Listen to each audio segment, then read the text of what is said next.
So long as the audience thinks that seeing is believing, there's no limit to the number of tricks I can pull off.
I wonder what my dear sister Lynette is doing right now. Missing me to death, I'm sure.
So, are these the ruins the knave was talking about? Whoa, talk about old!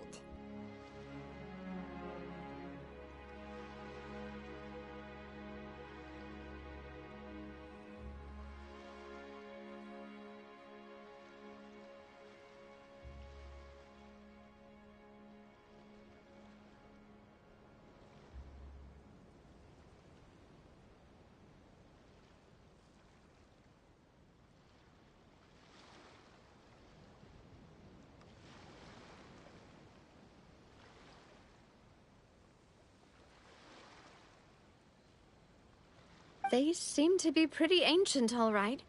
Let's go in and have a look. Just be careful.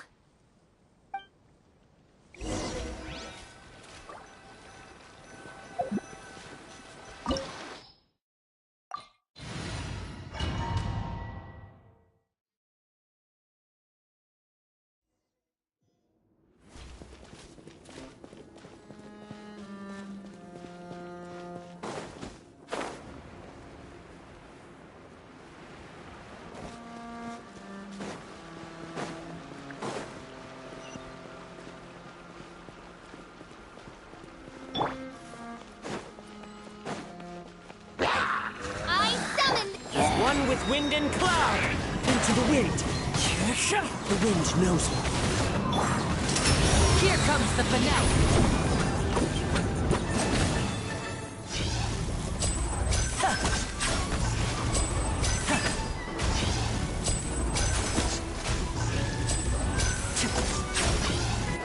Step right up!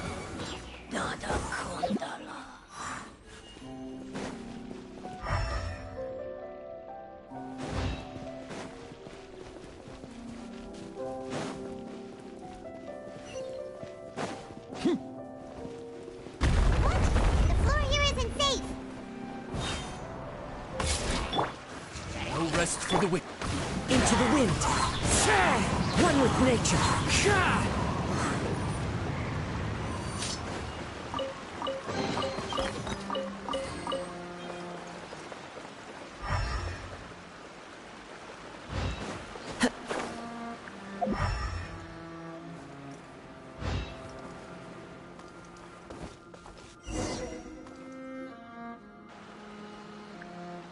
This place has also been contaminated by primordial seawater. Yeah. And a lot of it, too. A Fontainian would most likely dissolve the moment they fell in.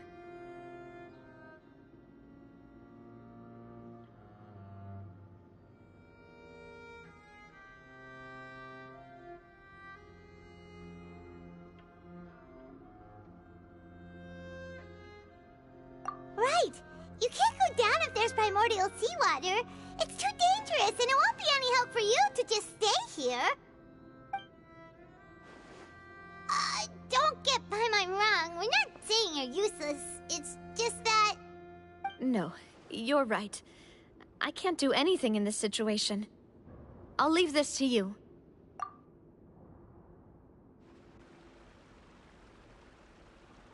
That complicates things. Maybe the only way left is forward. In that case, do you want to wait for us here? The water levels here are unstable, and there's a chance the water will rise. So, staying here wouldn't be safe either. I'll go together with you. Perhaps we'll find the exit just up ahead.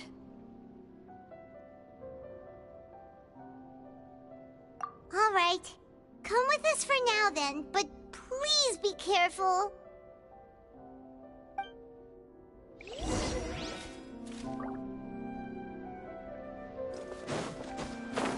Oh no, it's a dead end!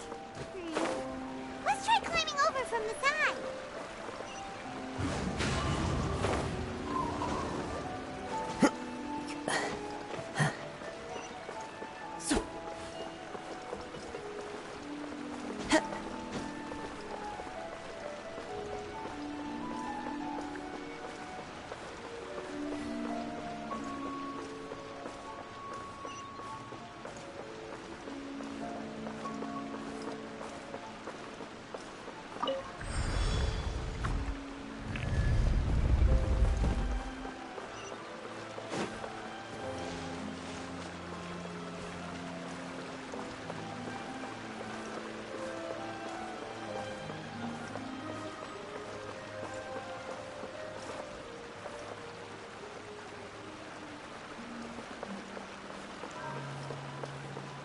Time to go.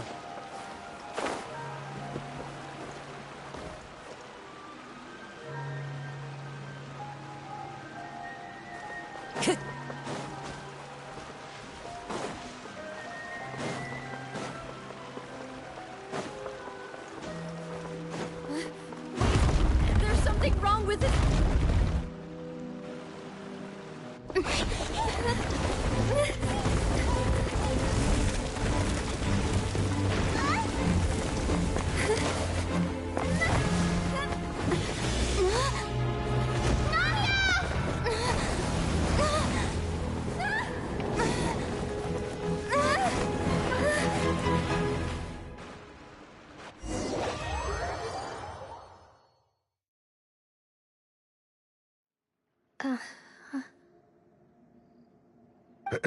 Demoiselle? Huh? Demoiselle, what are you doing here by yourself? Would you be standing here till dark if I hadn't come to get you? Maybe she just wants some time to herself, Maloose. Oh. Was I sleeping? Yes, it would appear so. I must be tired. That's quite possible. However, you were the one that suggested we go out for a walk. Oh, right. I nearly forgot. It must have slipped my mind when I dozed off.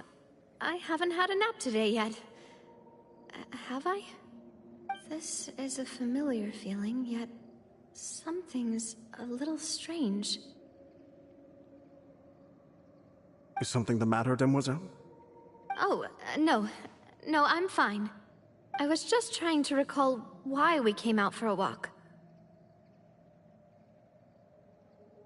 Do you remember Mr. Giverny? He'd requested our help before with foreign merchants who had a debt dispute with him, and we'd resolved the matter not long ago. We were headed to see how things were going with him at the moment. Ah, right. Yes. I remember now. Oh, Miss Navia. Ah, Mr. Malus. And Mr. Silver, too. It's good to see all of you. How have you been? I've been great. Thanks to your help, those bothersome merchants finally realized that I wasn't the one they were looking for. Why, I wasn't even the guarantor for that person. They were knocking at my door day and night. Even my neighbor, Obina, was getting fed up with them. Sometimes force is required to calm someone down and get them to listen to what you have to say. That's right. Oh, by the way, Burnett, what was it that you wanted to give to Miss Navia again? Oh, yes. One moment, I have it right here. Miss Navia, these are some flower seeds that I prepared. Please take them. They're a very good variety, and they'll become very big and beautiful once they bloom. I don't know what we would have done without your help, so this is a little token of our appreciation. I hope you won't refuse. Ah, did you cultivate them yourself? Thank you so much. I'll certainly take them. Malus, we do still have some empty flower pots at home, right? Why, we can have as many pots as you'd like, Demoiselle. Perfect. In that case, we'll swap out some of the decorative plants for some of Mrs. Burnett's flowers. Very well. Wait. Something seems to be off here. Excuse me, madam. If I'm not mistaken, your name is Burnett, correct? That's right. Is something wrong? No, it's nothing. This is the first time we've ever met, but your name seemed familiar to me. I must have heard it when I was discussing things with your husband previously. I've heard this name before. Sometime recently, I'm sure of it. And why are there so few people around here? Where did everyone go? We must mind the time, Demoiselle. We still have important things to attend to today. Huh? We do? Like what? Well, now, did you forget? Miss Navia, here you are! I've been looking for you. Please, come to the Opera House. Your trial is about to begin. My trial? Wait, why would I need to go to the Opera House? Yes, she's right, Demoiselle. It's just about time now, so we should get going. Oh? All right then.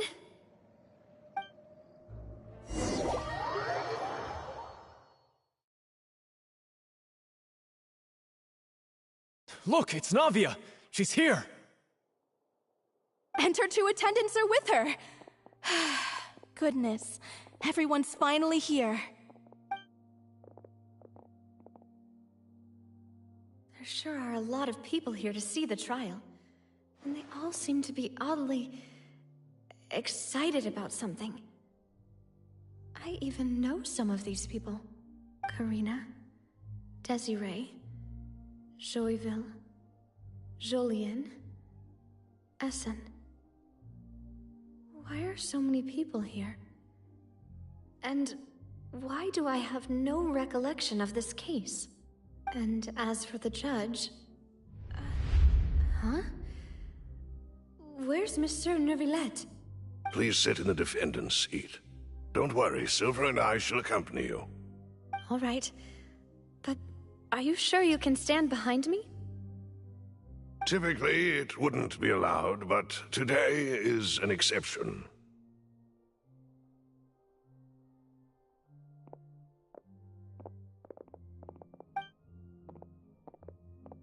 Hey, what kind of place do they think this is? Come on, do they have any idea what they're doing? Seriously. Enough with the whispering! Could someone please tell me where Monsieur Neuvillette is? And why I'm standing trial? My dear Miss Navia, have you not yet realized what you've done? In that case, allow me to explain. As all here know, you are Master Callus's successor, the head of the Spina di Rosula, someone held in high regard by every soul in Poisson.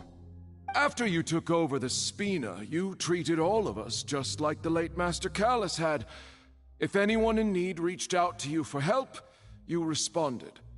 Not only you, but your butler, your subordinates, nearly everyone in the Spina di Rosula fought for the well-being of those in Poisson.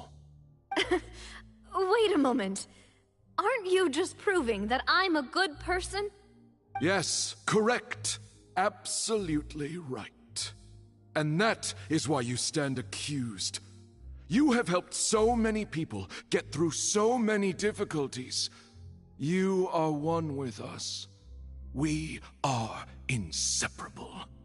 We are one big family, all of us who are from Poisson, inextricably linked. And with you being so important, we couldn't possibly do without you. Therefore, this fair and honorable court shall declare you guilty, and you shall stay here. You will be together with us forever. Huh? What are you saying? Everything you have said is correct. I have indeed done a lot for my hometown, and I would be willing to be with you all, but what is the purpose of having me stand here like this? What is there to discuss? Ah, well, if that's what you think, then I have no further comments. How wonderful, Miss Navia!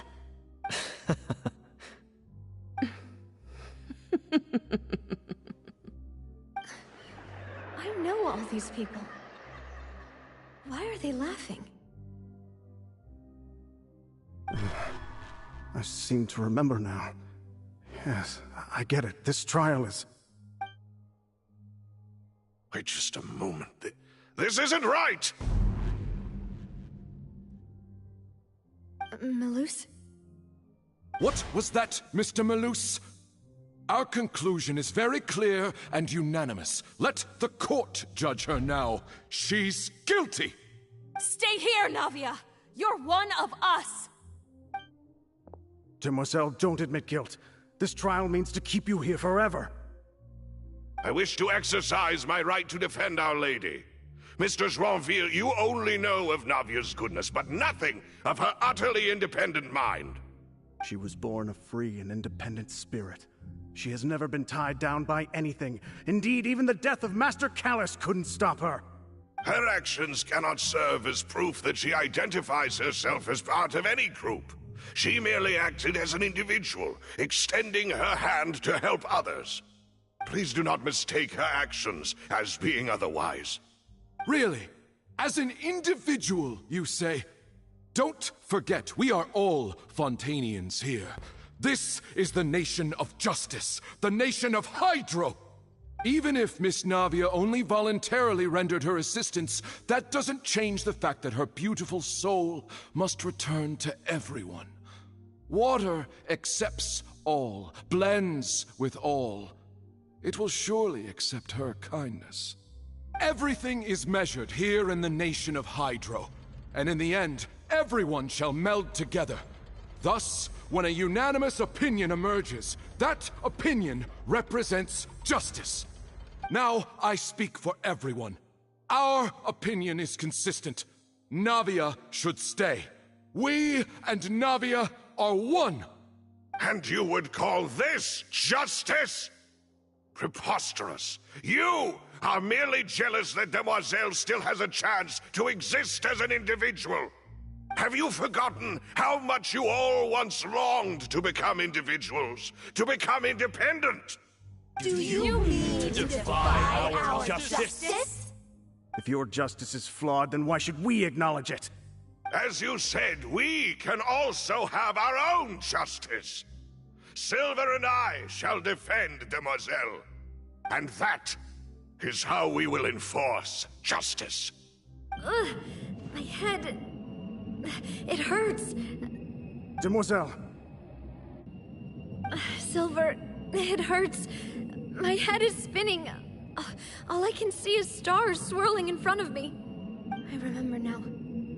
Everything that seemed odd from the very beginning.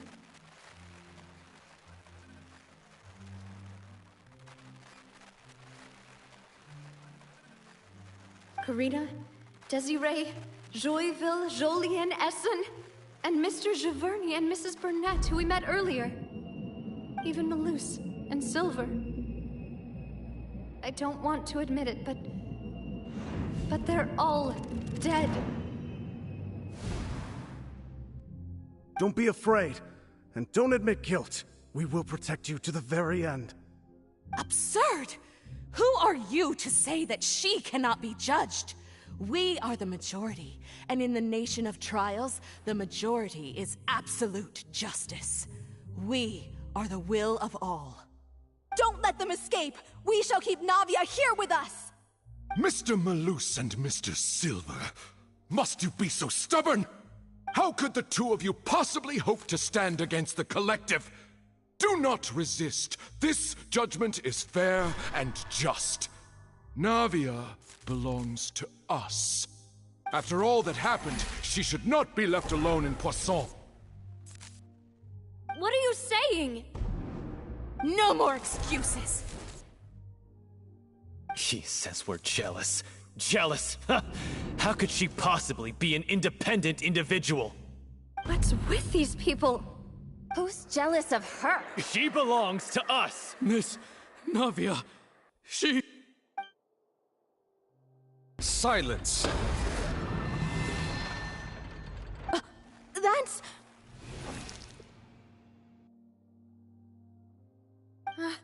Monsieur Neuvillette! Such commotion is prohibited in the court.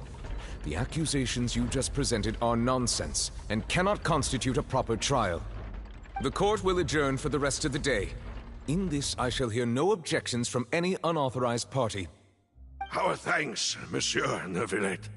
Please leave with me, Miss Navia, while there is still time. But... Go on now, Demoiselle. This is your only chance to leave this place. What, can't bear to leave us behind or something? Malus. My apologies.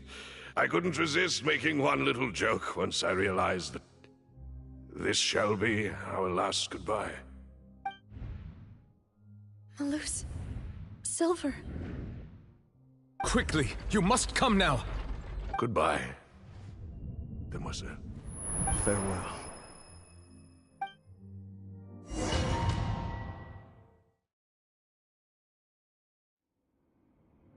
No, wait! Just a second! Navia? You're awake. Good. I must have been dreaming. Malus and Silver were still alive, and they were defending me at some insane trial. It looks like you're all right. Did all the sad feelings cause you to have a nightmare? Paimon could give you a hug. The ruins you were exploring suffered a cave-in. When I arrived, I found you falling toward the water. You were just about to be dissolved within, but I...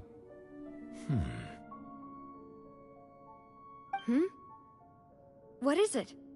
I think I saw 2 Oceanids protecting you. It was only for a moment, perhaps even a fraction of a second, but they gave me the chance to retrieve you. Were it not for their intervention, I would not have been able to rescue you before your consciousness dissipated. Wait, did you say Oceanids? You mean like what happened with Vache?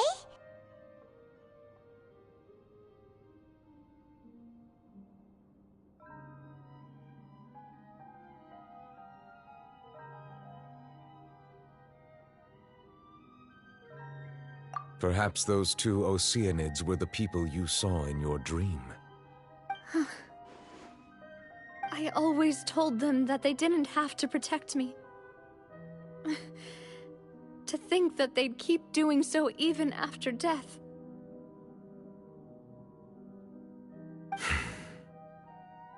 Please come with me.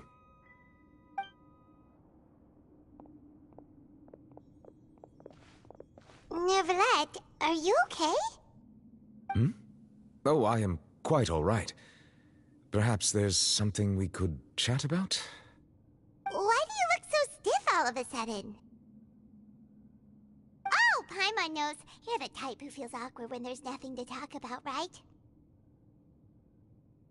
I merely thought that we should give Navia some time to herself. Huh? Why didn't you just say so then? Don't you think it's even more awkward to call us over like this and then have nothing to talk about? I suppose so.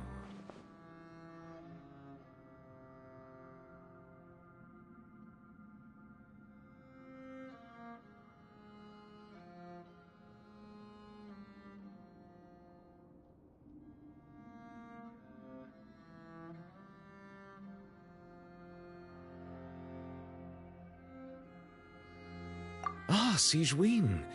I hope all is well with her these days. Her work in the Fortress of Meropide has not been too much for her, has it?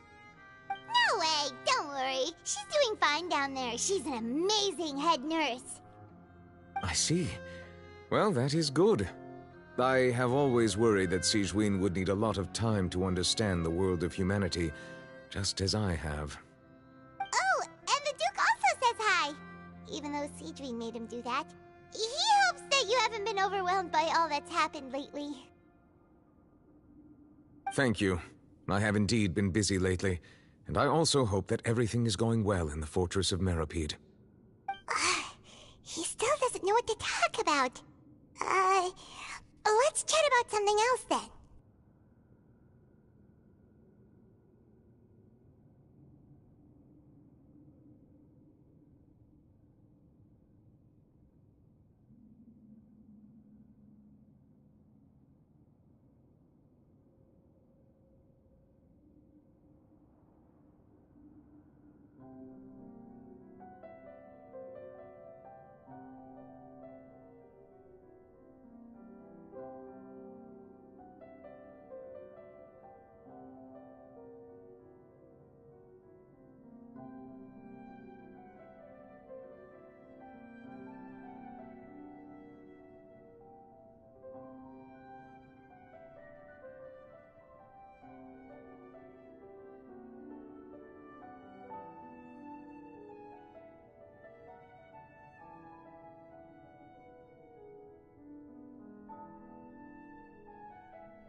Neverlet.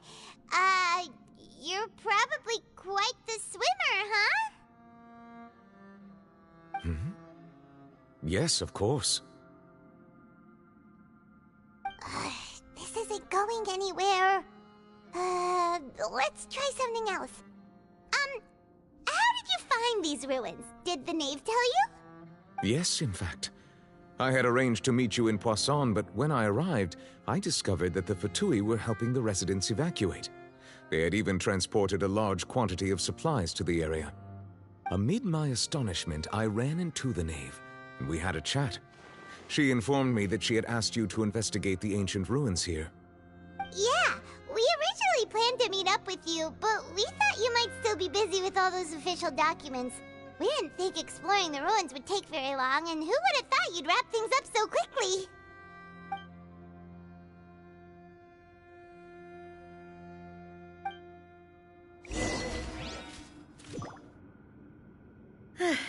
I'm sorry to have kept you all waiting like that. I'm feeling much better now. I guess we should get going again. Will you come with us, Monsieur Neuvillette?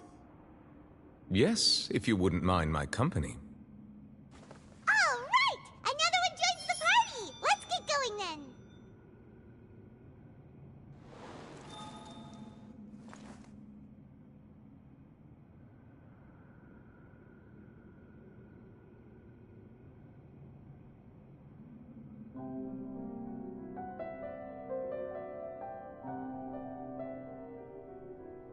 Wherever in this world I roam, I carry memories of my home. This blade, it is the last link I have to the land of my birth.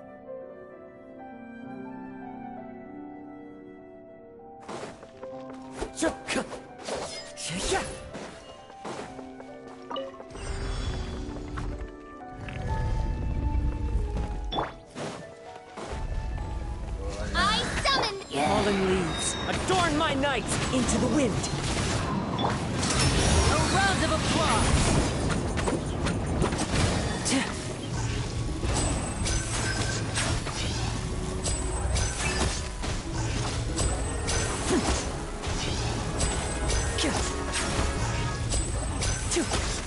Now disappear! Nada Kundala.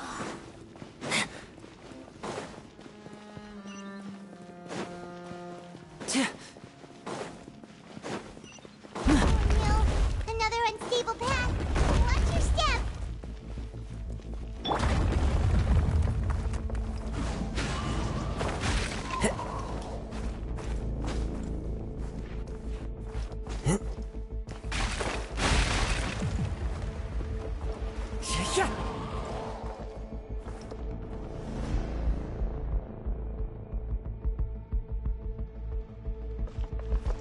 The wind knows me.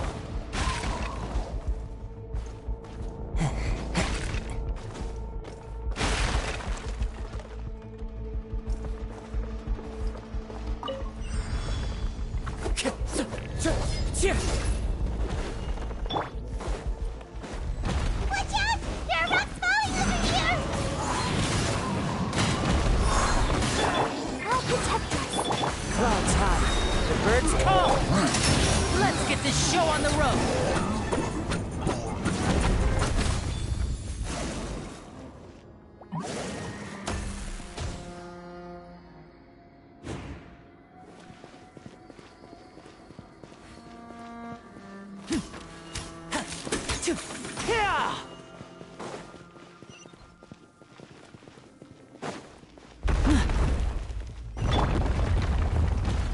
One with nature. We're almost at the top. Keep it up!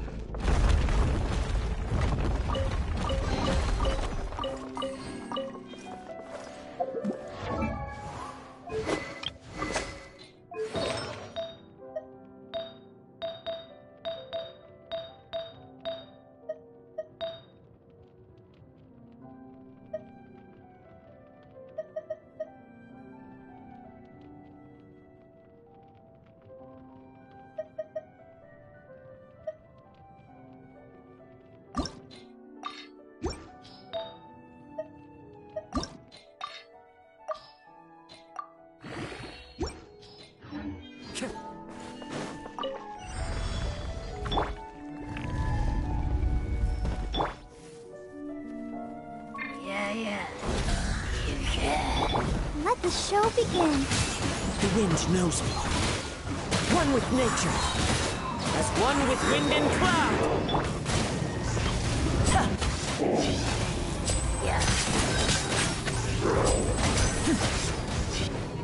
Step right up. The wind knows me.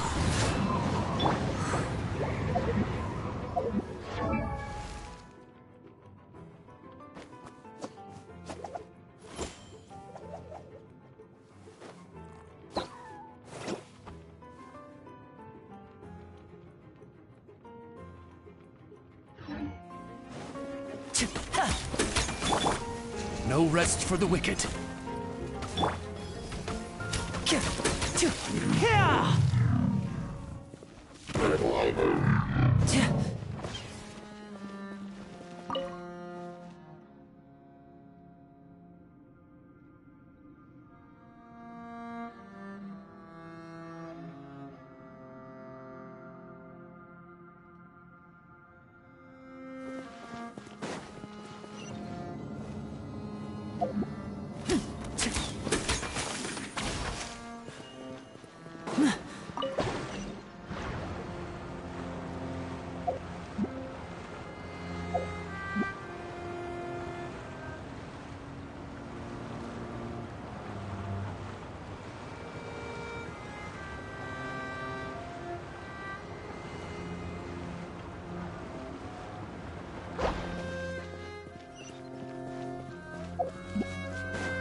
Looks like we've reached the end.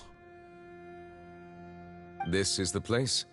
There should not be any other hidden spaces in the vicinity. The path sure had some twists and turns, but it turns out that this place isn't actually that big.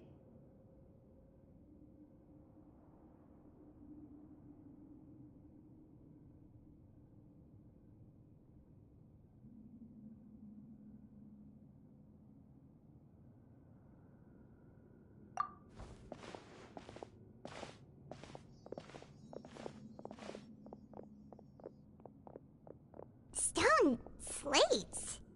It seems like they were put here as an offering. Could we take them down and have a look? Perhaps we should just leave them be for now.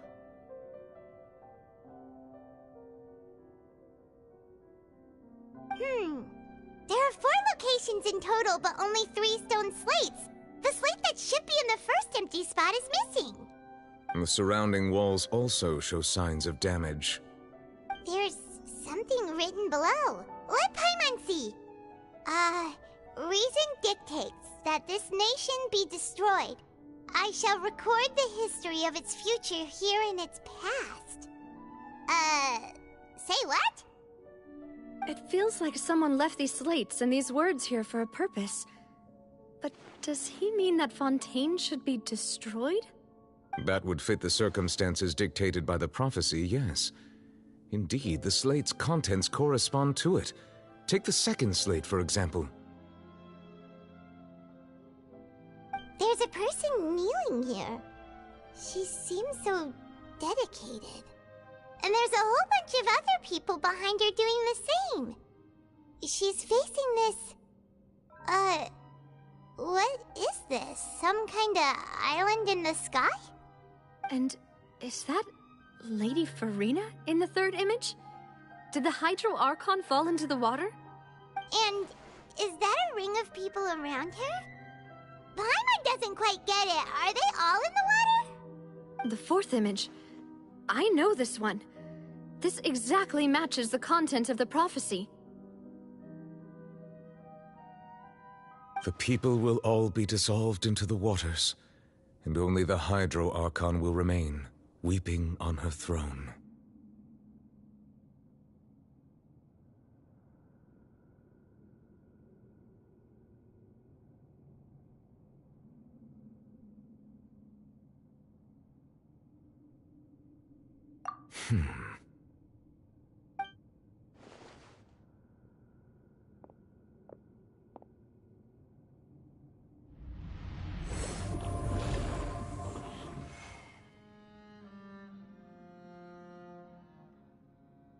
More information should be hidden in these slates, but I fear I cannot easily uncover it, most likely due to us missing the first slate.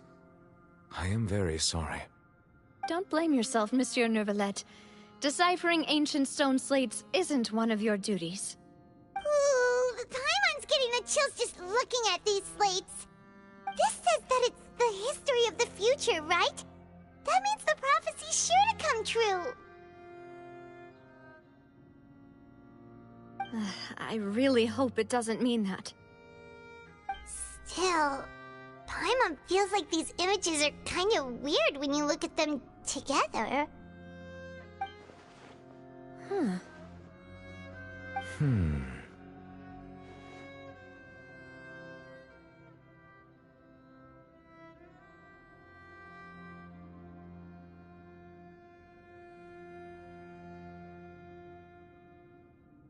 That's right! If the images are in chronological order, shouldn't the fourth, the waters drowning Fontaine, come before the third, where the Hydro Archon herself falls into the water? And yet the order is reversed here.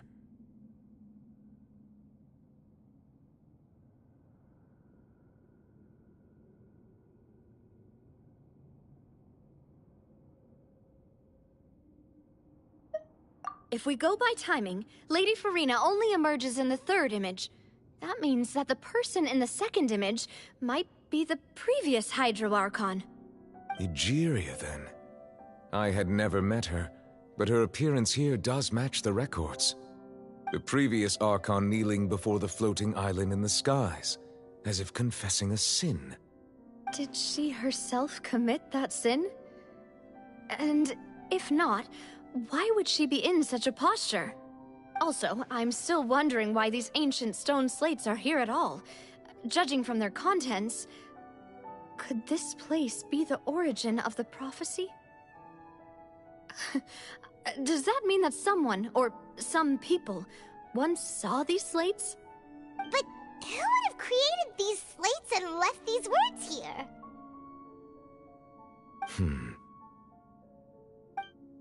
It seems that any further clues will have to come from Farina. In that case, there's no time to lose.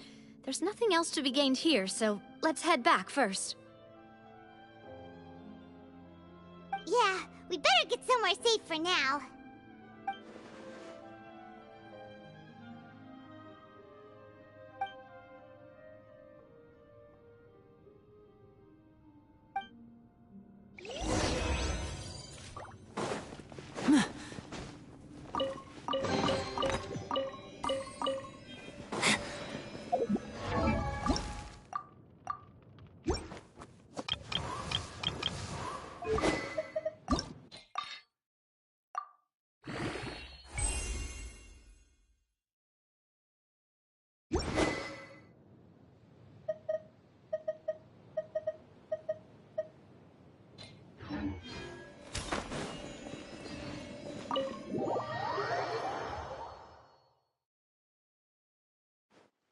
Let's split up here. I'm going to check on what's happening with the Spina. You know how it is. There's some things you just need to be there for yourself. You still have energy for that, Navia? Paimon's already beat! Just head back to the Fleuve Cendre and have a rest then. Thanks for keeping me company all this time. I'll depart as well. Thanks for your hard work today. Rest well, everyone. Traveler, I will go talk to Farina tomorrow morning to ask about the stone slates. I'm sure that you're concerned about this matter as well. If you have time, drop by my office. I will share the results of our discussion with you.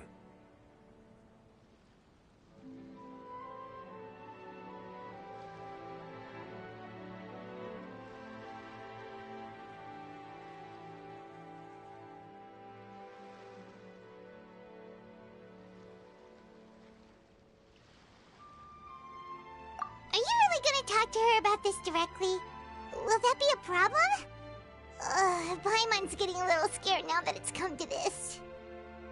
She has long been harboring secrets and will not give them up easily, which makes it all the more my duty to ensure that she understands the present situation. All right, we'll leave it in your hands then. You're probably the best person to talk to her anyway. I will be carefully considering my words tonight. Traveler, Paimon, our safe house at the Fleuve Cendre is always open to you, as ever. So please don't think you're an imposition. All right. I'll be on my way then.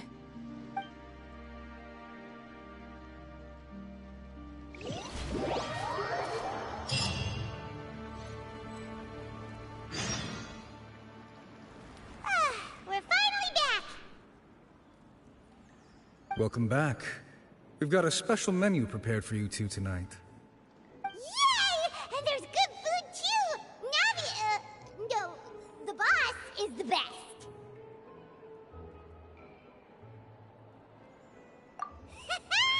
Ooh, desserts! Nice! These are all Paimon's! Paimon's already starting to forget what happened today. Oh, that voice. Is that who I think it is? Huh? It's you two. What are you doing in Fontaine?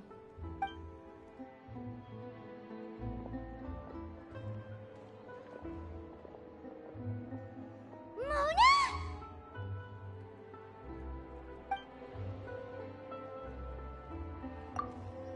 Seriously, nobody just uses a scry glass whenever they've got time to just see who they'll meet on the road. Still, we didn't expect to see you here. Wait, you're not a Fontainian, are you, Mona? Well, I have some business to attend to here, so I booked a hotel in the city. I was just out for a stroll when I bumped into you. Quite unexpectedly, if I might add. Why did you think I was from Fontaine, though? Is that because Magistus doesn't sound much like a Mondstadter surname? Yeah, let's go with that. Well, I used to have my own surname, which was, well, some other thing. Either way, the old hag told me when she took me as her disciple that the first step to being a great astrologist's pupil was to change that name. There was nothing for it, really. She really is amazing at astrology, so I changed my name to what it is now according to her wishes. To my surprise, however, Magistus is not the name of some ancient house or clan. It isn't? Nope. Although it is used by us in place of surnames, it generally just means great. Wow! Imagine including a boast in your name. Wait, are you gonna have to put that into your genealogy as well? I reckon so. In any case, I'd give my disciple a name like this as well, if I were to take one. Astromancer Barbeloth Trismegistus. Whoa, that's a long one. Does it also mean great or something? My name means Mona the Great Astrologist. As for the old hag, hers is, in plain speech, the thrice-as-great Scholar of the Stars. Just take it as a title specific to astrologists. Thrice as great? That's so petty.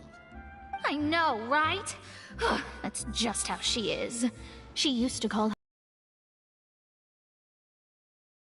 And she changed her name to Trismegistus. Talk about obsessive. Magistus is thus the calling card of our school, so to speak, which makes it about the same as a surname. It's all right if you don't get it. You can look into it further should you need to study astrology more deeply. That sounds terrible! But anyway, you're not Fontainian, are you, Mona? You're from Mondstadt, right?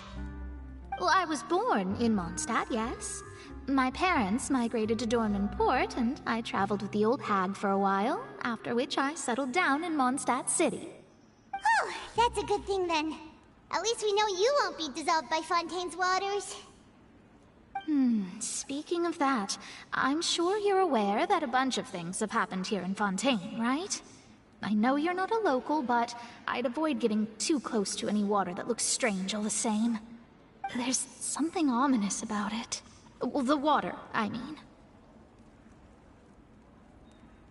That was the main reason, yes. Just a while back, the Steambird invited me to take part in a panel and speak about the circulation of the prophecy as an astrologist. The invitation was sent quite early on. I don't think anyone expected Fontaine to be in this much trouble. What do you make of that prophecy, Mona? Just tell us what you think as an astrologist. Your word would go a long way to make things more certain and less scary. What I can tell you is that I'm an astrologist, and that this prophecy concerns the fate of Fontaine, even that of Ultivat. Ascertaining this is akin to reading the fortune of the whole world. I'm afraid that this is not something that just anyone can do. If I could do it, you would no longer call me an astrologist, but a visionary. But on the flip side, the prophecy is so huge and powerful that it must surely come from a powerful visionary. Its contents involve the fate of the world. Disregarding it would be a mistake. A visionary? Sounds really powerful and all, but does such a person really exist? Of course. The old hag could do it, and I'd bet there are others amongst those Hexenzirkel colleagues of hers who could do something similar.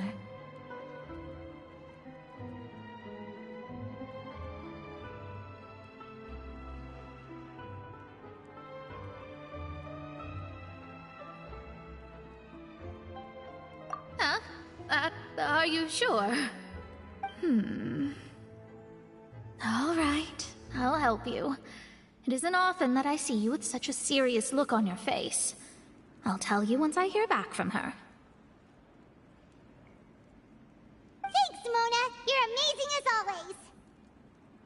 Oh, well, this is something only I can do after all. So yes, your praises are quite welcome. That's the greatest of astrologists for you! Of all the people we know, you know the star's the best! Indeed, indeed. That's the spirit. Oh, sorry. I came to see what all the commotion was about. If there's anything you need, do not hesitate to inform the Spina di Rosula. Oh, oops. Guess we were getting a little too carried away there. Well, I'll go tend to my own business now.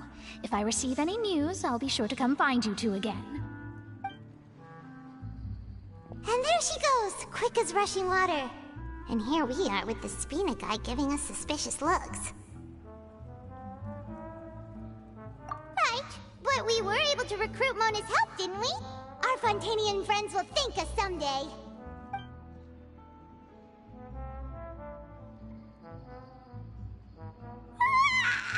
Good morning. To be honest, Paimon's still feeling kind of sleepy. But it's time to get up, Traveler. We agreed to go see Neuvillette, so let's pack it up and get going.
Add Astro.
I have to keep an eye on the deployment of guards at all times. I hope the weather's nice like this tomorrow as well.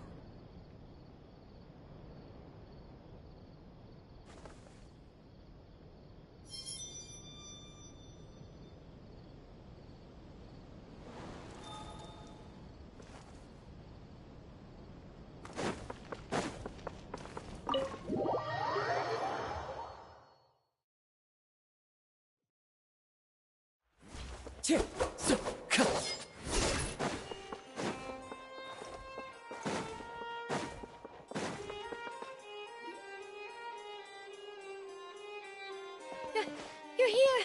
Finally! Is something wrong? Monsieur Durvalette and Lady Farina, they seem to have gotten into a dispute. Please go see for yourself.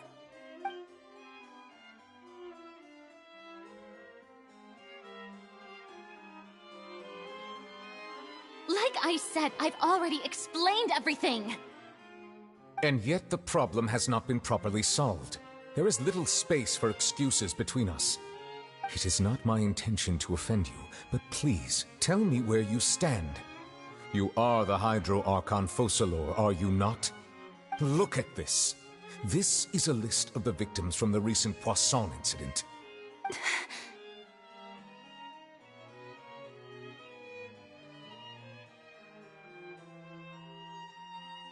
You mean... they're all... We did not arrive in time to avert this disaster, and I will not have it happen again. I will say this once more. You must tell me everything you know. Yesterday, I found 3 stone slates in some ancient ruins near Poisson. Do you know anything about those? Seriously? You're questioning me like this is a court case now. I don't know anything about that. But you found them in some ancient ruins, you say? That's correct, which is why I came to ask you some questions. There should have been 4 slates, but one of them was missing. The other 3 featured different images that seemed to correlate to the prophecy. The prophecy? The second of these slates depicts the previous Hydro Archon Egeria kneeling before a floating island in the sky, as if confessing something. Do you know nothing of this either? I don't. I've never seen such slates. I'll ask you again. Do you really have no information regarding the previous Archon? My deciphering of the slates indicates that the Hydro Archon Egeria once had to confess to, or apologize for, a certain sin. If anyone would know about it, it should be you. All gods don't have the same secrets, you know. She was herself and I'm me. Is it really so strange that I know nothing? I understand your concerns, but I'm sorry. I just don't have anything to tell you. Forgive me for saying this now, Lady Farina, but I have long known of your various secret investigations into certain matters. There are several indications that you have been investigating the prophecy on the sly. This is not strange in itself, considering that you are the Hydro Archon. But it is strange that you should also claim to not know any of Egeria's secrets, as well as do nothing following your inquiries. You have never been as superficial as you have presented yourself to be, nor are you a fool. And yet, your behavior is very inconsistent.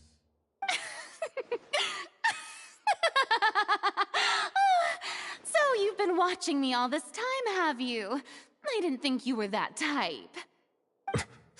You... Well, since you know about my secret investigations, then you should know I'm actually working to take care of it. There's no point questioning or suspecting me. You're the Eudix, but you're still my subordinate. You should be following my lead. Just trust in me, your Archon, and do as I say. Never mind whether you can truly convince yourself to or not. It'll all turn out fine. That's all I have to say. We do not discuss this matter again. Oh, the opera's about to start. Toodles!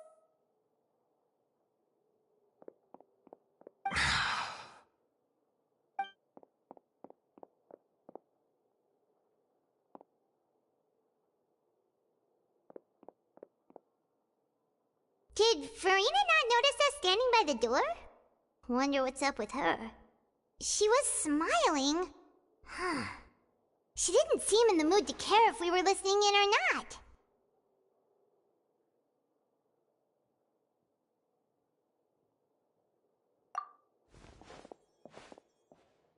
I assume you've been outside for a while now? Oh! You noticed! Seems Farina didn't even realize we were here. She was in a great panic, though I cannot discern the reason. Our discussion reached impasses time and again, a state of affairs that we cannot allow to continue. Still, I do not understand. Dialogue is the basis for understanding, so why did she keep refusing to engage?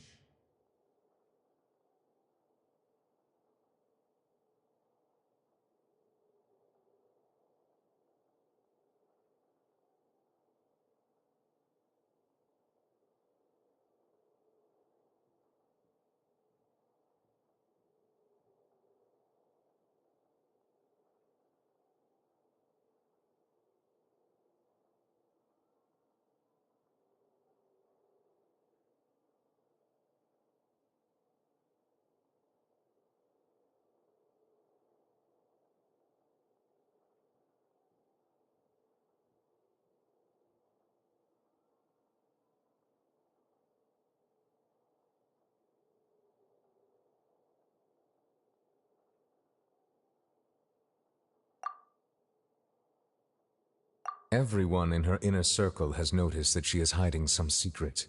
The issue is her attitude. I fear that she will not reveal anything unless absolutely forced to. We may have to create a situation in which she will have no choice but to speak. Oh? Like what? Normally, people will only reveal the truth when standing trial. Perhaps we must have the Hydro Archon experience just such a scenario. But Farina's seen so many trials, and she's really good at dodging questions. How do we make sure that she won't just slip away at the first chance she gets? We will need to consider this thoroughly, join forces with various parties, and then do what we can. If at all possible, I would prefer to recuse myself from this affair, but we must prevent the prophecy from coming to pass. This may be cruel to her, but all Fontaine is in crisis. The information a god possesses is too precious, and so we must take a chance on this. But who will lend us their aid to do such a thing?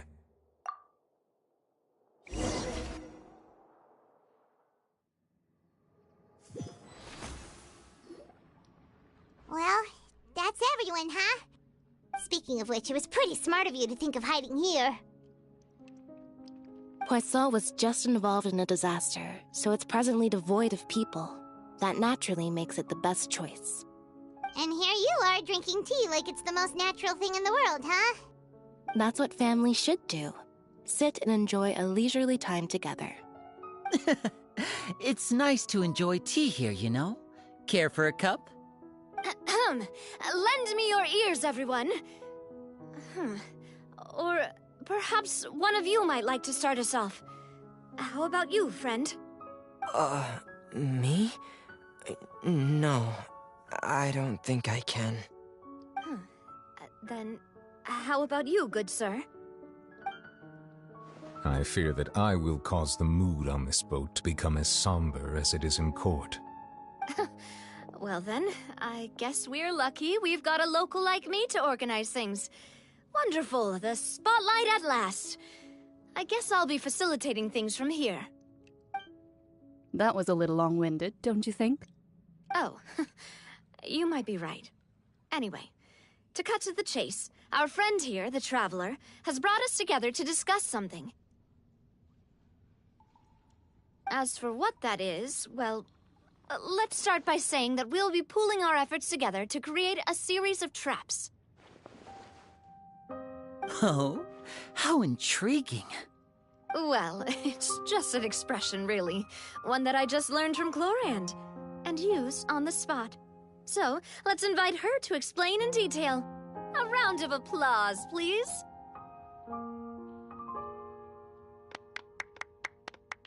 Huh? Didn't you say that you would be facilitating this? Oh, come now. Your work doesn't involve much public speaking, right? This is a good chance to practice. You might even pick up some fancy oratory tricks to impress your boss with in the future. I see. And what does my boss say? He is glad that you consider him your boss. Do go on.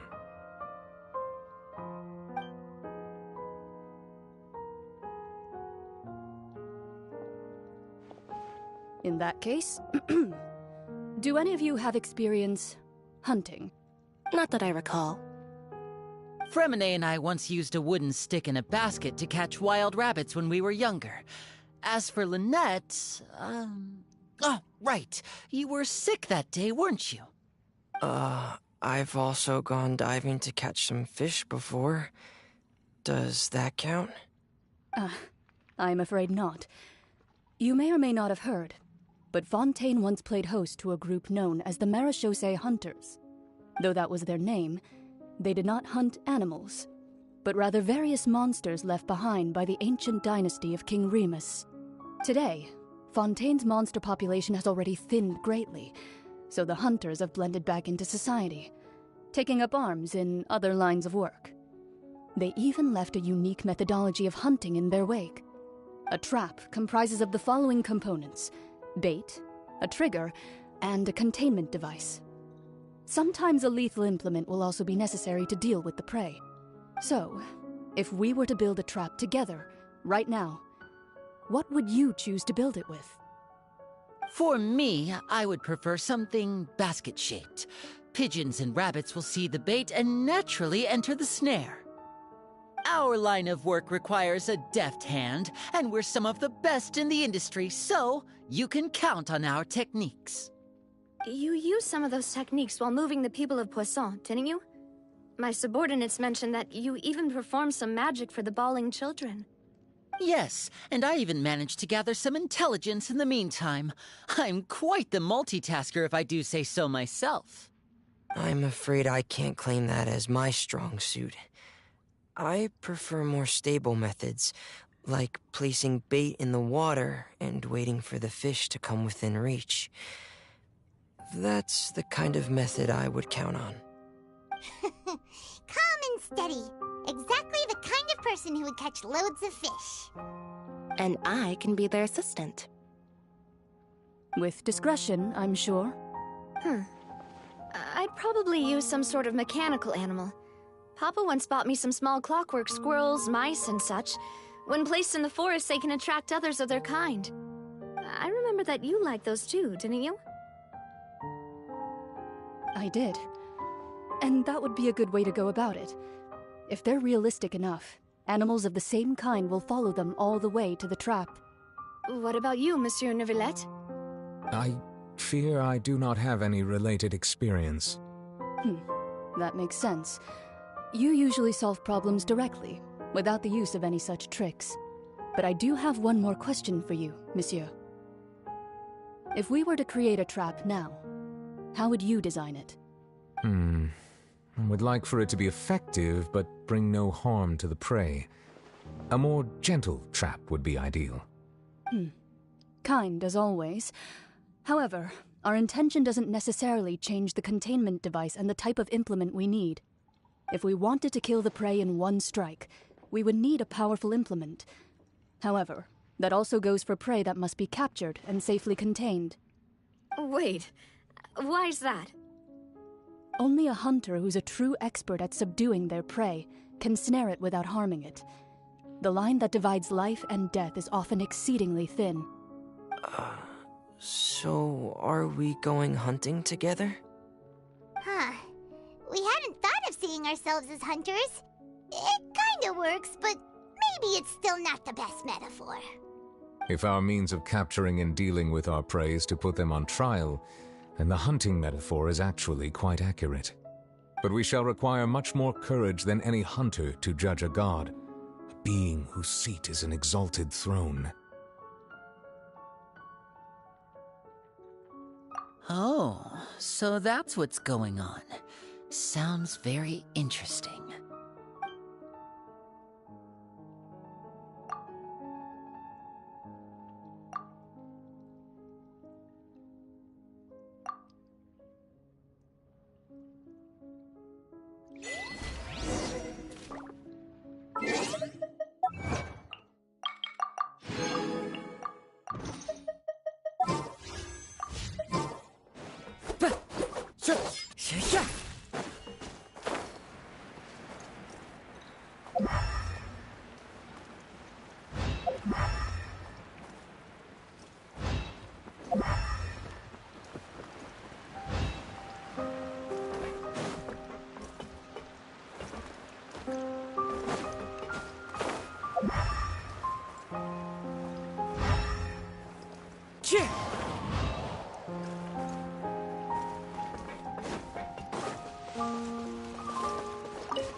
Brings a smile to my face.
It's been a tough few days, hasn't it?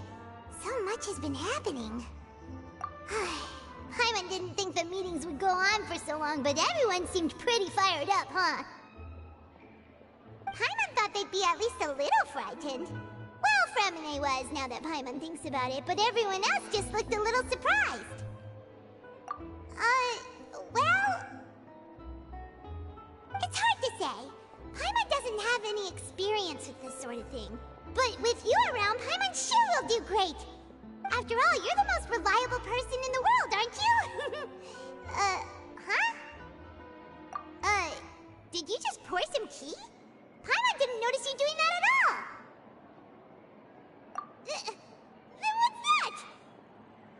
Paimon's never seen that cup before. Don't be frightened. I'm just joining you two for tea. I merely refrained from saying anything till now. Who's that voice? But there's no one here. Aw, have you forgotten me already? Wait, you are familiar. You're the voice we heard from the sky in Sumeru. The voice from the sky, I fear that description is wrong.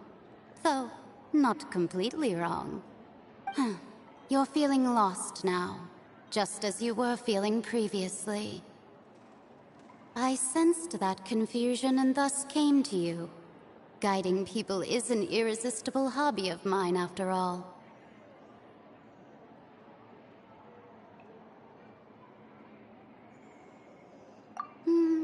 Consider me a passerby. Just accepting a commission from my friend's disciple on a whim. The prophecy. Yes, what has been prophesied will be fulfilled. You may view such things as the history of the future. What? Then is there any way we can stop it? I believe you have witnessed a failed attempt with your own eyes. Can everything in Teyvat so easily be changed? Ah, so you've caught on. Just as prophecies are usually only the future as seen from the perspectives of the gods, could things be happening in hidden corners where the gods' gaze does not fall? Are the things that you shall see different from the fate that the gods perceive?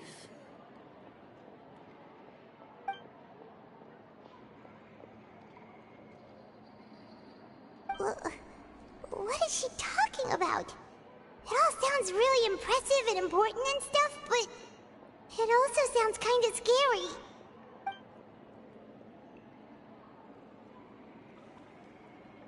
I believe that you understand, right? Some things are insignificant, but others you must reach out to change. Ultimately, fate shall serve as your only guide, no matter what will happen in Teyvat's future. All you need to do is to play your part. This was good tea, by the way. Thank you for your hospitality. Well, that'll be all for today. The voice. It's gone.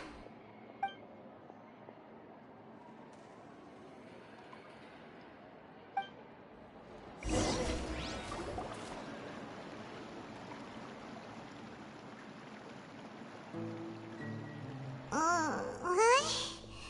I want to hear someone talking. Alright, coming! Hey, it's you who's getting lazy, okay? Well, I see I've walked in on some lively banter. Luna! Fine, just fine. I went to take part in that Steambird panel. It turned out to be more interesting than I expected. Not all Fontainians are pessimistic about this. One journalist mentioned that sitting around and waiting for the end to come would be wrong, and that they should make their own rescue preparations. I agreed, so we had a brief chat with her. Did she have pink hair by any chance? Why, yes, it was Charlotte. I assume you've heard of her, no? That daredevil journalist? I'm in full support of her view. Prophecies are very important, but how can people allow their lives to be commandeered by just a few words? That's right! Paimon's glad to hear something sensible for once. Ah, yes. About what we had discussed before. I did try, but I'm afraid I couldn't reach the old hag. I'll try again tonight, but I wouldn't get your hopes up. Huh?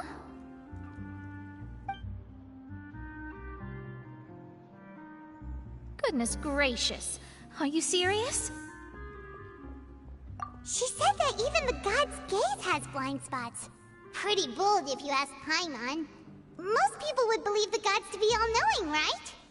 The Hexen Circle members are certainly anything but ordinary. As for the mage named N, the old hag has mentioned her a few times. She said that N's sense of direction is incredible, and that she loves guiding those who are lost. But I've never met her, and if she were still alive, she'd be... well, suffice it to say that the hag's at least a few hundred now, and N's been around for longer than that. Whoa. The Hexen Circle sounds like a scary group. But they must really stay in shape to live so long. Their abilities alone are pretty terrifying. If she came to see you personally, then the problem you're facing must truly be of great importance. Well, it's not like Paimon could understand anything she said. Yes, she was quite cryptic, but I suspect she means that there is still a way to turn things around. She didn't say when or what that would be, though, so... perhaps it is something that you cannot know right now.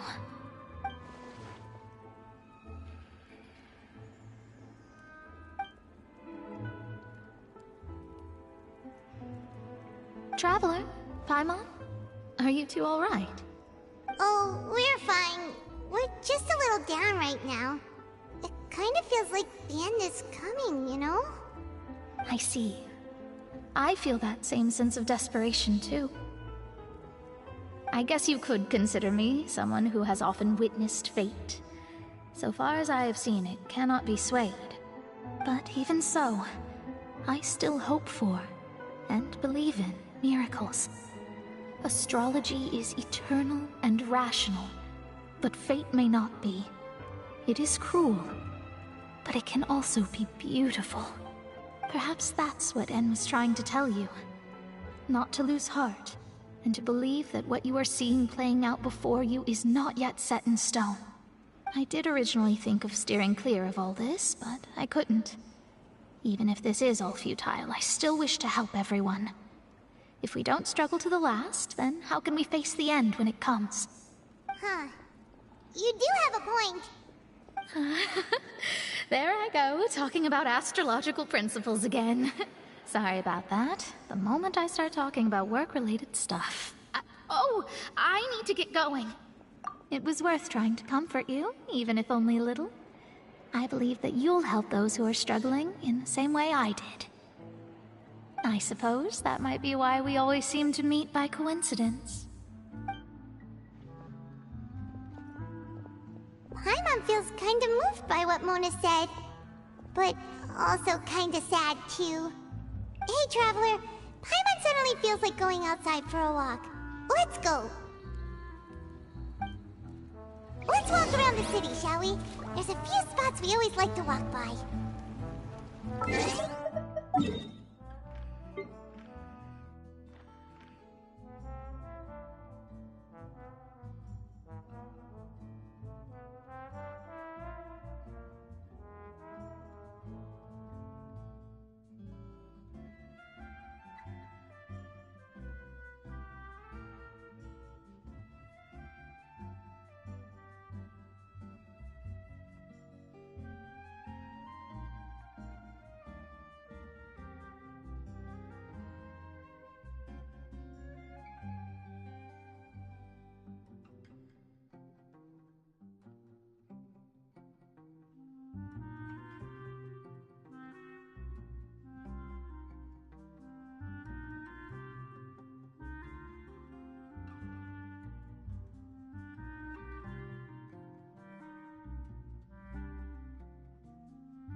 This...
Wonderful.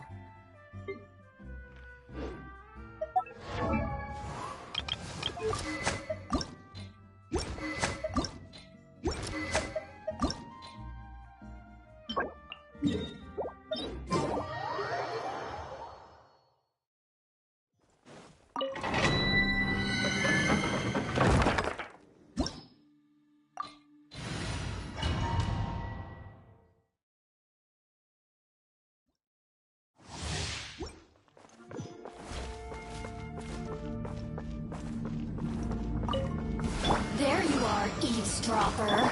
I'll protect us. Into the wind. One with nature. Let me amuse myself a little. The more, the merrier. Over here.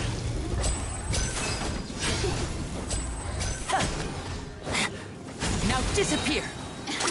Here comes the finale.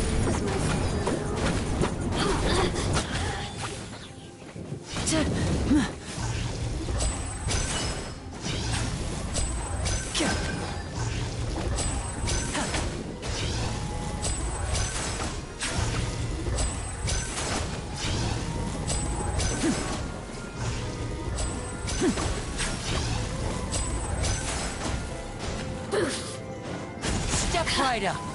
Time to go. The wind knows me. One with nature. Over here. A round of applause.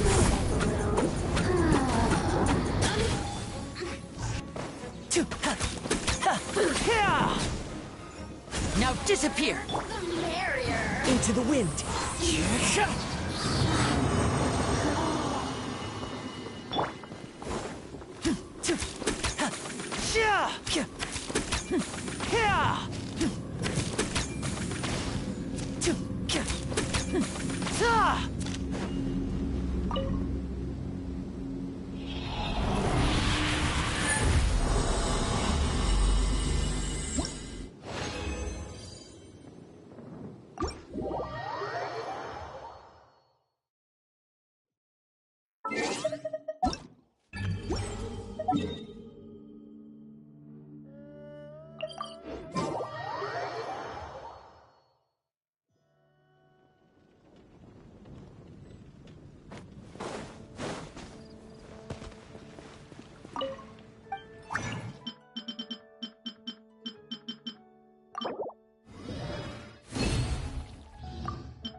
This is no time for distractions.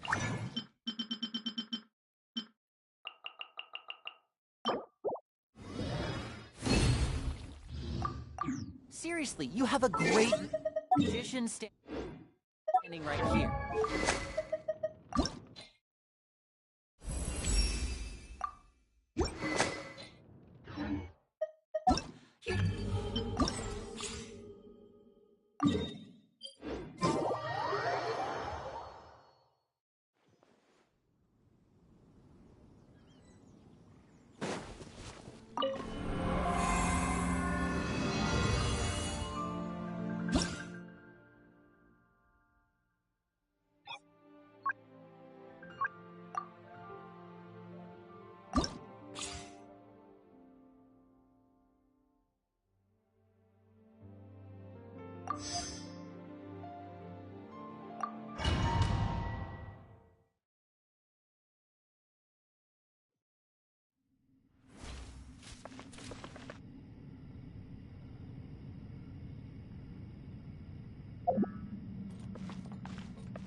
Squall Fury!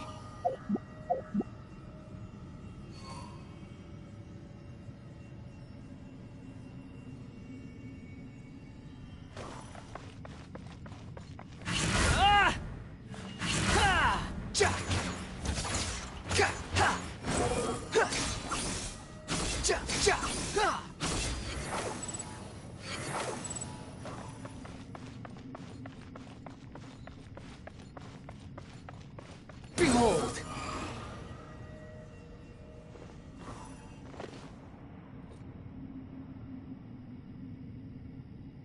Squall Fury!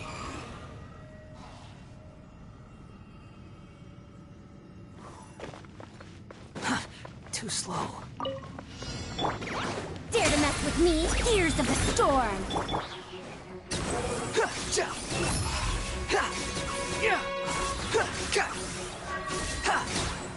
Know your place! Confess! The wind rises.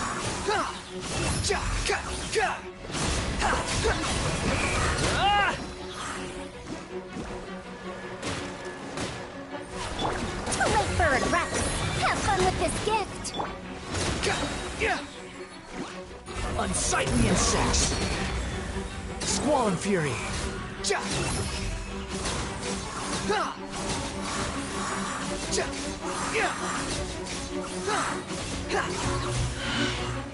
Cry louder!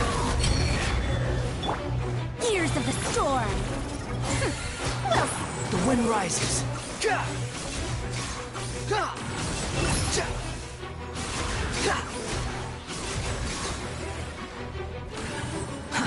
Too slow. Useless. Get moving! have fun with this gift!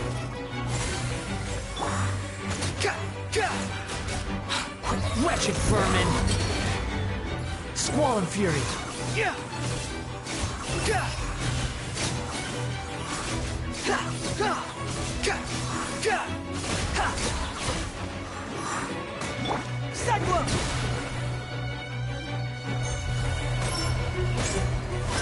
Truth hurts! Gears of the Storm! Too late for regrets! Unsightly insects! Behold!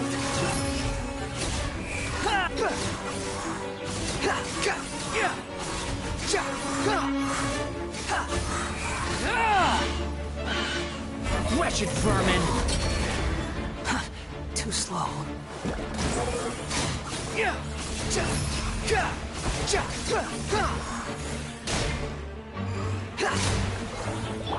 Have fun with this gift! Confess!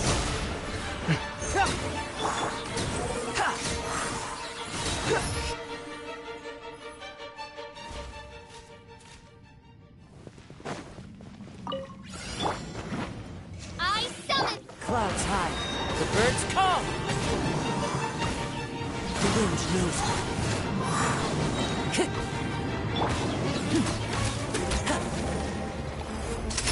Here comes the finale.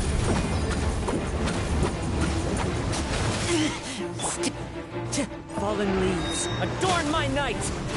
Into the wind! Go, Barb! One with nature!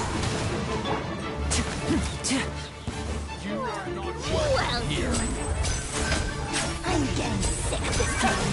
And voila! The wind knows me. You are not As one with wind and cloud! I'm getting no rest for the wicked. A round of applause. Occasion. Step right up.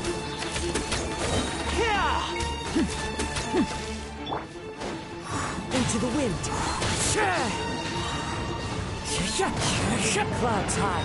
The birds come! Here comes the finale.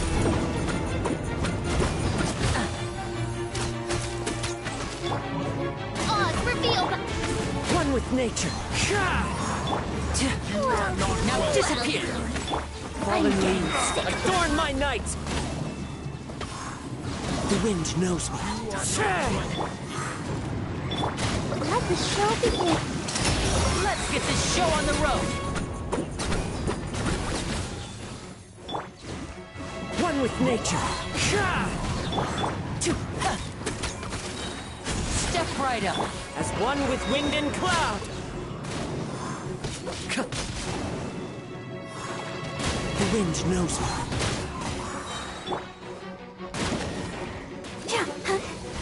Let's dance. Into the wind. You are not A round of applause. Now you're testing my patience. One with nature. Clouds hide. The birds come. Now disappear.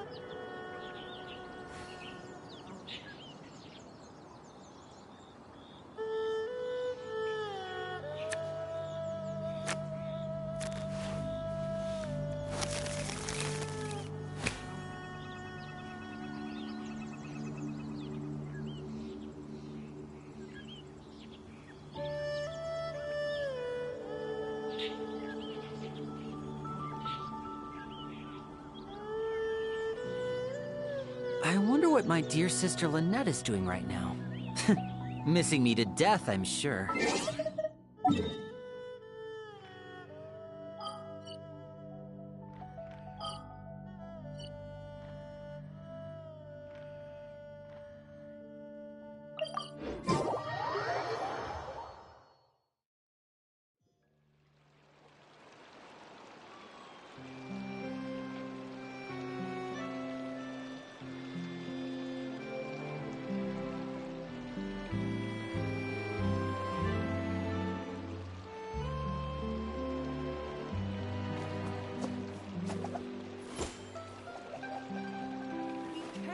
Just rely on the ocean's self-cleaning ability.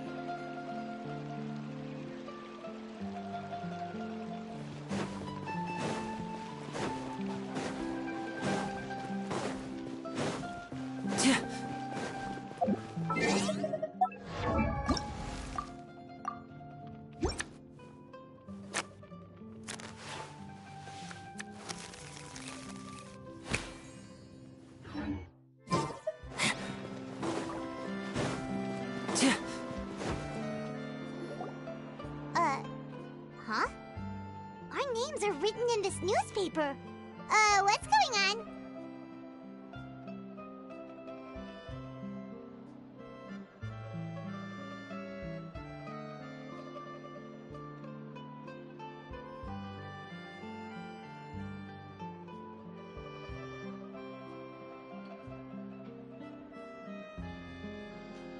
Let Paimon see! The underwater stronghold, the Fortress of Meripede, has continued in its noble autonomy, but that does not mean that others cannot interact with it. My recent attempts to enter the fortress bore little fruit. Huh. Guess Charlotte still hasn't given up on that. Thus, did an Outlander friend become the focus of this report? A blonde adventurer with their white fairy, legends trailing in their wake. It is said that this mysterious traveler once visited the underwater fortress. So while the fortress's interior remains a mystery behind closed doors, do not fear, for the tales of the traveler contain surprises in spades. Journalist Charlotte's biggest scoop yet, the Traveler's Trail, World Walker. Huh. Charlotte took so many awesome photos of us and we never even noticed her. She hasn't been able to get a hold of anything at the fortress, so since we're easier to find, she's using us as the subject matter instead?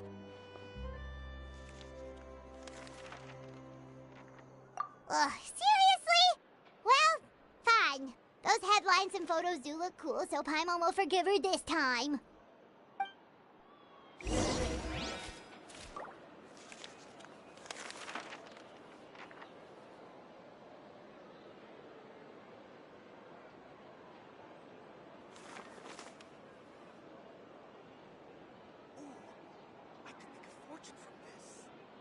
This is no time for distractions. Seriously, you have a great magician standing right here. You don't want to miss the best part, do you? We're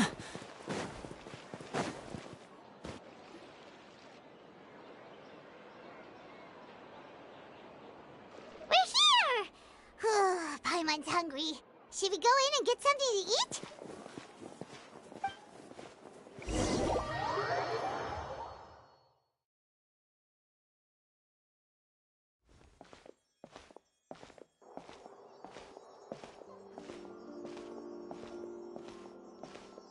Hey, quick! Look! That's the limited edition only 16 slices a day cake!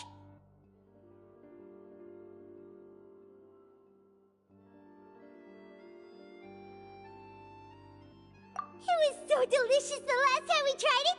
Despite the tense situation we were in, let's give it another go! I'm sure it'll be great!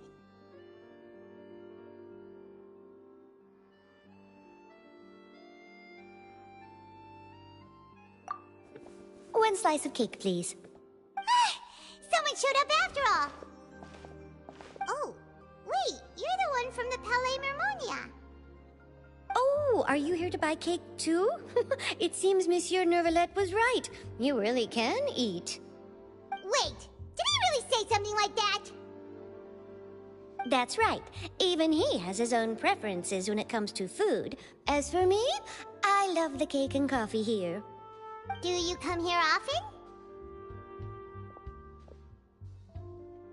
Usually every day. Every day? It's part of my daily schedule, apart from work. I shall have my cake and coffee. Then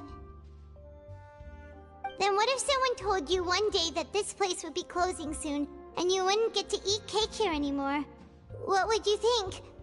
But why would it close? Well, Paimon doesn't know either, but maybe the waters will rise tomorrow. You know, like in the prophecy. Oh, the prophecy. To be honest, I haven't paid much attention to that. No, still, even if there'd be no more cake tomorrow, that wouldn't keep me from having some today. No, it's the same for eating in general. You might not be able to eat tomorrow, but if you can do so today, then you should carry on.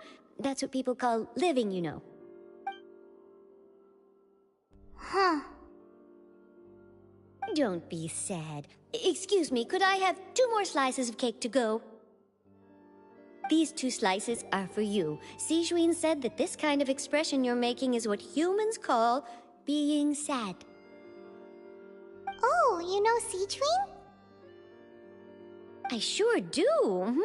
She was born before me, and she sometimes comes to the surface to teach us things about humans. She said that humans are creatures that are saddened easily, yes, and you can only lift their spirits by feeding them delicious food. So please try the cakes here. I've got something else to do, so I'll be going now. You two try to stay in a good mood after eating, all right? Bye.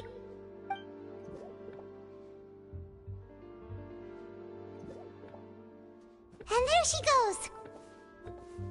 All right, let's dig in. I'm unsure this cake will be delicious.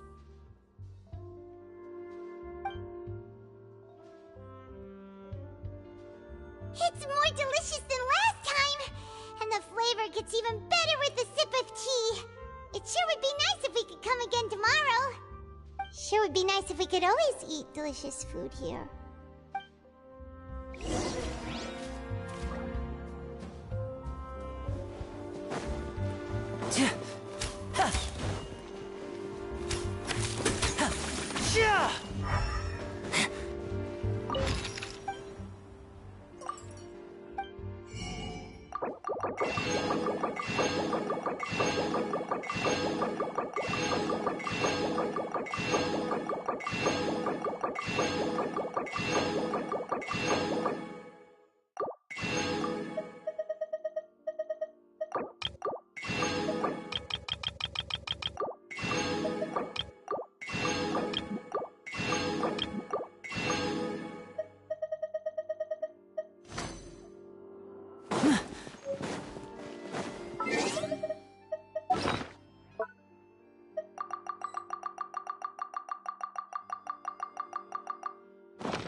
Oh,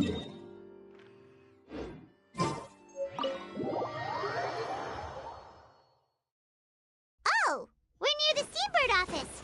Let's go look for Charlotte and have a chat. Wow! If it isn't the Traveler and Paimon! Oh, have you seen the article I wrote about you? Ha! You've got some nerve! You just used us to make some quick mora!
You needn't worry about that.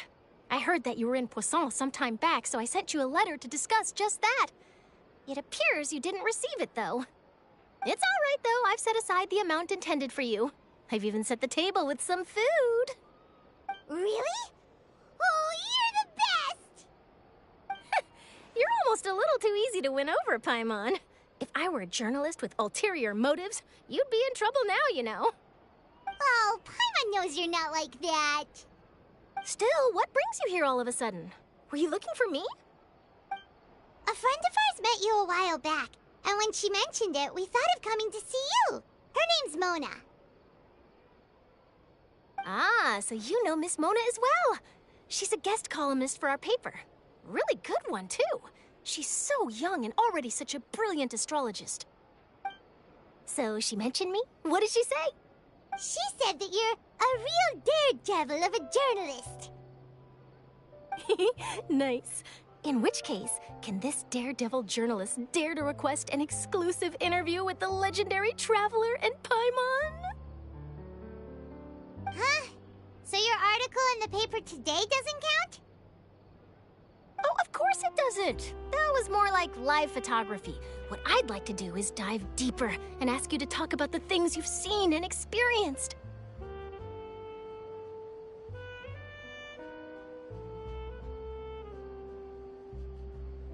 Yeah, are we even qualified enough? Why not? If I say you're worth an interview, then you're worth it. But not right now, of course. I'll need a few days to prepare.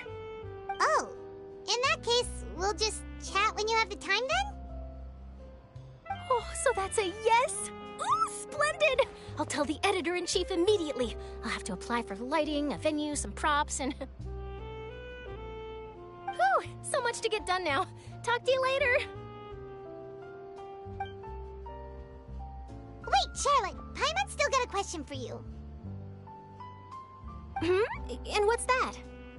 If, just for example, Fontaine were to be flooded tomorrow, what would you do today? Huh. That's the prophecy you're talking about, isn't it? I mean, I do hear about it often, but I've never once thought that the day could be tomorrow. If you're seriously asking, then I might try and think of a way to leave Fontaine. Oh, but I'm still a journalist, first and foremost. That means I have a duty to be reporting from the scene. And secondly, I wouldn't forsake my homeland that easily. From what I've seen, most people don't know what they'd do should the worst come to pass. In truth, it might be better just to behave like normal rather than worry over such an end. So in all likelihood, I'd probably still be prepping at the office for that interview of ours. I know what you're thinking. That sounds a bit sad, but I've always believed that it's best to do what you enjoy. Just think about it.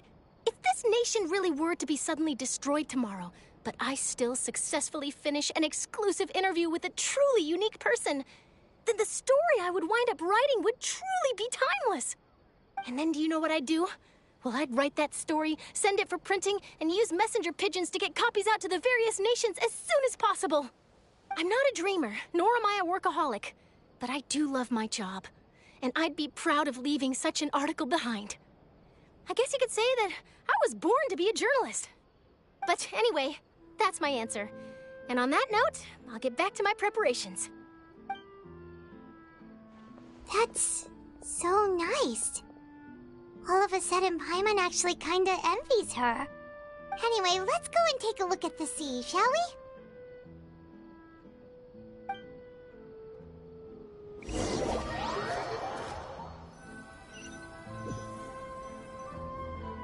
The sea breeze and scenery can be a pretty soothing combo, huh?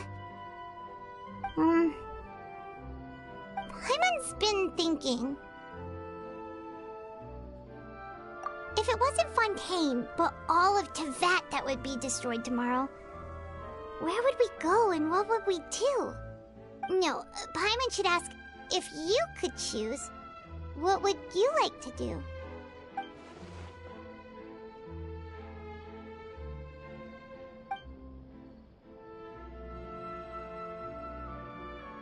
We've always been moving to the next destination, so we haven't spent much time thinking about these kinds of things.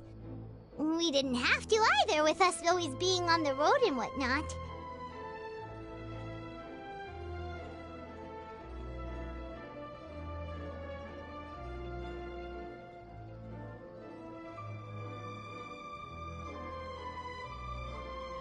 You mean, still traveling?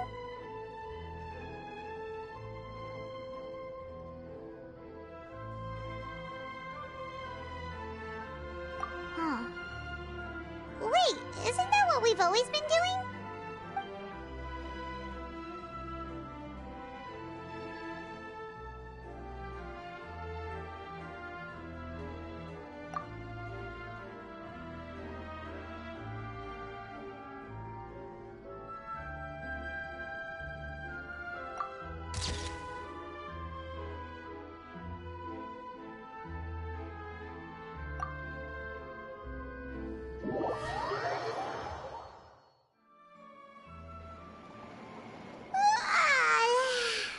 Feels like you'll grow mold if you stay here long enough. But it's still better than the Fortress of Mirapede, that's for sure. It's not only damp there, but salty too. Ah, so the two of you are still here. Wonderful. Oh, you're from the Palais Mermonia, aren't you? Yes, I'm Isadora. Monsieur Nervillat sent me to look for you two before. I heard that afterward you went to the Fortress of Meropide.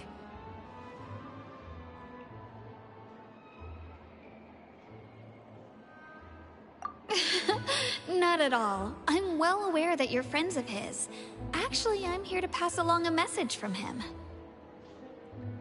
Yes, inside the Opera House. The Maréchaussée Phantom has declared the incident a small-scale riot. A riot? Well, that said, I don't personally think it was that serious. Lady Farina was watching a performance at the Opera House, and while she was resting during an intermission, some other audience members suddenly started harassing her, loudly accusing her of doing nothing about the prophecy crisis. And before she could respond, others started to join in.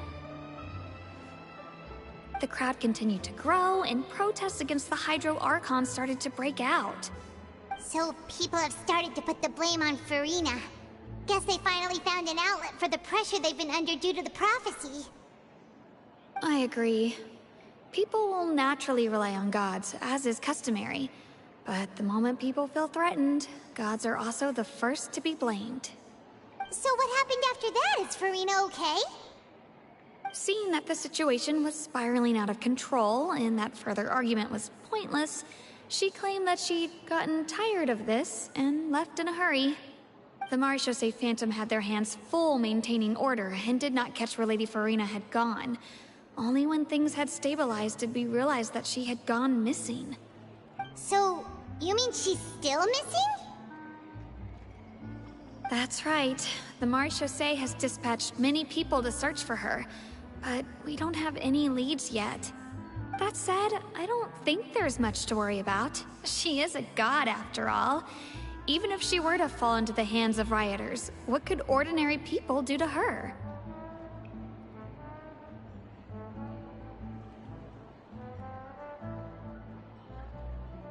Good. Monsieur Nervillet sent me to tell you about the situation, but he didn't say anything else. Don't worry, this is more than enough to go on. Thanks for keeping us informed. Ah, is that so? Well, all right then. In that case, you two take care. I'll be heading back to the Palais now.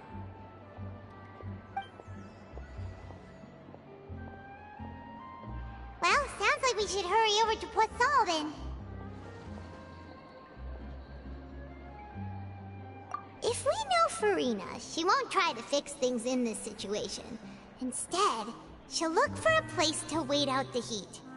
And, as we also know, she may be loud and dramatic, but she doesn't have a heart of stone.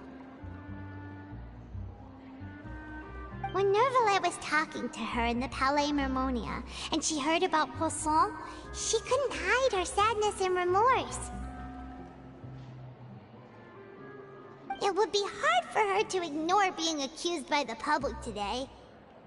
Paimon thinks Farina's probably taken the opportunity to slip away to Poisson and try to relieve the sense of guilt that she's feeling. Huh! Well, what do you think?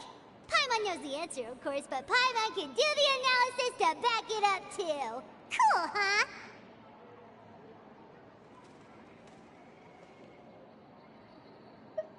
In that case, there's not a moment to lose! Poisson, here we come!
This place looks deserted. Guess all the survivors must have evacuated already. All that's left here are signs of devastation. Could Farina really be here? Let's try to find her as soon as possible.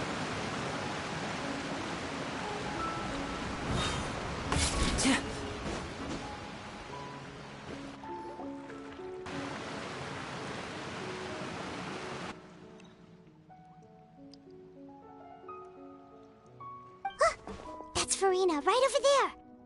She really is here all on her own.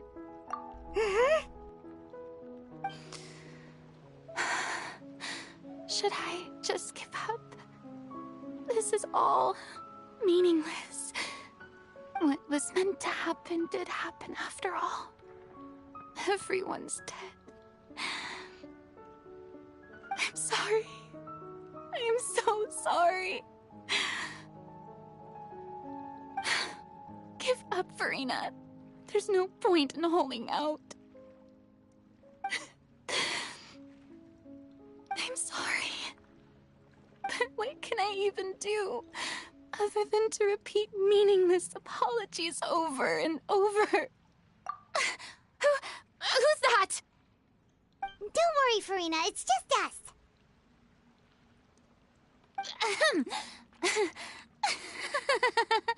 So it is you, blonde traveler from another land. Why, I almost thought you were someone from that mob of my ignorant subjects, come to kneel and beg for my forgiveness. Farina, you were crying just now, weren't you? The tear stains on your face are obvious. What do you mean, tear stains? Oh, I remember. The show at the Opera House earlier this morning was so moving. I'm still trying to process it. Who did that uncivilized rabble think they were, disturbing my enjoyment of the arts? They even dare to tout their Archon. I must teach them a lesson. I can just imagine their twisted and frustrated faces once they realize that I'm nowhere to be found. Oh, and I'm sure Nouvellette and those people from the Maréchaussée Phantom are freaking out right next to them, too.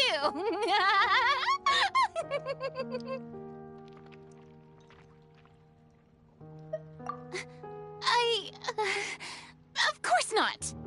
Hey, there she is! The Hydro Archon's over there! Quick, after her! Farina, those people seem to be after you. They are? They're just some rabid fans who want to cut the line because they haven't been able to meet me in person, aren't they? That's against the rules. I can't let them get their way. Farina just ran off! Quick, we have to catch up with her!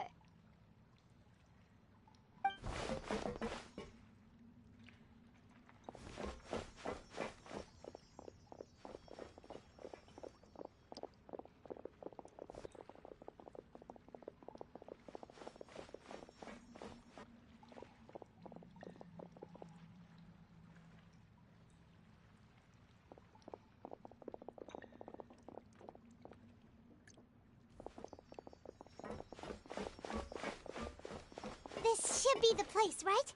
Hey, Farina!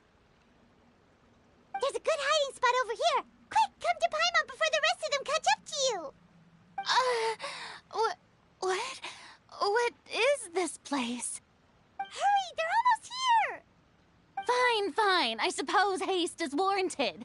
Lead the way.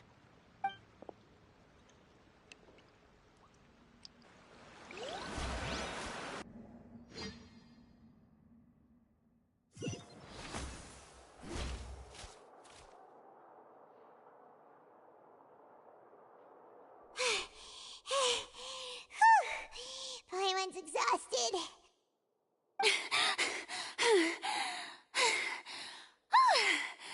I'm so tired. I totally thought they had caught me. No, I merely gave in to the sheer enthusiasm they displayed.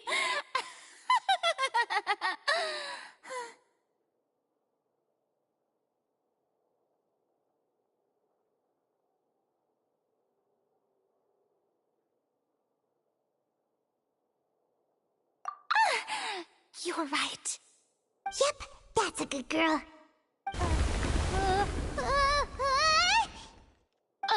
What's happening? The ground's shaking. Is it an earthquake?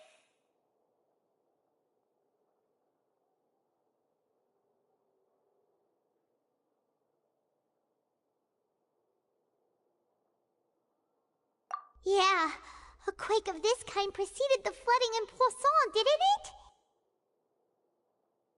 It can't be. It's happening again. Well, there's no need to worry too much about that.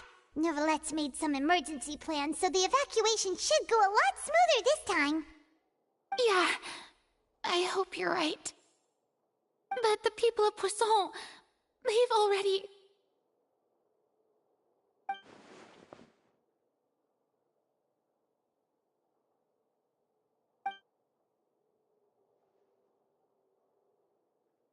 It's true. I've been investigating the prophecy for hundreds of years. I once had informants all over Teyvat, searching for clues and feeding information back to me. I've tried all kinds of ways, too, to hold back the sea. Anything to keep the coastline from advancing. But all my efforts proved to be futile in the end. Really, the truth has been clear to me for a very long time. We cannot make an enemy of the divine. No matter what we do, the will of the heavenly principles will have its way, and the prophecy shall be fulfilled. Give up. I do love the sound of that phrase. It would mean finally coming to terms with fate, but also for me to finally be free. Indeed, I've thought about giving up so many times, especially after we almost lost Poisson. Fate is really unreasonable, isn't it? It has no heart and obeys no rules. The prophecy has only just started to come true, and so many people have already lost their lives. But just now, it all became clear to me. I still don't have the right to come to terms with fate on behalf of everyone else. As long as the final moment hasn't come, it's still not too late. Don't worry. I will keep hope alive for everyone until the very end. Well, that's enough for now. I got the impulse to play the stricken maiden, but honestly, considering my rank and station, that wasn't a good fit at all. Don't take any of what I just said seriously. How could I possibly let Fontaine fall to the whims of trivial prophecy? Come on! Paimon could have sworn you were actually being honest just now.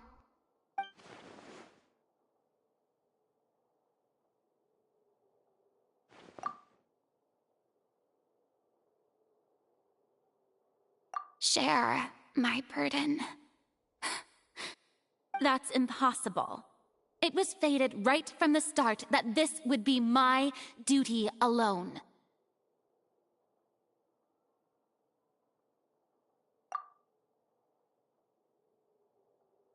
A witness. Yes, I've heard that you came to Teyvat from beyond the stars, yes. In other words, you never belonged here. And if Teyvat is, in its entirety, a show on a stage, then you're just a spectator, aren't you? If that's the case...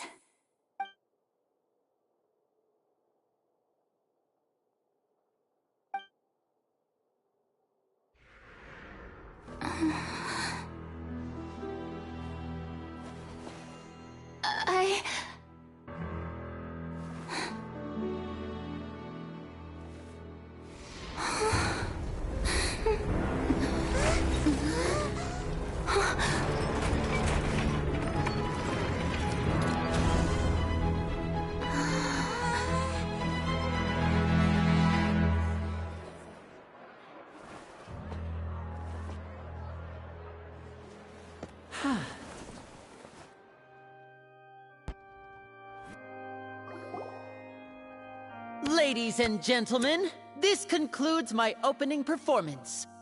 Now, without further ado, we may proceed to the trial of our god.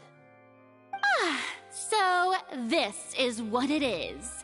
Yes, you deserve praise for the effort you took to raise the dramatic stakes. Do not forget, however, that I am Focalor, the god of justice, the embodiment of justice itself. Does it not strike you as even the least bit absurd to bring the very concept of justice to trial? May I interpret these words as your refusal to stand trial? In that case, you will have the opportunity to defend your honor through a duel. You would draw your blade against a god?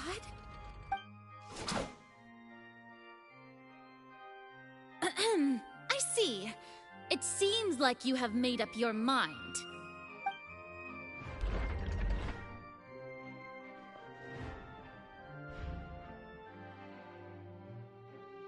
Paimon can't believe it.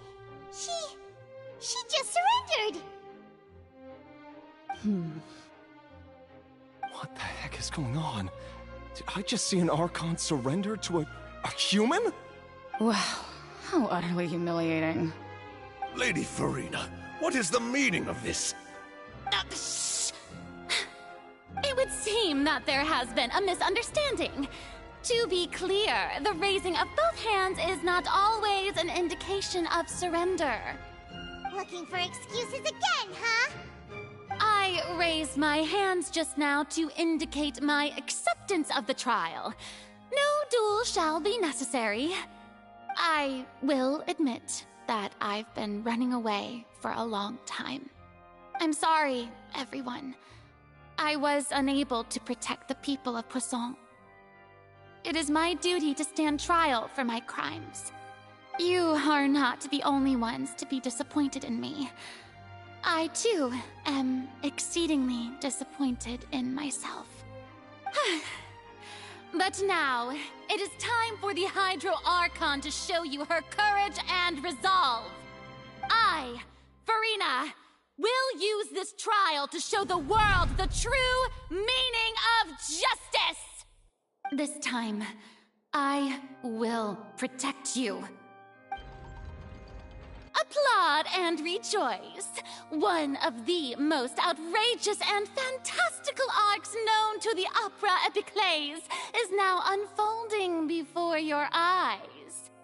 Mark my words, this shall be one of the most exhilarating and brilliant shows ever to grace the stage of Fontaine! The trial of the Hydro Archon, Focalor, will now begin! Woohoo! Oh, now we're making history! Why does it feel like Farina just took over the whole thing? Like, come on! Didn't she just get forced to stand trial for her crimes? Also, even though she's still acting super dramatic, she is taking this seriously this time, right? All right, then. Who will be my opponent in this trial? The court asks the prosecutor to please take the stand. Is that so? Very well.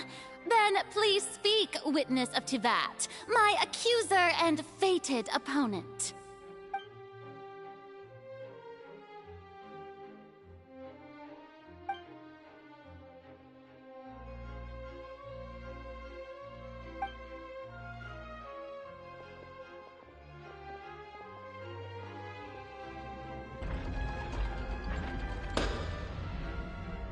Also, please allow me to ask, as a final question before the trial begins. Just how much work did you do to force me onto this stage?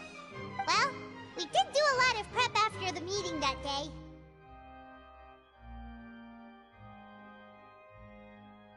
I can go over the tasks assigned to the Spina di Rosula, since they were rather straightforward and easy. Navia, the president of the Spina di Rosula. Most of the people who participated in the disturbance this morning were my subordinates.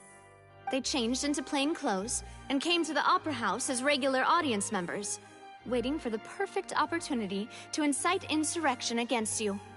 The people's resentment against their Archon has been building as more and more of the prophecy is fulfilled. A spark was all we needed to turn smoldering anger into a flame. Moreover, according to our understanding and analysis of you, when something like that occurred, you would likely flee the scene and head to Poisson by yourself. So, we arranged for a second group to lie in wait there. So, you mean, the ones who scoured the settlement for me were also from the Spina? And their goal was to force you to step into the giant magic box so you may personally participate in the greatest magic performance in all of Fontainian history. That's right. That house was a magic box, rather than someone's residence. As the super ultimate version of the setup that I used when I first performed at the Opera Epiclese, The volume of the box was increased by a whole order of magnitude, and the distance it traversed was the entire gap between Poisson and Aranias. Its cargo, of course, was an Archon instead of a human. My thanks, Farina. Without your help, we could never have pulled off such an extraordinary performance. You're welcome? Of course, this performance was only made possible with Father's support. The House of the Hearth spent a massive amount of labor in Mora to pull this off. We had to select a location, construct the giant magic box, dig a tunnel, and open up a path through the water. It was a lot of work for all of us. So, in other words, the earthquake that we felt within the giant magic box was just a normal tremor from the transportation of the whole house? That's right. It wasn't a sign of another disaster to come.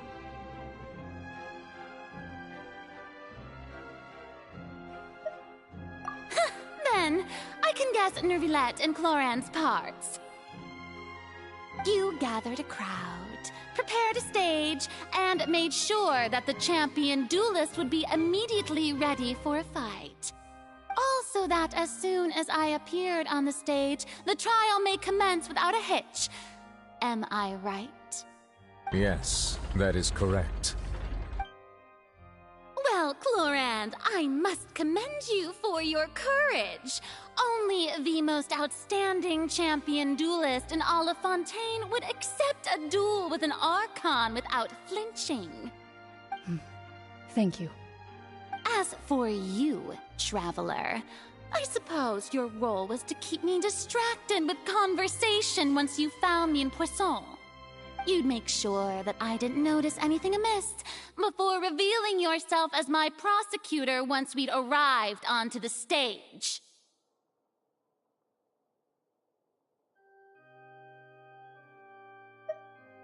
Oh?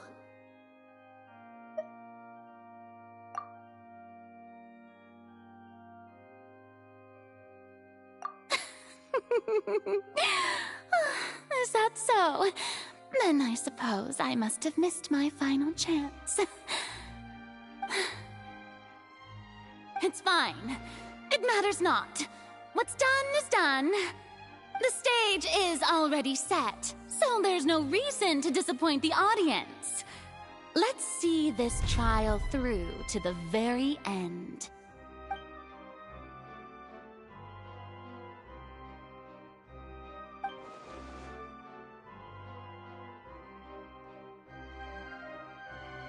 Madam Prosecutor, please allow me to pass this along. This is a document that Miss Charlotte applied for and received permission to share with you during the trial. According to her, it should speed up the proceedings. Huh?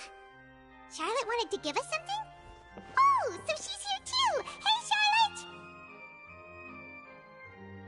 Oh, let Paimon see. Isn't this the exclusive interview that she did with us before? So she's already finished it, huh? Wait, then that means this document is a perfect timeline of everything that's happened ever since we stepped foot in Fontaine! So in other words, we can refer to this anthology of evidence every time we want to use something from our journey as evidence for an argument! Let's quickly confirm the information in it. Just think of it as a refresher, alright? You defeated the Hydro Archon in the very... I didn't think this is the tune... The Crimea of the words of...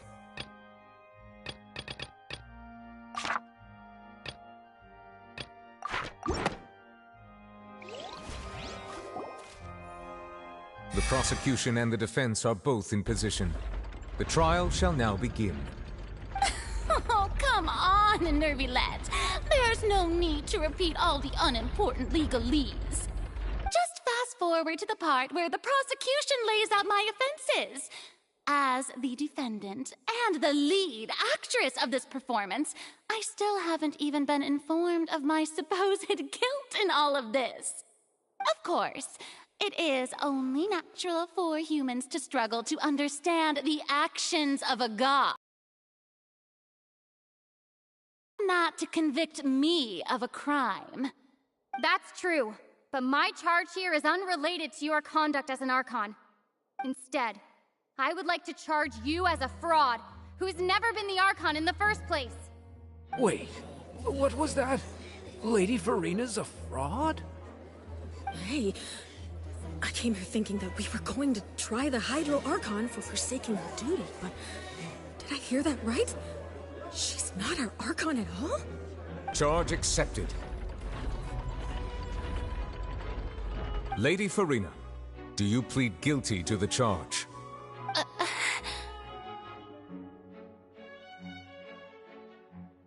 Lady Farina. I plead not guilty. How can I be guilty? There is no way that I, Focalor, otherwise known as Farina de Fontaine, a member of the Seven and the Regina of all waters, kindreds, peoples, and laws of Fontaine, could be anything other than your true Archon. Yeah, even though Lady Farina can be rather eccentric, isn't it going too far to doubt her very identity? Yeah, I've never questioned her identity either. Sure, Lady Farina can be super irresponsible, but what grounds does that prosecutor have to make such a huge claim? I have cause to believe that common sense will prevail in this case.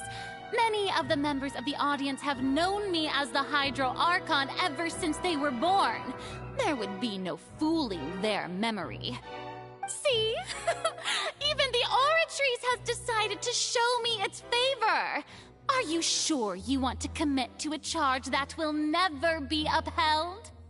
If you wish to drop the case, I can promise you as the God of Justice that you will not have to face trial for making a false accusation.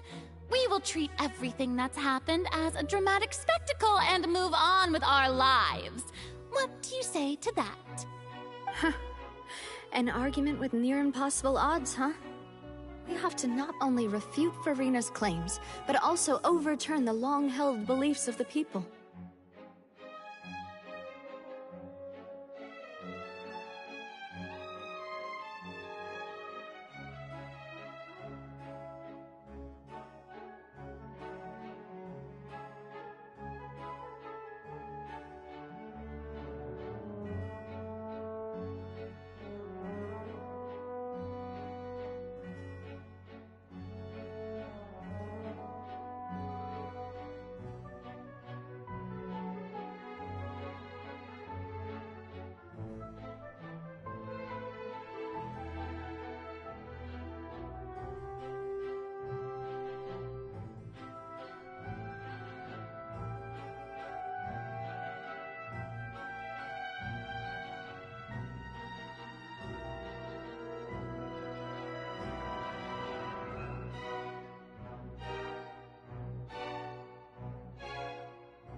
Well, I tried to give you the chance to surrender. If you must persist, then let me ask. If you believe I'm not the Archon, then what manner of being do you think I am? And if I was not the Archon, then how did I manage to live for over 500 years?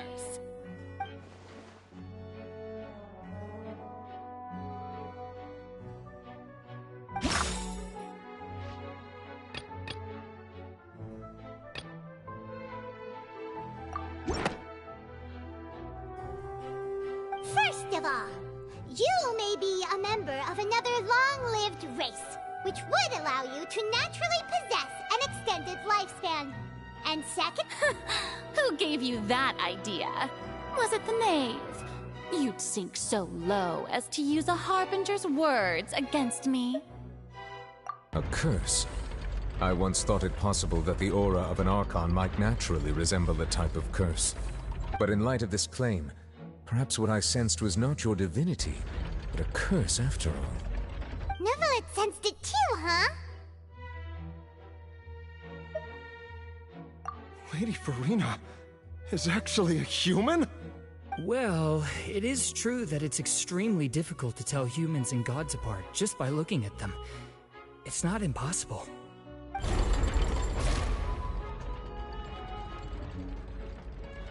Well, don't start celebrating too early now. Even if I have been carrying a curse like you said, how does that prove that I am merely a human being? Besides, everyone knows that the main difference between a human and a god is the possession of authority. Gods can do what humans cannot. That's why they're worshipped as gods. For centuries, manifestations of my authority have served the nation of Fontaine. One need only to turn their eyes towards the Oratrice Mécanique d'Analyse Cardinal in this very opera house.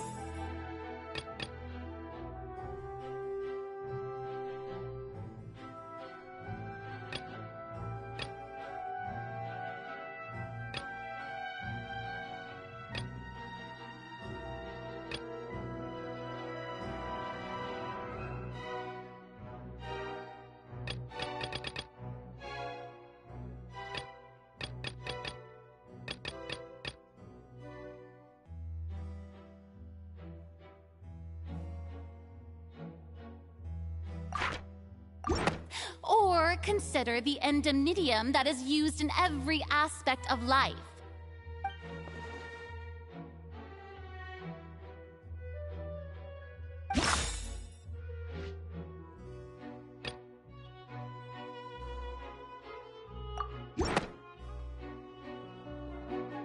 You tried to reference the Oratrice. But weren't you as confused as all the rest of us when the Oratrice declared Child to be guilty without any proof? Otherwise, you should have come up with a good explanation for that by now. Didn't I make myself clear at the time?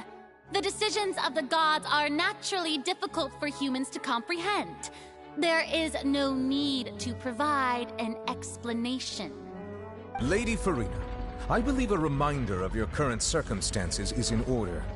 While the court is in session, the principles of justice and the law must come before all else. While you are an Archon, you are also first and foremost the defendant in this trial. You will prove yourself unable to defend against the prosecution's charges if you continue to withhold vital information against the rules of the court. I never thought you'd use that kind of rhetoric against me. That was no trick of rhetoric, Lady Farina. I've merely reiterated the rules of the court. Rules that all should respect and follow. So, you neither knew why Child was declared guilty, nor did you understand the structure and operations of the Oratrice. Instead of having been created by you, the manifestations of authority you mentioned have been made by the real Hydro Archon, haven't they? The real Hydro Archon? Well, now you're really losing me. It is true that I did not know why the Oratrice gave out a guilty verdict that day. But the Oratrice handed out that verdict unilaterally. and it has been operating independently ever since it was first created.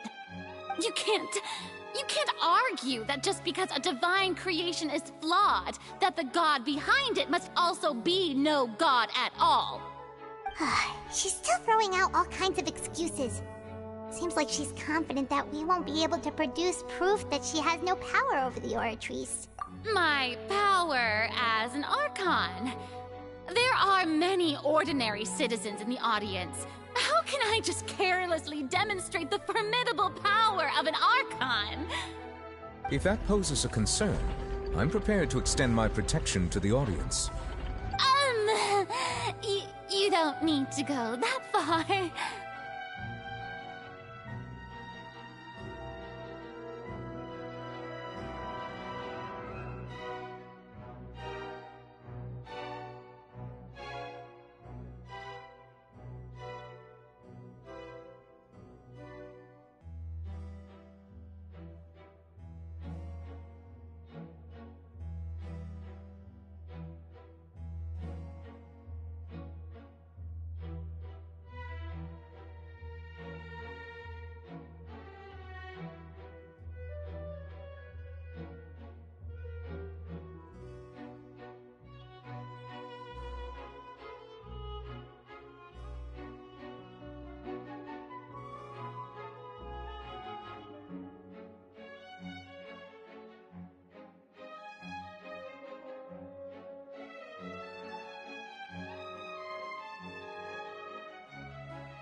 Aren't you the Hydro Archon? Or is it that you can't even wield the power of Hydro, much less the authority of a god? Indemnitium! Yes! It's all because of Indemnitium! All Archons derive their power from the faith of the people, and I've converted the people's faith in justice into Indemnitium! Thus did I give up all of my divine power to provide everyone with energy for their daily lives. Have you ever seen a more magnanimous god? Isn't that a huge stretch? Yeah, no matter how generous an Archon can be, how could they give up all their power? Can a god with no power even still be called a god? It seems like nobody's buying Furina's excuse. Hey, come now, everyone! Please don't stare at me as if I was a liar! I'm still the same Furina you knew, right? The one that you loved! Shouldn't you want to believe in me? Please? You've got to believe me! If what the prosecutor said is true, she really has committed a grave offense. Did she deceive all of us?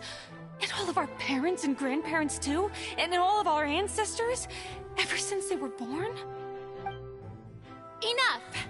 That's enough. Tell me then, if I'm not the real Hydro Archon, then who is? If you have no evidence of another Hydro Archon's existence, nor can you find anyone who can back up their claim to be such, then what grounds have you to say that I'm not actually the real deal? Wow, she came up with yet another argument. How can we refute her now? Seems like she really doesn't want to give up.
That doesn't sound right.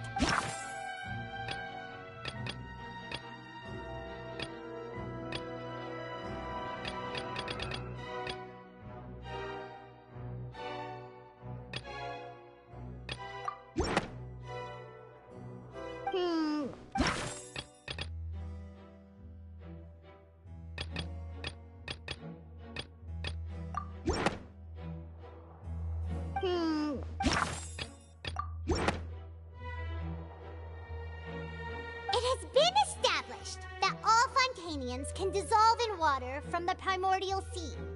And that means... Since you insist on claiming to be a god and not a human, then there's a method that you can use right here and now to eliminate all suspicions of you being the latter. Miss Navia, please apply to serve as a temporary attorney for the prosecution before addressing the court. Though you act in partnership with the prosecutor, you must still adhere to proper procedure. Super sorry, Monsieur Chief Justice. I swear this really will be the last time that I'll speak out of turn. Now, I've brought some seawater from Poisson. As everyone knows, a massive flood struck the area not long ago, taking many lives, including those of some of my closest friends. So, Miss Furina, would you dare to touch some of this seawater? If we are to believe that you are indeed the real Hydro Archon, touching the seawater would have no effect on you. All it should do is strengthen your case. But if you don't dare to touch it, then we would have basically proved the reverse. Oh, and I must remind you that after the disaster at Poisson, nobody wants to see any more people dissolve. I do hope you'll act prudently and choose the simpler path of admitting guilt. Navia from the Spina di Rasula. The Spina has governed Poisson for many years. I guess her suggestion is valid. If Lady Farina is indeed just a human, she's probably Fontainian like all the rest of us. Would she really dare to try?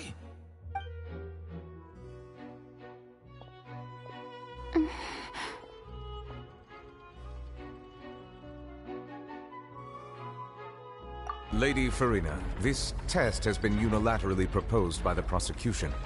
As it falls outside the realm of standard court proceedings, you possess the right to decline participation. Well, of course he had to tell her that. But refusing to participate is basically the same as a confession of guilt. She's just staring at the water without saying a single word. It really does seem like she's quite terrified of it. That could only mean... What's going on? Is she really planning to... that's not what we thought she would... Due to the inherent risk of the test, Lady Farina, you may... What? Hey!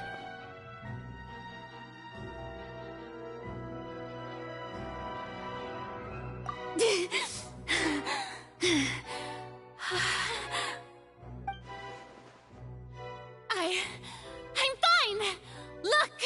Look at me, everyone! My hand is still here!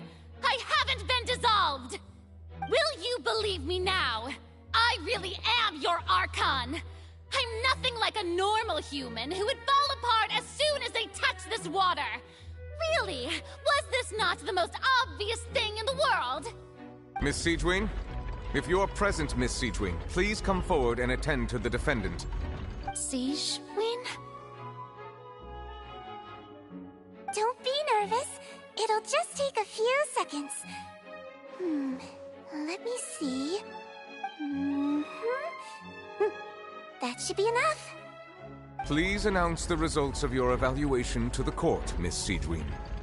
As everyone doubtlessly saw, Miss Farina was displaying symptoms of hyperventilation and flushed skin. These indicate that she was experiencing the adverse effects of exposure to primordial seawater. The extent to which she was affected is the same as other humans when exposed to primordial seawater of a similar concentration. Thank you, Miss Siegewing. Lady Farina, you may return to the defendant's stand. Oh wait, what did she just say? I didn't get dissolved! Shouldn't that be enough to prove my innocence? Well, considering your tendency to run from your problems, we did originally prepare a direct sample of the seawater around Poisson. However, after extensive discussion, we exchanged it for a sample that is not concentrated enough to dissolve an actual human. After all, on the off chance that something entirely unexpected might occur, we don't want anyone else to lose their life to the sea. Yeah, so out of regard for Farina's life, you secured a low-concentration sample and asked the head nurse to serve as an expert witness. It's a great thing that the direct sample wasn't actually used. Farina could have... I can't believe... you...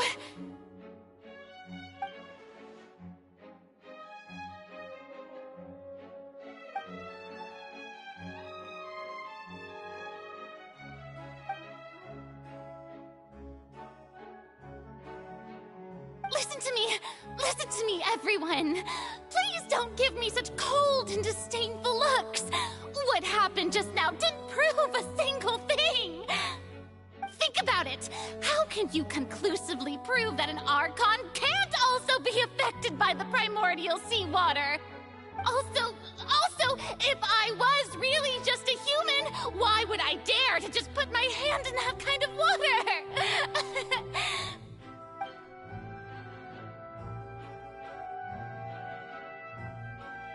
Please, everyone, anyone, just listen to me!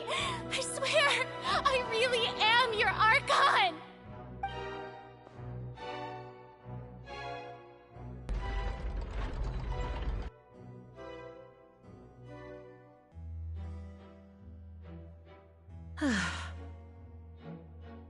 I don't think anything she says at this point will sway anyone. The odds are just too stacked against her now. With all the things that have been said, Paimon doesn't think there's any way left for Furina to win. I believe the time for arguments and presentation of evidence has come to an end.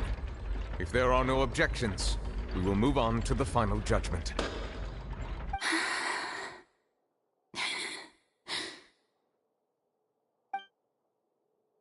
I don't think anything she says at this point will sway anyone. She's too stacked against her now.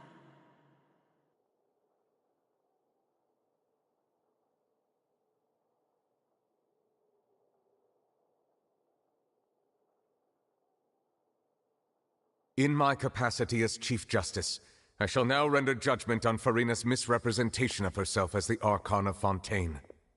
As a human who knowingly deceived her fellow citizens, Furina is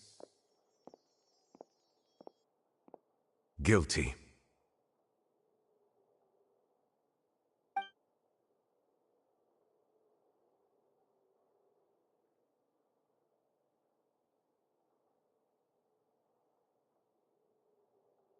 We shall now turn to the Oratrice Mécanique d'Analyse Cardinale to render the final verdict on the charges.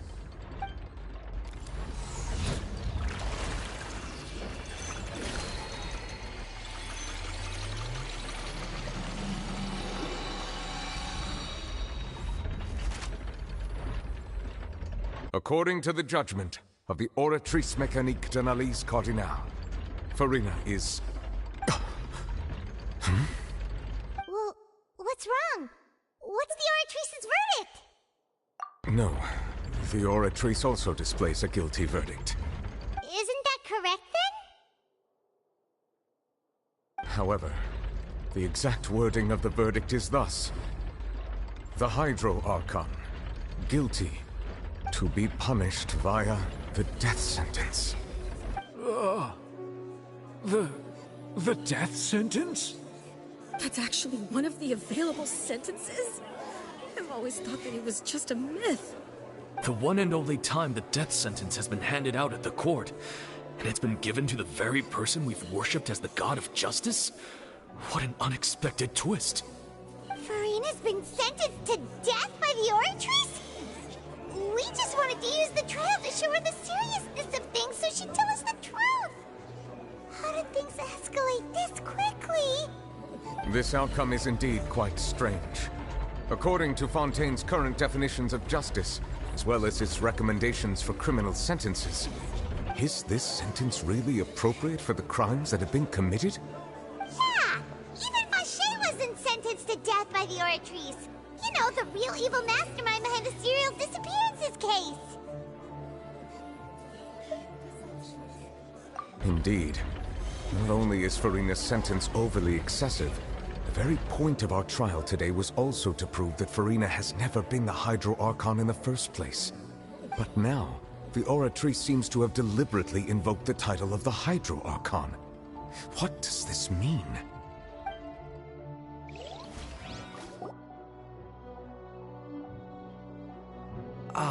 Excuse me, if I may interrupt. Is the trial still going? Fremine!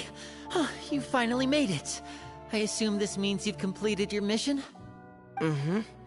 Any mission Father assigns to me will always be top priority.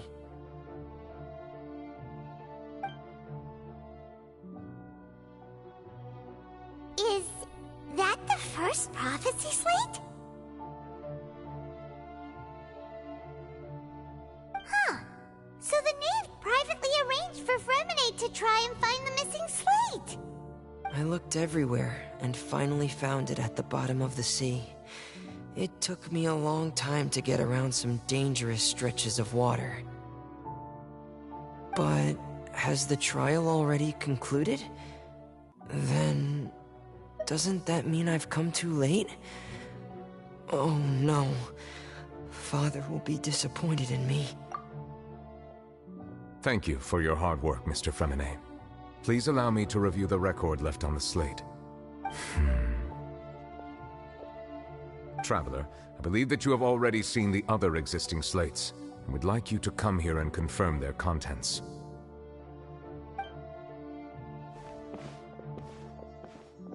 Huh? So what do you see? What is it?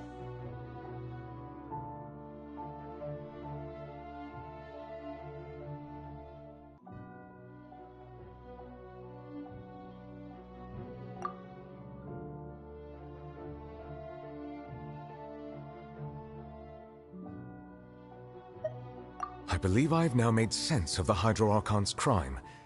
It has to do with Fontaine's lost history. Huh? Isn't the Hydro-Archon just guilty of deceiving her people? Oh, wait, no, that's Farina, and we've already proven that she's not the Hydro-Archon. So when you say Hydro-Archon, do you mean the real Hydro-Archon we've been kinda talking about? In truth, everything that you've encountered in Fontaine up until this point can be traced back to the contents of these stone slates. However, I'm uncertain as to how much sense they currently make to you. Okay, let's try to recall the contents of the other 3 stone slates. Paimon will do her best to help you remember.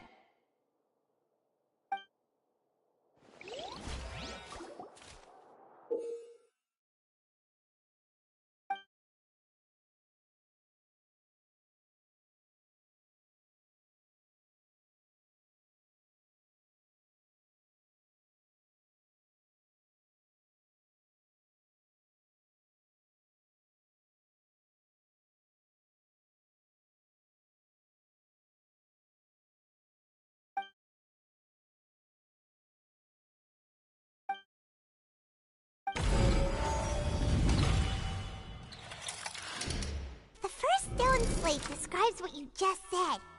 It seems to show the previous Hydro-Archon using her divine power, and then the Oceanids turn. Does that mean that Fontainians are transformed Oceanids?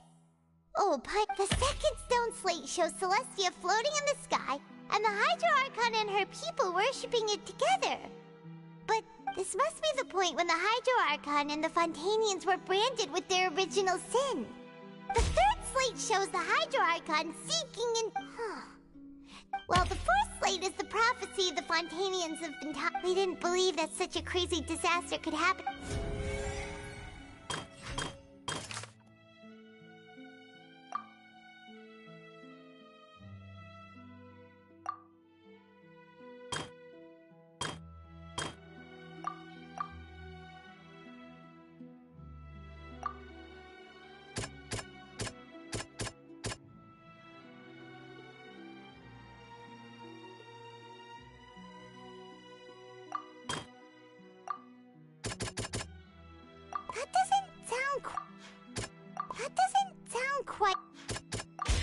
It's not a... When Navia fell into the sea, her consciousness was subjected to the stone slate.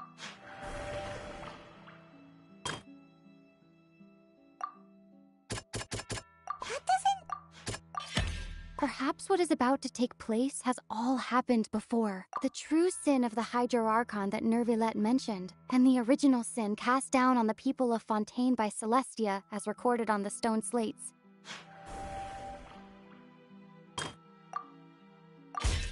We know from the case, and this...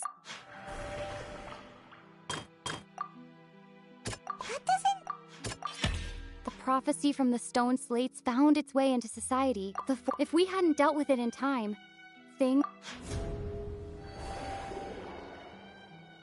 They'll dissolve into the primordial sea, but won't cease to exist. Their essence will flow in the seawater, converge, and take the form of an Oceanid.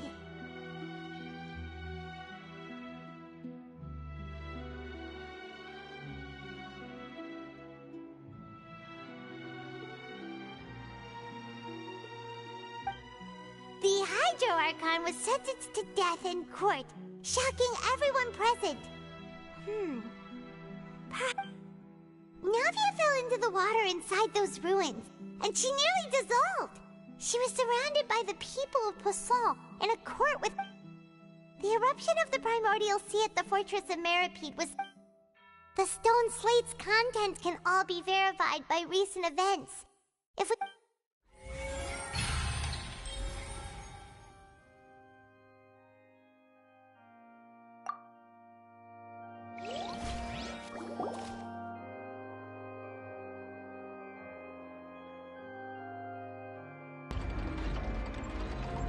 Huh? Oh, Paimon gets it now! So that's how you can make sense of it!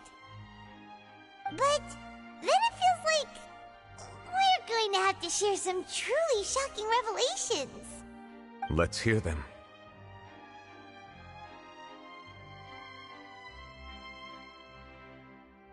Incredible. Lyney, did you hear that? We're not real humans. All Fontainians were originally created by the late previous Hydro Archon, with Oceanids as their basis. The evidence for that can be found in how only Fontainians could dissolve in primordial seawater, and how all the girls Vacher dissolved were also turned into Oceanids. Oh, and according to Navia, when she was about to get dissolved, she also saw everyone gathered around for a trial, all of them in the shape of Oceanids. Indeed. Yeah, and it follows from the content of the first slate that she probably angered Celestia by creating humans without prior permission. That could also explain why the Oratrice judged the Hydro Archon to be guilty. It's to account for that ancient sin. The Hydro Archon's true sin was creating us? And yet, after many hundreds of years, the Hydro Archon's creations have turned around to try to judge the Archon within the Opera Epiclese. The twists of history are often the most unexpected of all. Yeah, isn't the image here just like when Navia fell into the sea? So wouldn't it be trying to show the image of the Hydro Archon also falling into the sea once the prophecy has been fulfilled in the fourth slate?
the end, the people will all be dissolved into the waters, and only the Hydro Archon will remain weeping on her throne. Only then will the sins of the people of Fontaine be washed away. Did Paimon get all that right? You've made some keen deductions. I must say, given how much you still don't know, it is impressive that you've already managed to connect so many pieces of the truth. However, while you were able to decode all the information on the slates, they've also been etched with an additional layer of hidden information using a different power source. When we were at the ruins, I tried to decipher the hidden information recorded in the slates. But since we only had 3 slates at the time, I was unable to come to a full conclusion. Now that the slate collection is complete, I shall make another attempt to decipher the narrative recorded within. If everything goes well, we should finally be informed of the unadulterated truth.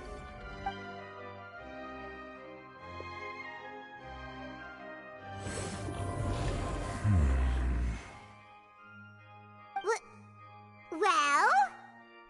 Did you get it? I believe I should share this truth not only with you, but with all the people of Fontaine as well. I will try to briefly summarize it for you.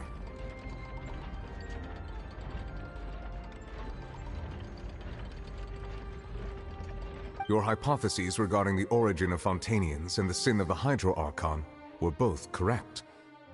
In the Fontaine of old, the previous Hydro Archon sensed the yearning of her Oceanid familiars for life on land.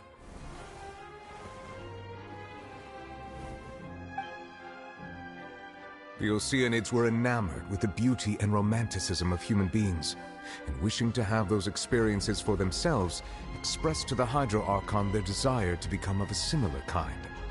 However, even though water as an element is intricately linked with the power of life, the Hydro Archon, as one of the 7, did not possess the authority to create a new form of human life. Not one to give in, she eventually found a way to create permanent humanoid bodies for her familiars by appropriating the power of this planet's primordial sea. She poured primordial seawater into the Oceanids' blood vessels, creating humanoid mimics in the process. But if Fontainians were to ever come into direct contact with water from the primordial sea, the power within their bodies would escape these artificial restraints and return to the sea. As a result, their forms would collapse, and they would be reverted to their original forms as Oceanids. Of course, the Hydro Archon never received permission from the heavenly principles to create a new human race. And thus, the Hydro Archon and all of her creations came to shoulder the original sin of appropriating the power of the primordial sea. That is the true history of how the people of Fontaine first came into being. So we were all Oceanids before we turned into human beings? That's way too much information for me. I think I'm just going to pretend that I never heard a single thing. Wait, but if that's the truth, we can't let the Hydro Archon be sentenced to death. After all, her only sin was creating us. This really might be too much information for your regular Fontainian, but it does answer a lot of our questions. Alas, your hypothesis regarding the 3rd and 4th stone slates was inaccurate. The slates' respective positions are, in fact, correct. A key point of the visual on the 3rd slate is how all the individuals depicted in the water are humans rather than Oceanids. They have not been dissolved, which implies that the water depicted in this slate is not water from the primordial sea. The nation of Fontaine is the nation of Hydro, as well as the nation of trials and justice. Instead of being the literal element, the water in the scene symbolizes judgment and justice. You may also recall Navia's experience. When she fell into the sea, her consciousness was surrounded by that of many others who intended to hold a trial to determine her fate. Therefore, the meaning of the 3rd slate is that the people of Fontaine shall try the Hydro Archon at the court of justice. Yes, it refers to our present situation. I think I'm following now. So, what you're saying is, even though we decided to put on this trial to avoid fulfilling the prophecy, in truth, everything we've done has happened exactly as the prophecy foretold. So now, it seems, we're the ones making sure it comes true. What should we do?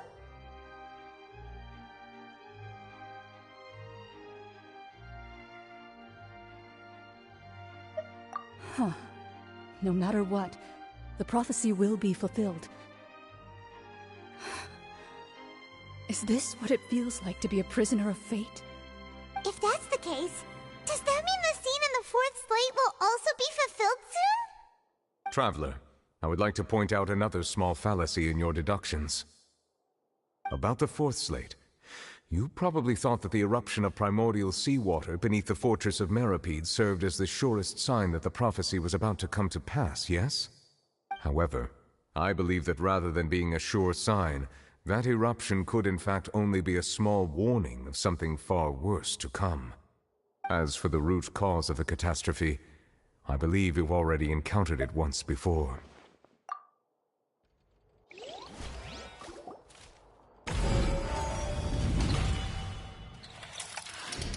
This eruption was just a small warning of the things to come. We must find the root cause of the disaster.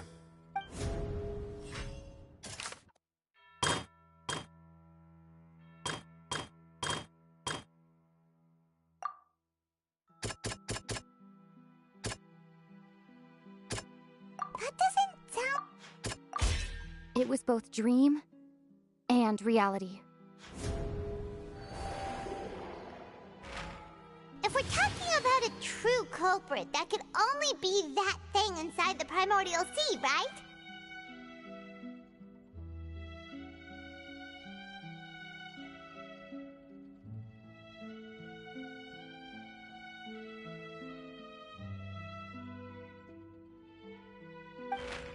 The truth, the original sin, the trial, and the root cause of the disaster.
That was way too close!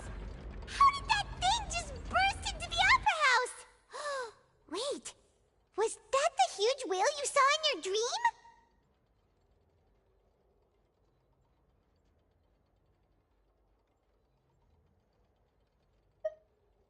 So we've met it at last. I understand very well why it has chosen to make an appearance here.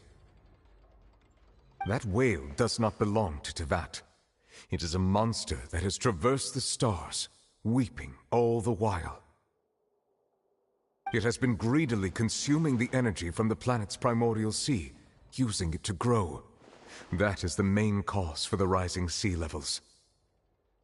And once it has finished consuming all of the energy contained within the sea, its next step will be...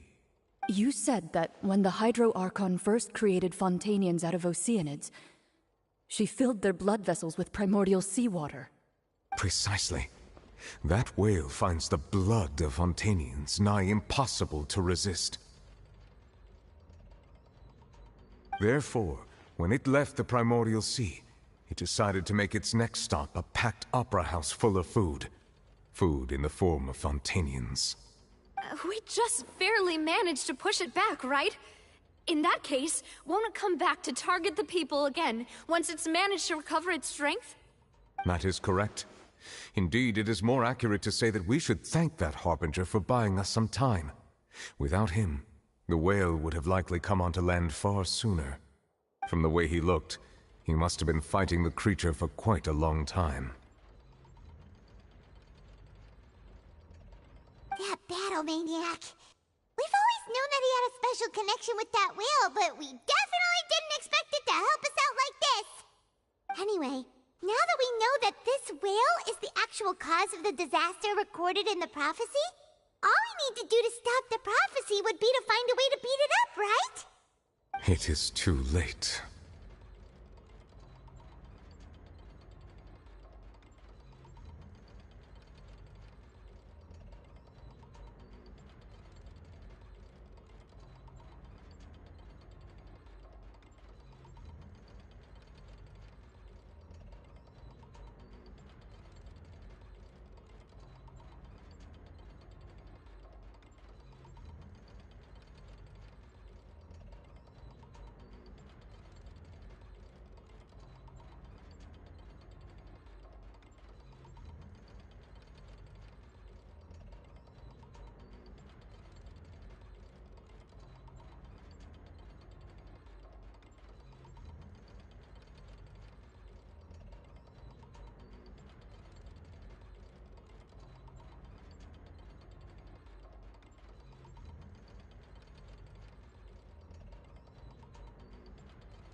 It had already absorbed too much of the Primordial Sea's energy before we could notice it. At this point, it has become practically integrated with the sea itself. Even if the entirety of Teyvat were to be destroyed, it could still survive and swim off towards some other world. That's not something I will accept. We've already done everything we can, and we even found the true culprit. We've come so far. You can't just tell me that the last hurdle is some impossible foe. That's just not fair. Indeed, that's not how a grand performance should end. I'll fight it to the end, no matter what.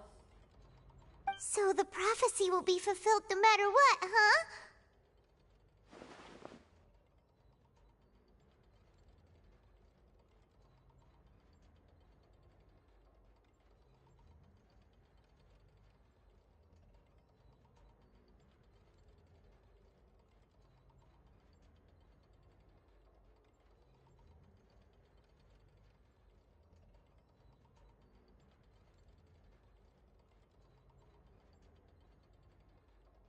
The prophecy. Yes, what has been prophesied will be fulfilled. You may view such things as the history of...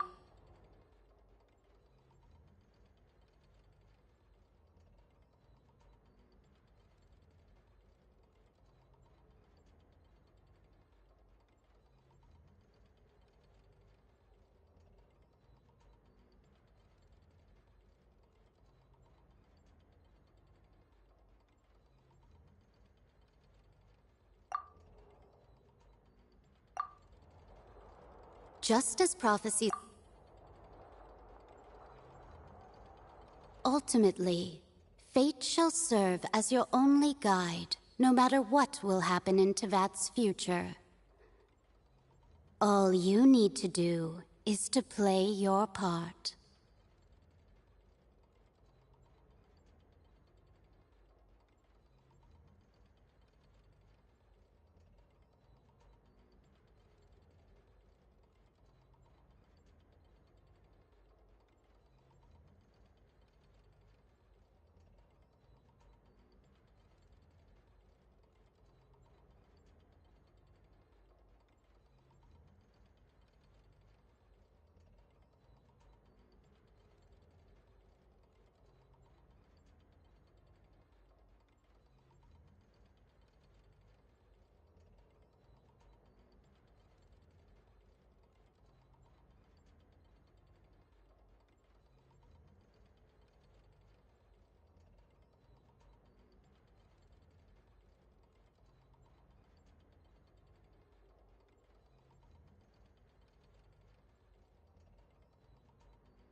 What's happening with the oratories? I believe it is preparing to carry out the death sentence.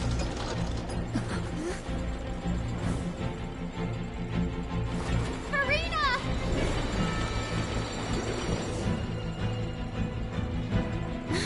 No, I still need answers.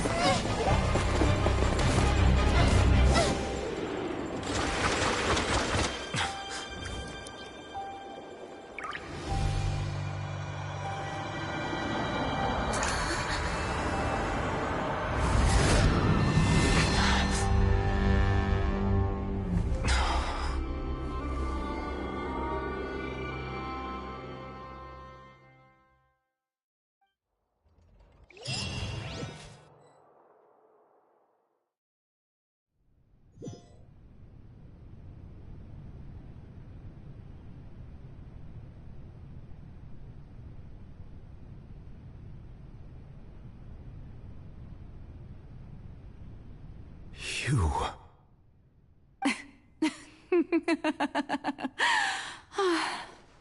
Sorry. That shocked expression on your face is just too amusing. I couldn't help myself. You are not Furina. Who are you? Ah, the sweet sound of bewilderment. Marvelous. A sure sign that my attempt to deceive everyone was a resounding success. But to answer your question, I am Focalor. You know, the god. Focalor? Why did you deceive us? Oh, that wasn't my goal, of course. Goodness, no. But I had to fool everyone else too, if I was to stand any chance of deceiving the heavenly principles. Deceiving the heavenly principles? It's all because of that pernicious prophecy. Dreadful, wasn't it? Everyone doomed to dissolve. Fontaine condemned to be flooded. One was not amused. In fact, one was positively bemused when that problem was thrust upon me by my dearest predecessor. That's the former Hydro Archon Egeria, for the uninitiated. It hardly gets more disastrous than a preordained national catastrophe, now does it? She knew full well that the prophecy would surely come to pass. And as one of the seven, she also knew full well that one defies the heavenly principles at one's peril. So yes, as you have no doubt surmised, it was a rather impossible situation that I found myself in. I spent a terribly long time mulling it over, alone on the ocean floor.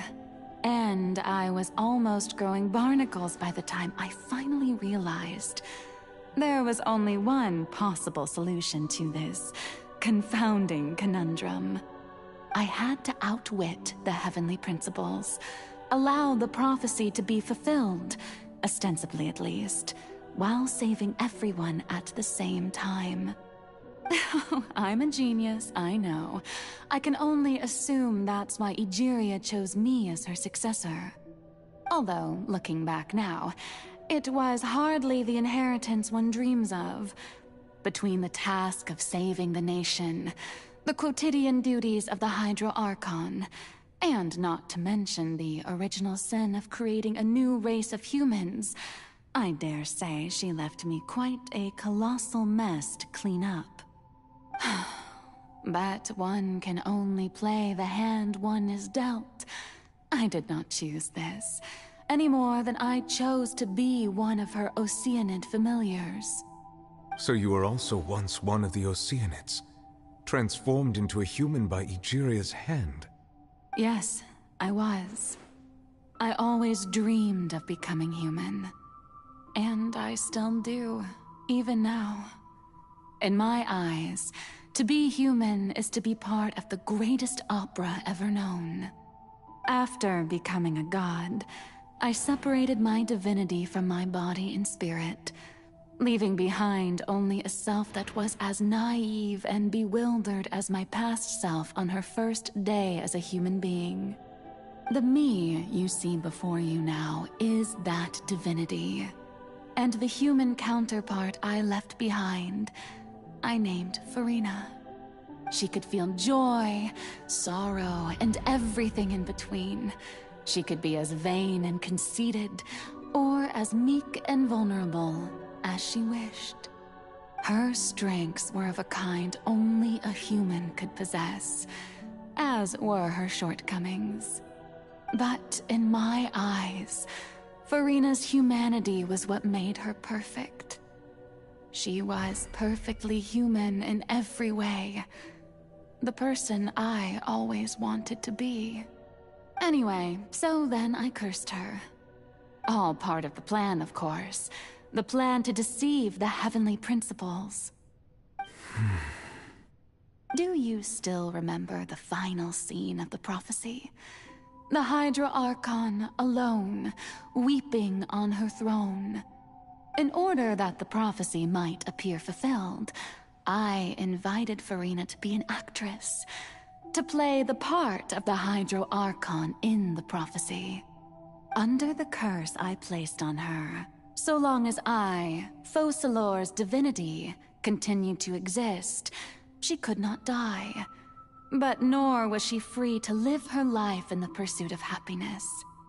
Instead, she was forced to take the stage in the opera house, to embrace the role of leading lady, to forever play the part of the god from the prophecy, all to create a deceitful appearance of that prophecy coming to pass. I suppose now you probably understand why your court is called the Opera Epiclese. But Farina is only human, isn't she? Even though she has had a long life, her mind is no stronger than that of any other ordinary human being. I cannot begin to fathom what she has had to endure. It must have been torture for her. It has indeed. And although she is, in a sense, me in human form, I most definitely owe her an apology for it. It's been 500 years, and all along, she's been playing her part in the most unimaginably long, unbearably lonely, and agonizingly painful opera of all time.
Ready, steady, go!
So, who permitted you to come onto the stage? Now, I understand your admiration for my... All right. It is not my intent to reprimand you. There is no need to state your name. Just be off with you. Do not distract me from my... Oh, do not jest. Can you not feel it? I am Focalor. The eyes of countless FontaineArcs are upon me. I must, at all times, display the utmost elegance and nobility.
So long as the audience thinks that seeing is believing, there's no limit to the number of tricks I can pull off.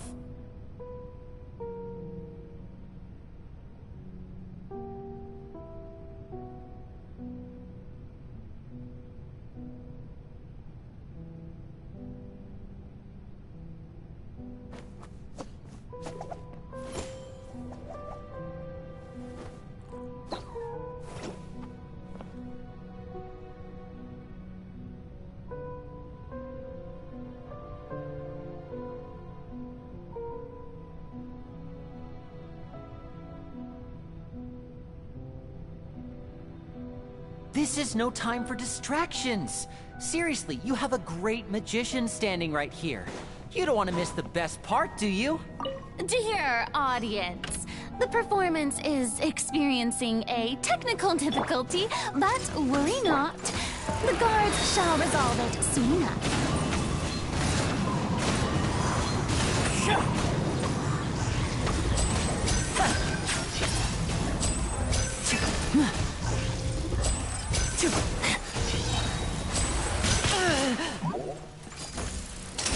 Here comes the finale.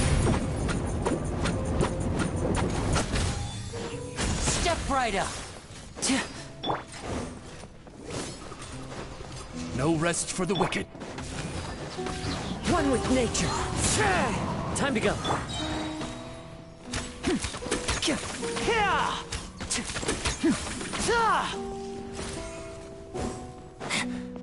Hey, what gives? The audience is still watching me, you know. Guards? Wait, where are the guards? Guards!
Furina. Furina. Huh? Who's that? Who's calling me? Where are you? Be not nervous. Be not afraid. I am before you. Wait a moment.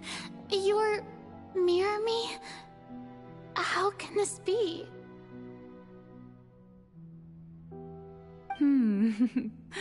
Mirror you, huh? You know what? That's not bad. Let's go with that. Mirror me. What do you wish to say? The prophecy. Have you heard of it? What prophecy? Wait. I know. I think... I don't know why, but it's in my head somehow. The people will all be dissolved into the waters, and only the Hydro-Archon will remain, weeping on her throne. Only then will the sins of the people of Fontaine be washed away. Oh, very good. You know it well. What's going on? I can't seem to remember anything clearly. The only thing I know for sure is this prophecy. Will it really come to pass? Yes, it will. And that is why I've come to you. Disaster will come to Fontaine sooner or later. Things will develop just as the prophecy declared. There is no escaping it. But doesn't that mean everyone will die? I'm a Fontainian just like them. Will I dissolve too? Oh, don't worry. Magical meetings exist in this world precisely to give people a chance to turn things around. It is the reason why you met me today. I will tell you how to save everyone, but you may have to suffer somewhat. Oh, so there's still hope after all. Goodness, you frightened me. You spoke so much and with so much certainty. As for the suffering, well, I will admit that the first thing that came to mind was, why do I have to be the one to suffer? But if the prophecy will come true, I'll also die anyway, right? So if I've already met you as my magical meeting in this world, if there were scales, with all the people of Fontaine on one side, and my pain on the other, is it not obvious where the scales should tilt? You truly are the perfect human. My ideal. I suppose this would also be the justice that belongs to you. Huh? Don't worry, it's nothing. Listen well. Fontaine has just lost its Hydro-Archon. I need you to play a role. That of the new Archon. Play as... a god? That's right. You must begin a never-ending masquerade. You must never let anyone suspect your identity. If you can keep it up, then I shall have my way of defying this prophecy. But should your identity be revealed, then all hope will be lost. But how will I do this? A human assuming the role of a god without being exposed. Don't worry. What you must do is not to turn yourself into a real god. You simply need to play the role of a god as humans imagine them to be. Being a human yourself, I'm sure you already know what such an entity would be like. Remember, your true challenge will not be pursuing divinity, but contending against humanity. I'm still not sure I understand, but I'll try. I'll try to do this. So, how long am I going to have to play this role? To accomplish this mission, you will have to stay on the stage for many, many years. You will endure and not grow old until your task ends. But I promise you, all will eventually end in a magnificent and dramatic trial, and everyone will be saved. A trial, huh? How exciting. I'll be looking forward to it.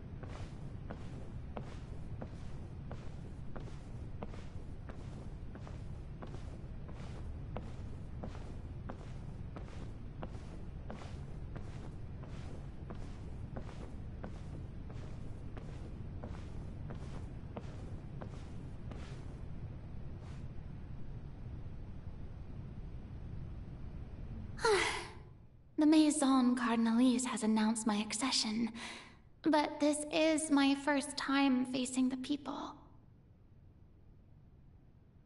What should I say to most appear like a god? To be honest, I still don't know. Perhaps I should first try to act natural. Ladies and gentlemen, good evening, and welcome to the Opera Epiclese. I'm sure you've all heard about how I have taken on the role of HydroArchon. Indeed, I am Farina de Fontaine, your new Archon. In truth, I know little about becoming a nation's new god, but it will be my honor to guide you all. As the god Focalor, the god of justice, I shall do all within my power to lead you into an age of fairness and justice. Once again, thank you all for coming. If you should have any questions or suggestions, please send them to the Maison Cardinalise. The future of Fontaine will require us to work together, after all. This should do it. I thought I might stammer, but thankfully, I was able to convey my thoughts just fine. Okay, and next. That's the new HydroArchon. Is this some kind of joke by the Maison? I would have thought that a being that surpasses humanity would be a bit more assertive. Hey, did you hear that? She even told us to send her suggestions there at the end. Shouldn't gods be all-powerful? She's being so modest. What's the difference between her and an ordinary person, then? If you ask me, perhaps the succession didn't actually happen. She might just be a Maison-backed puppet. Wait, what's going on? Why is everyone suspecting me of being a fake? Oh, this is bad. If I get exposed here, there'll be no saving the people from the prophecy. Right. Mirmi said that I just need to play the role of a god as humans imagine them to be. Calm down, Farina. Think. What do the people want? How would they imagine a god to speak and act? Assertive, with a strong sense of presence. One who can dispel all doubt. That is the character I'm fated to play.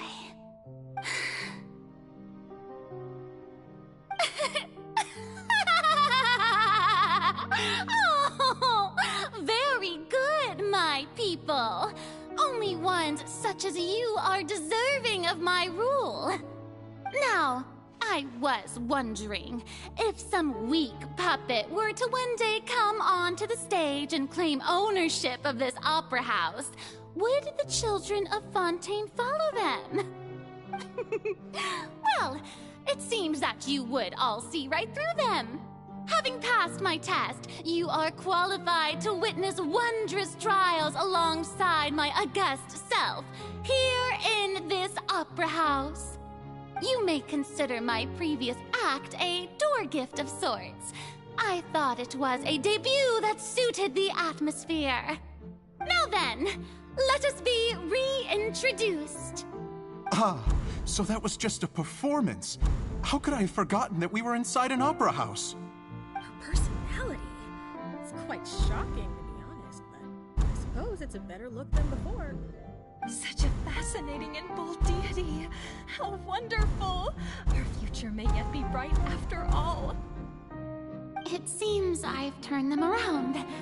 Best follow this flow and restart my accession speech.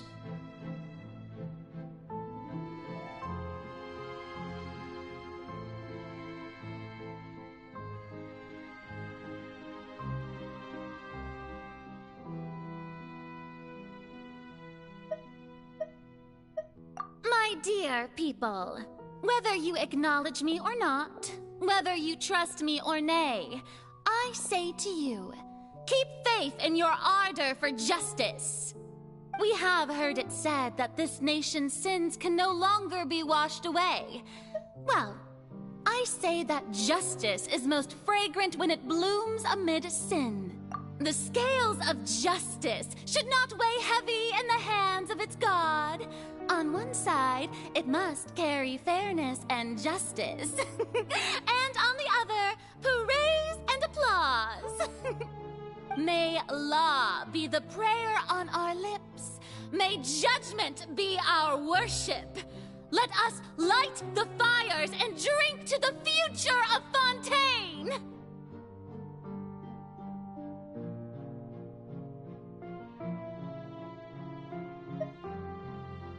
There is no trouble in this world that justice cannot solve. All that is needed is for you, my people, to believe in it, heart and soul. So long as I, the Archon Focalor, stand within the Opera Epiclese, so long as I stand before the Oratrice, I shall even judge the gods of this world!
Lady Farina, here are today's case reports, as well as a summary of the follow-up for your perusal. Come now, was I not just at the Opera House in person? Leave these kinds of things to Neuvillette. Besides, none of these trials were the one that I'm looking forward to the most.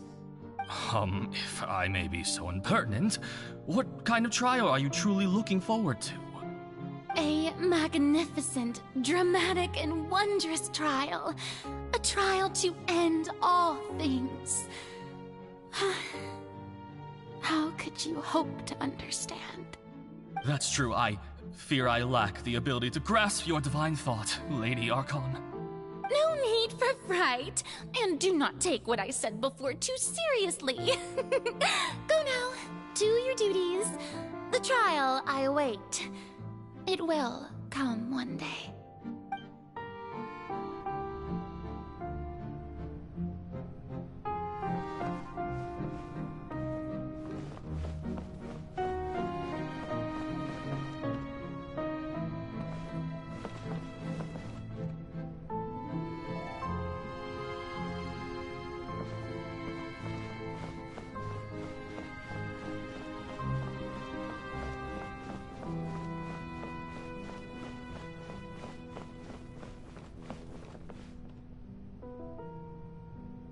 Lady Farina, I don't know what to say.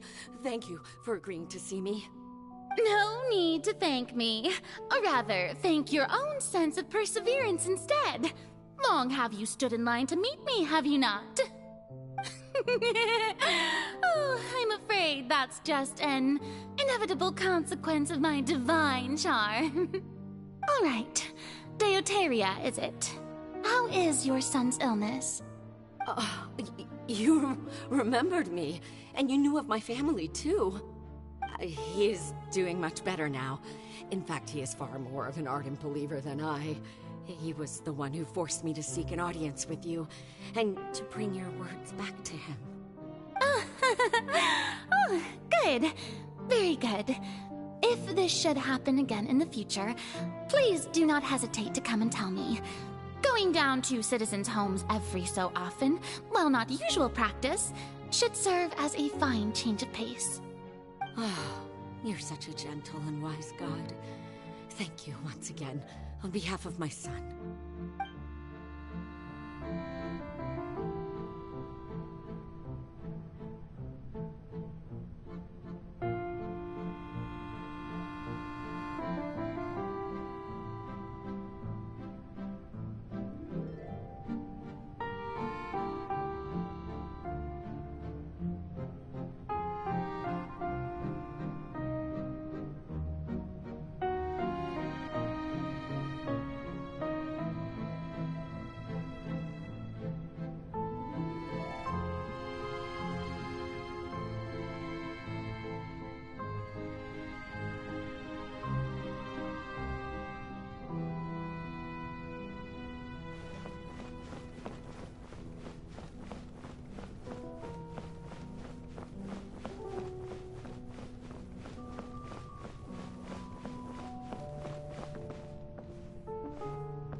Lady Farina, here are the latest hydrological reports.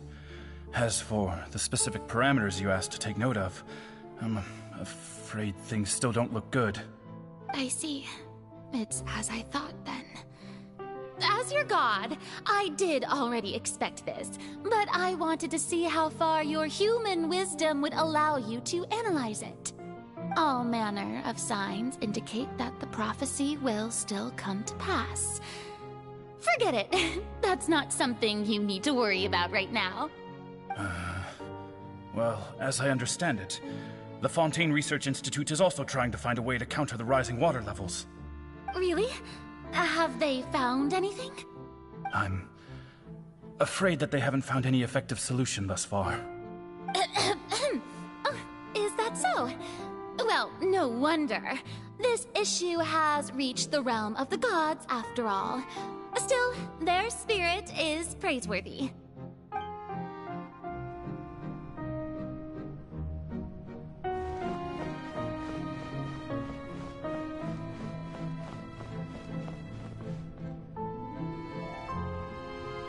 The day is finally over.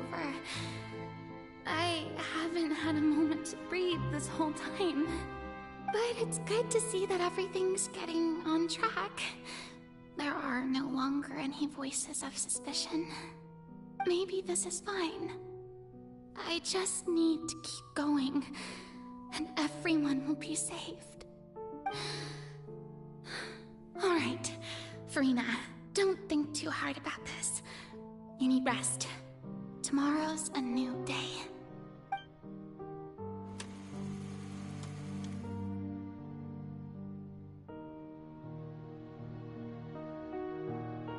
Lady Farina, here are the new trial reports for the latest cases, as well as a summary of the follow-up. There'll be no need for that. I've seen them already. There's no need to go back over scenes I've witnessed in person before. Lady Farina, I've waited so long for this chance to see you in this manner. Indeed, my dear, loyal citizen. This joyous moment is an honor for us both. Lady Farina, we're detecting significant hydrological anomalies near Poisson. Understood. Keep monitoring. Keep me informed should anything come up at the Institute.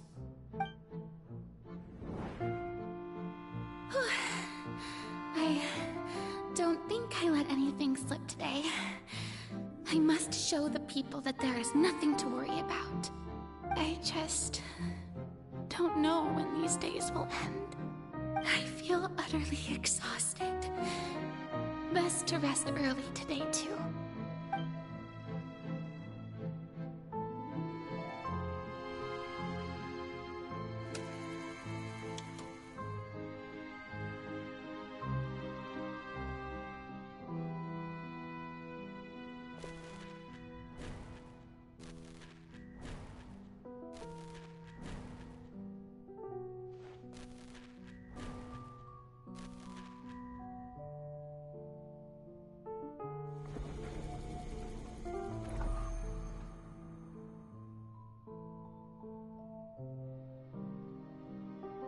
Lady Farina, it's like a dream being able to speak with you up close like this. I've heard that the first member of our family who was honored to receive an audience with you was Madame Dioteria, almost 20 generations ago. And what a fine family yours is indeed. It brings me great joy to meet such a faithful believer, a descendant of a line most ardent. Surely you exaggerate, Lady Farina. My lady? What is it, good citizen? Oh, are you crying? Uh-huh. Really now? I didn't even notice. This must be the overflow of hydro from my person. Well, can't quite help being the god whose dominion is the waters, can I? No wonder. No wonder. A manifestation of your power, then. Oh, Archon, I am honored to have witnessed it. Honored indeed.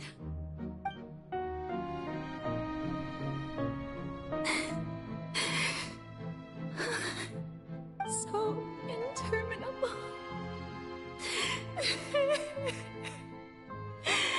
So lonely. Just how much longer? Hundreds of years must have passed by now. Perhaps the show must go on for hundreds more. I never imagined that it would hurt so much. Have I reached my limit? No. Perhaps I reached it long ago. Today I didn't even notice my own tears. I want to tell someone, anyone, about this. But would that not destroy all I've done so far? I've conducted so many investigations across the centuries, but there's not even a sliver of hope that we might break the prophecy. All I can do is keep heart. I must maintain this act. It is the only way to save Fontaine. Please, mirror me. You have to succeed.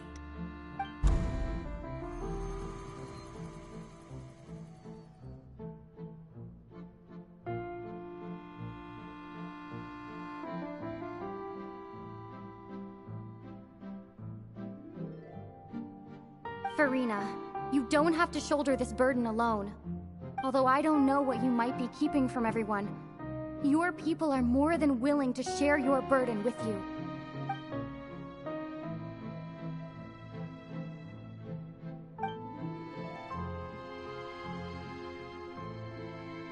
Share my burden. That's impossible. It was fated right from the start that this would be my duty alone. But even if your burden doesn't need to be shared, you can still choose to confide in someone. Just share it with me. I'm what you'd call a witness. A witness? Yes. I've heard that you came to Tevat from beyond the stars, yes. In other words, you never belonged here.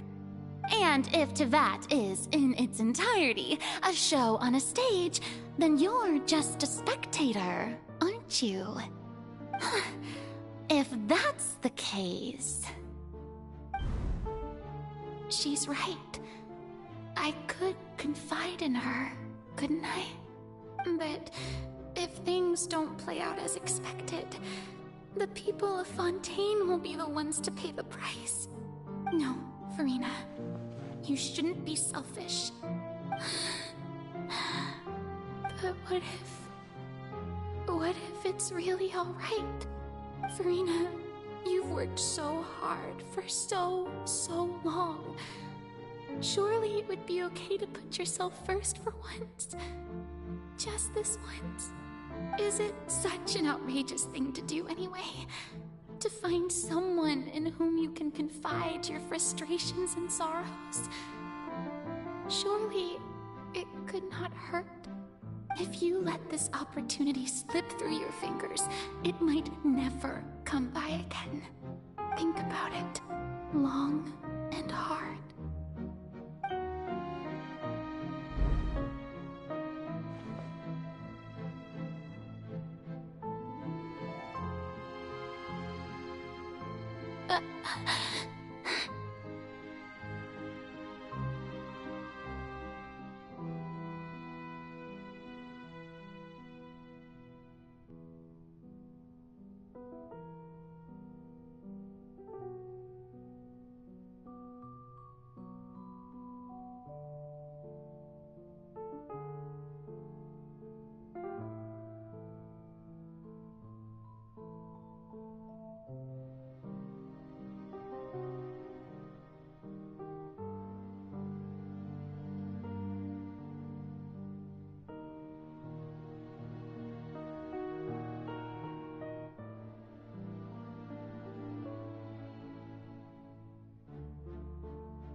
No, I have nothing to say.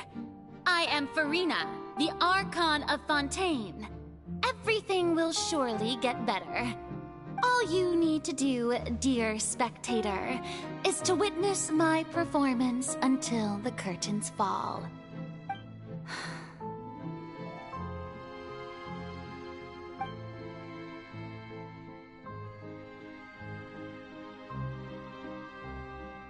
Fine.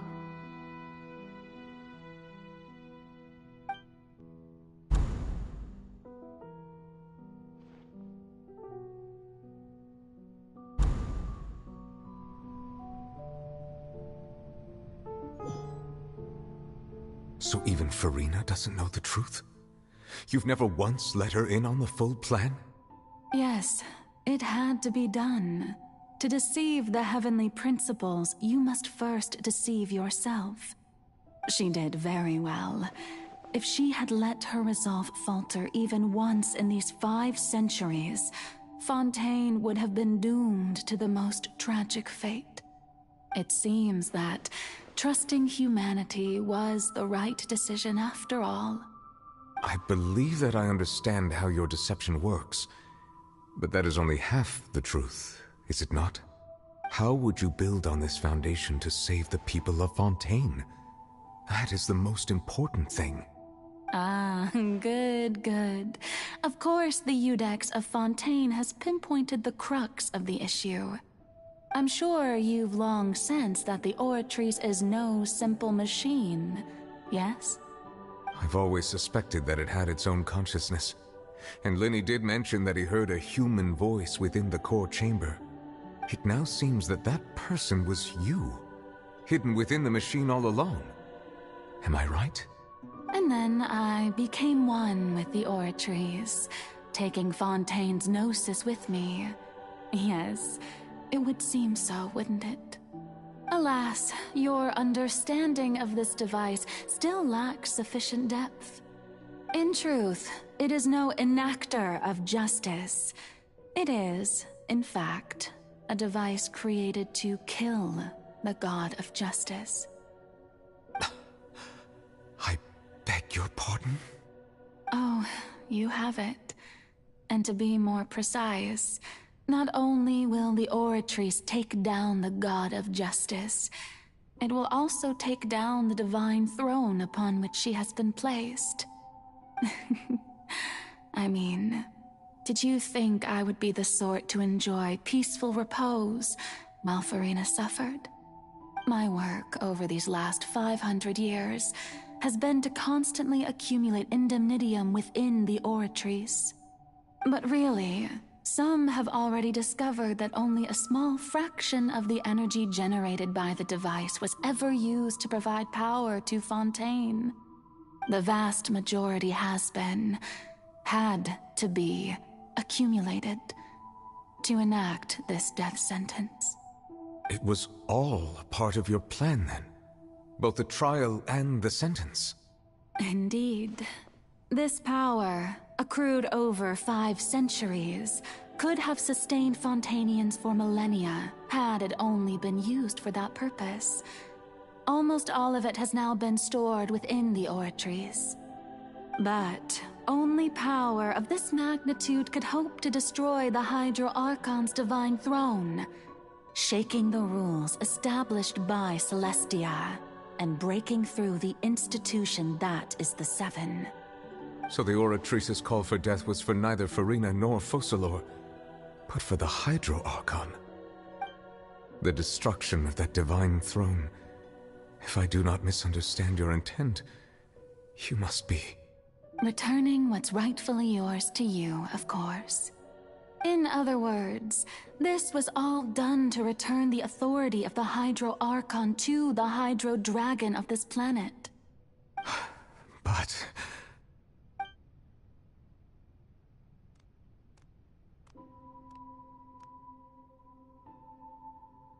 Oh, what? Getting sad again, are we? The authority of the ancient dragons shall soon be yours once more, O Hydro-Dragon Sovereign. And this is the face you make. All you've done throughout the years is just so you can sacrifice yourself at the very end. I've never quite seen it that way, you know. Even now, I'm quite pleased at how well my deception worked.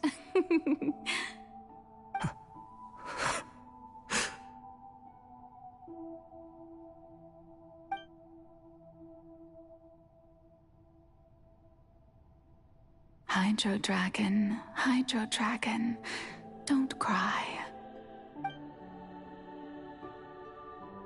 I must say, had it been within my rights, I would have loved to judge the heavenly principles themselves. Were they not guilty of essentially the same crime? Egeria stole the power of the primordial sea, and the heavenly principles stole the power you ancient dragons possessed. I, for my part, am the god of justice. And is it not just that your original powers should be returned to you? Speaking of justice, I have always believed that justice lies in the process of pursuing human existence itself. So, if the theft of the primordial sea's might was Fontaine's original sin, then, leaving matters of procedural right and wrong aside, the descent of the Fontainians as humans and their right to exist in this world would be Fontaine's original justice. In other words, existence was Egeria's justice, and to me, justice is the continuation of that existence. Defying the prophecy and ensuring that Fontaine's people shall live on, that should be the justice enthroned over all others. At this point, we, whether it be myself or all other FontaineIans, have shouldered the burden of this sin for far too long. Iudex Neuvillette, the highest judge in our land, when you regain your full power as an elemental sovereign, what verdict shall you pass upon us? Iudex, I see now that that was your idea too. I now understand the true purpose behind this position. In the beginning, I was uninterested in human existence. But these 5 centuries of living alongside them have gradually brought about mutual understanding between us. And I have even attempted to feel as they feel. You are a devious one, Focalors. Things being as they are, surely you know that I could never declare them to be guilty.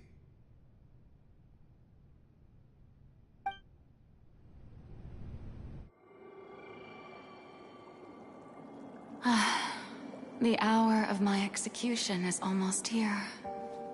For the sinner, the curtain call has come. I know I may not sound it, but faced with death, I find myself a little afraid. Perhaps this is one thing both gods and humans have in common.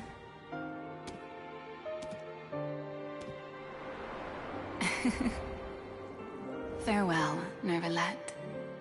I hope you've enjoyed the part you played these 500 years.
Iudex Neuvillette, hereby declare,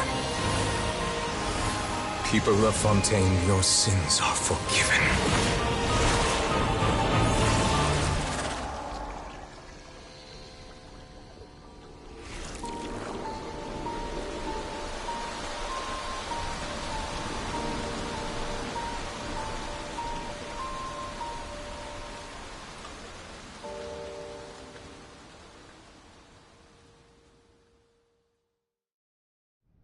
I wonder...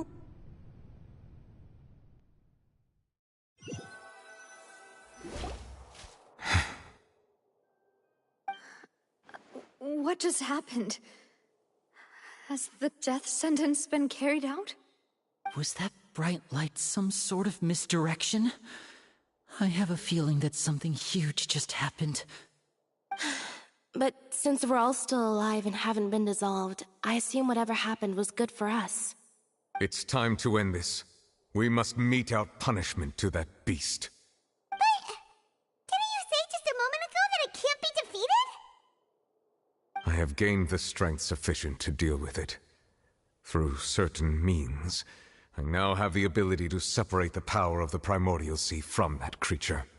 We should seize the opportunity to pursue our quarry.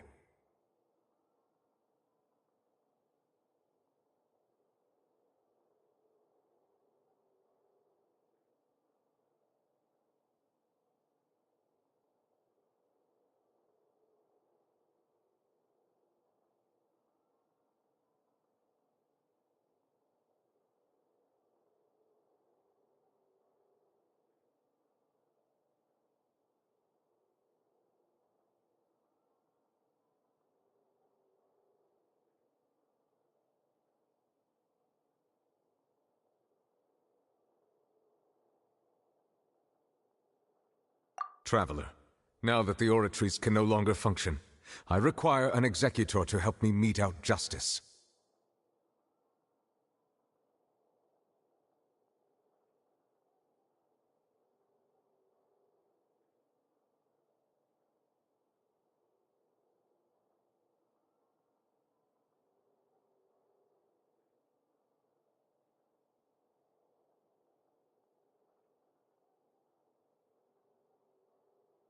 The root of the calamities befalling Fontaine, the beast that enacts the prophecy. Its name is the all-devouring narwhal. Come with me, traveler. The hour of execution has come.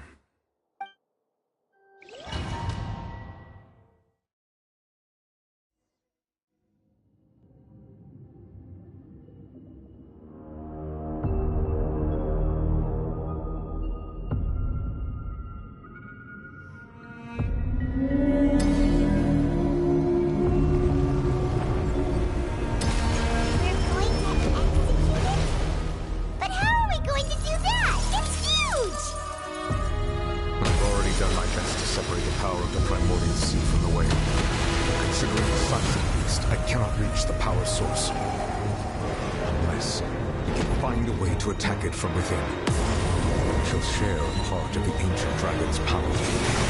Shall look for an opening together.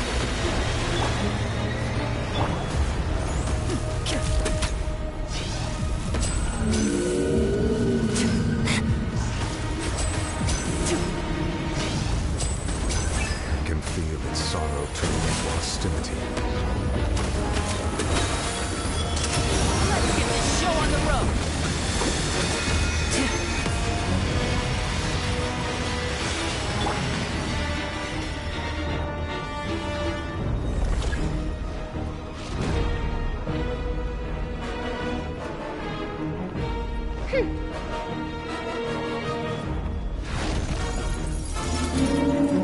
Devouring narwhal cannot resist its instinct to devour. Continue to trigger its hostility. A chance will present itself.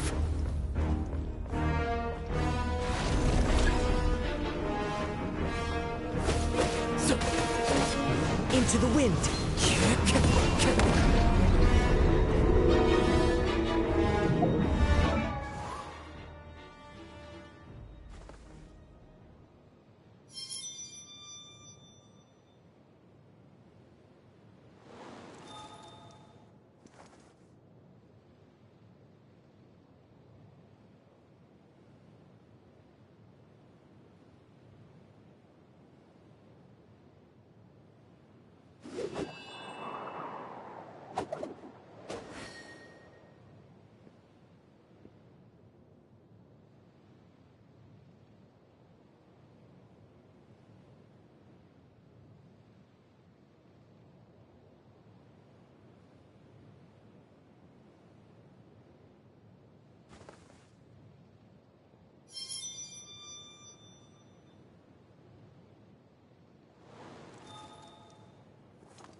appointed you my protector. Do not fear. Seize the moment and use my power to suppress its root from within.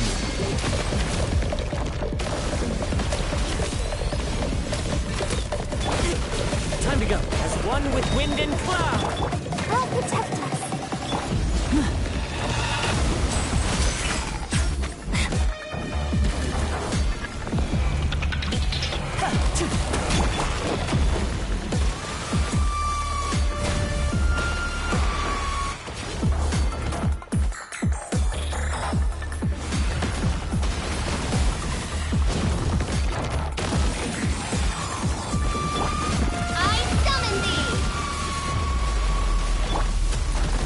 Into the wind!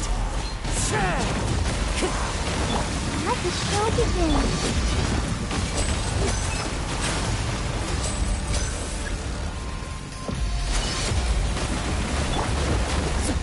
Time to go!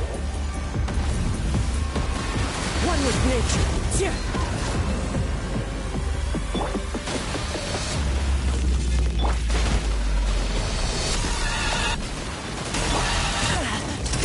Here comes the finale!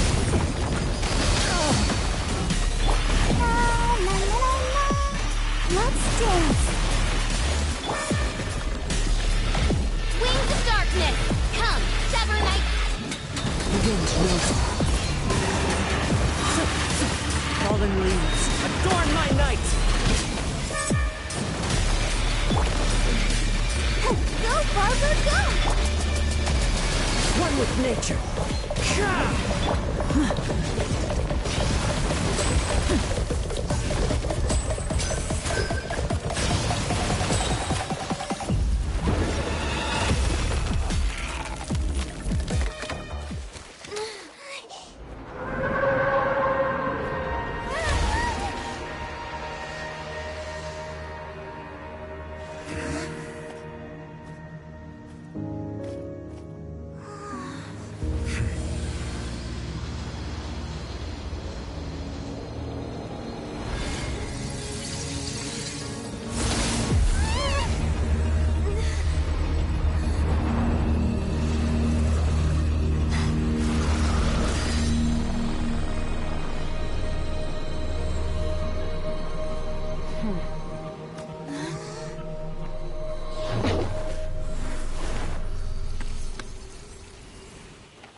Thanks for helping with the cleanup.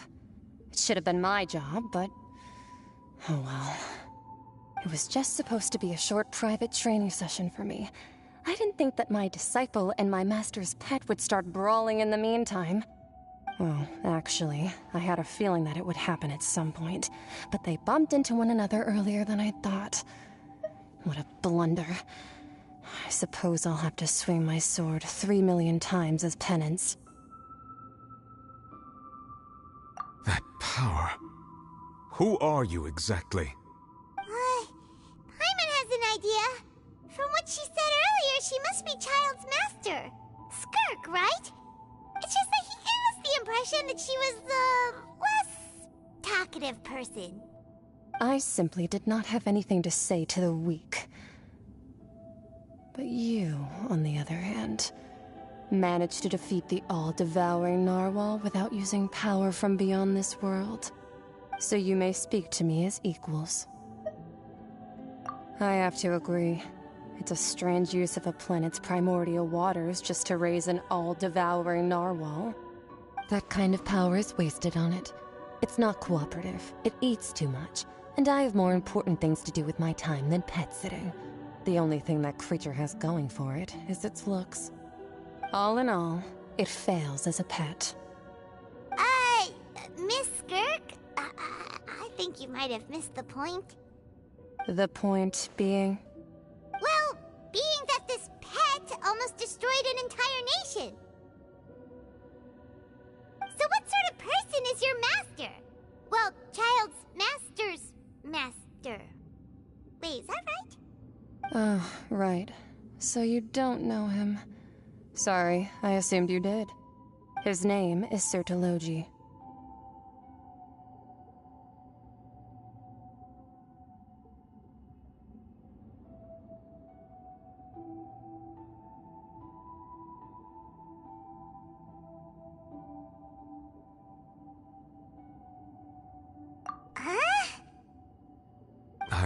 unfamiliar with that name. Huh.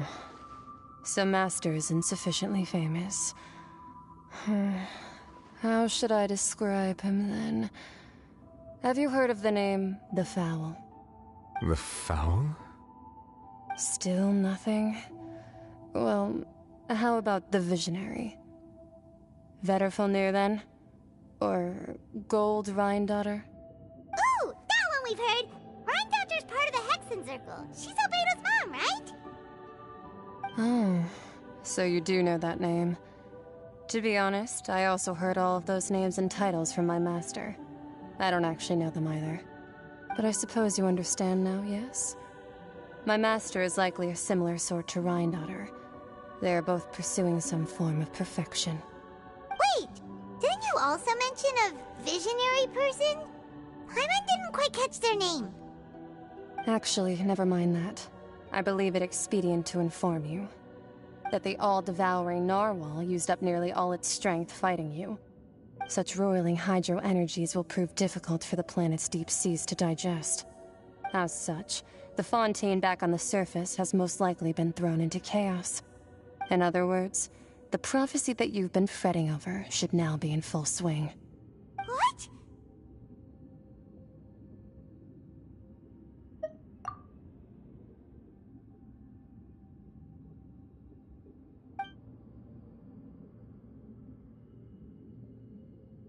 Not to worry. Focalor has already managed to deceive the heavenly principles.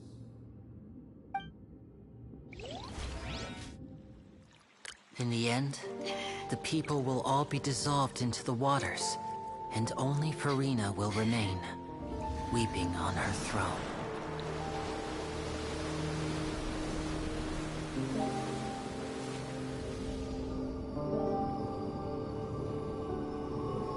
Only then will the sins of the people of Fontaine be washed away.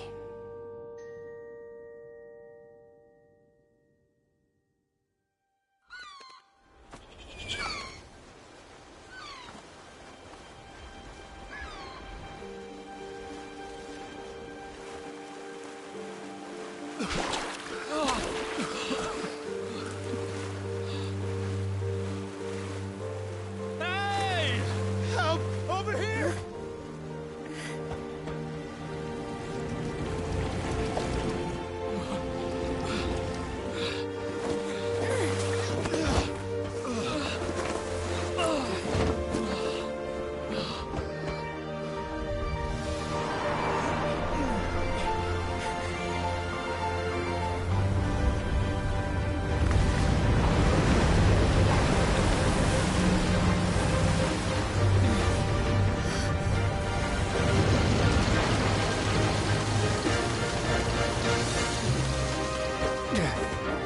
All hands, initiate emergency rescue!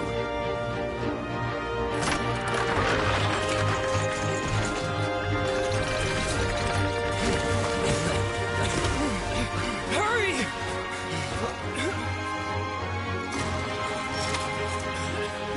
Hey, lend a hand!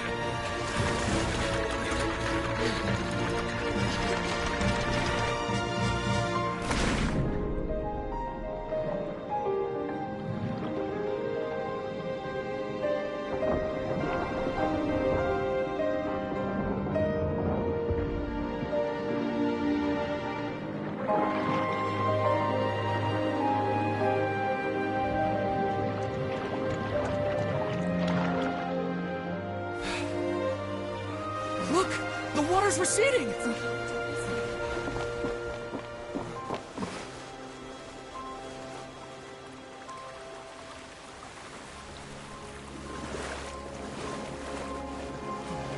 It's a miracle! Water's receding. We didn't dissolve. The prophecy was wrong. The prophecy was wrong.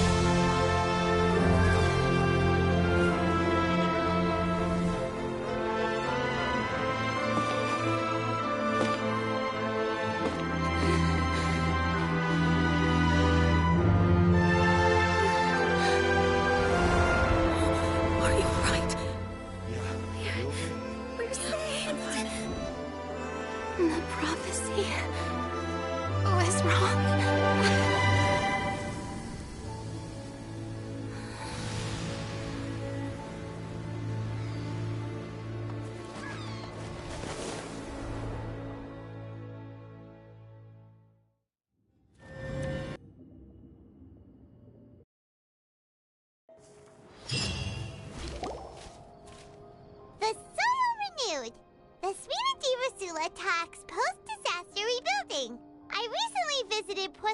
out to meet with Miss Navia, spokesperson of the Spina di Rosula, and we spoke about Poisson's present and future.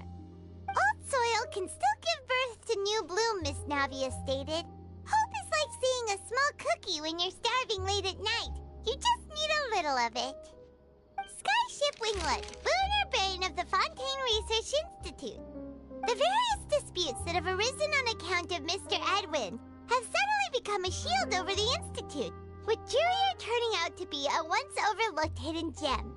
People always call the first researcher mad, but few know what to call the second. And should that latter person achieve a miracle, they would find it all the harder to find a word with which to classify him and his team. Wow! Paimon barely recognizes the people in the reports. Are those really Jurier and Navia? They sound like real big shots.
What do you think? Pretty enthralling, huh?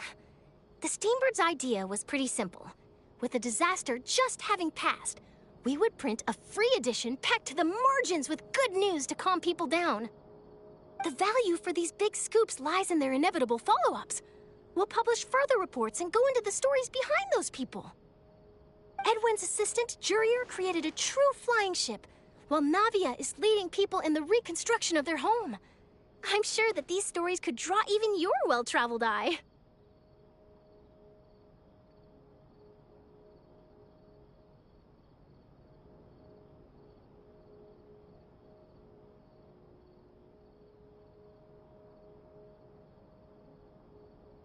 Paimon's curious too!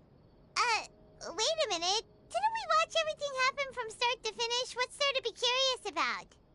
And that's exactly why I'd like you to come conduct interviews with me. You're the best incubators of news, if you haven't noticed. And also, with you around, I'm sure I'll get to see that Duke. Are you sure? Hasn't he turned you down several times already? Oh, this time will be different. Come on, let's head to Poisson first, and then make a trip to the fortress. There are some things you'll only know when you get there.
Now disappear!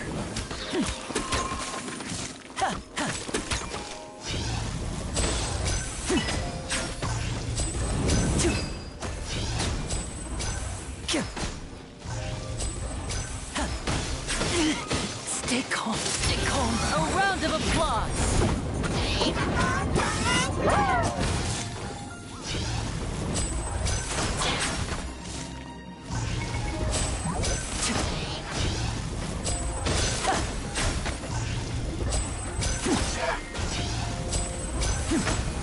And voila!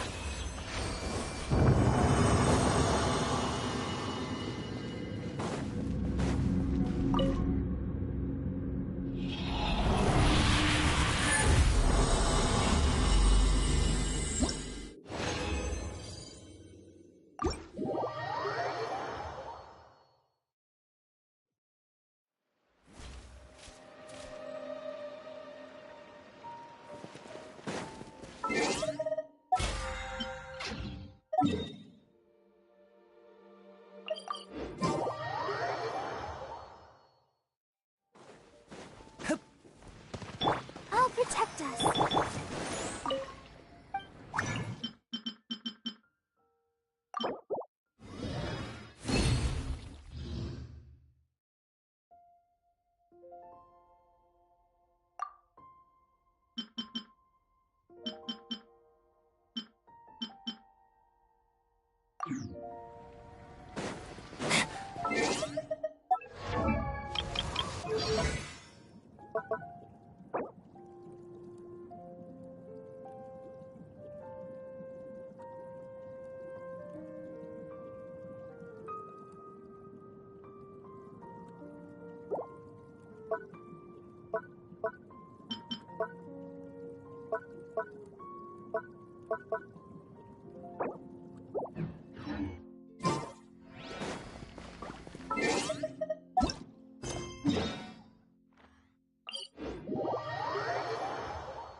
Navia!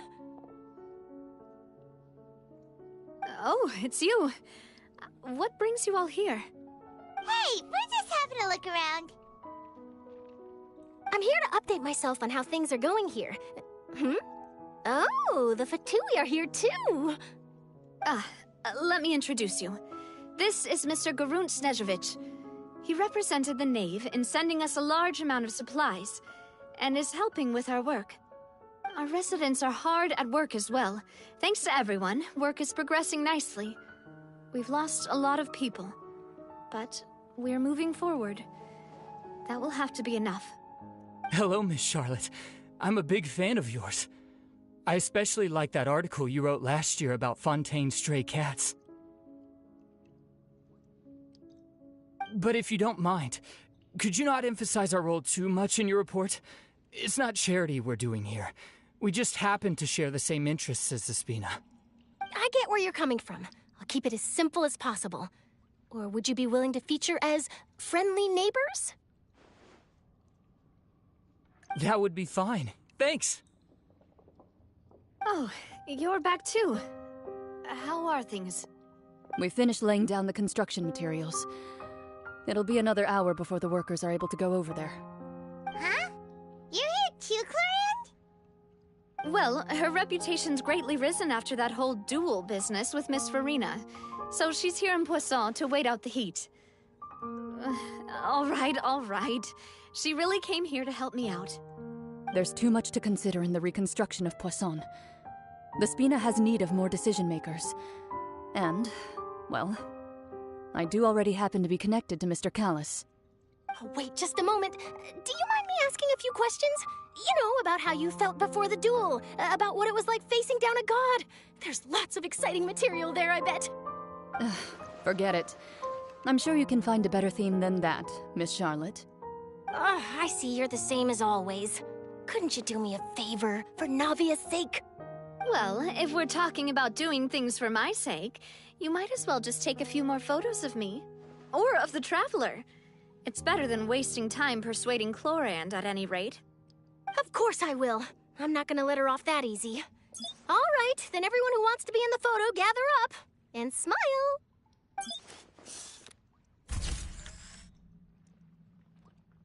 How did it go? Was it a good shot? Did Paimon look cute in it? Not bad. Your addition really helped the composition of the picture. All right, hang on a moment. Let me snap a few more shots.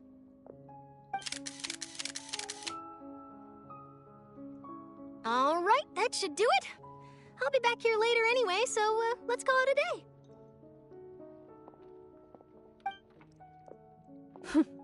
You're very quick. Speed is of the essence when it comes to the news, and freshness is the key. Also, not to brag, but I'm pretty good at building connections. Who knows? I might eventually get that interview with you after all, Miss Clorinde. Wow, you really do have that never say die spirit. I'm impressed. I'll hazard a guess that this is how you got that interview at the Fortress of Meripede. Whoa, you're well informed. Let me make a guess, too.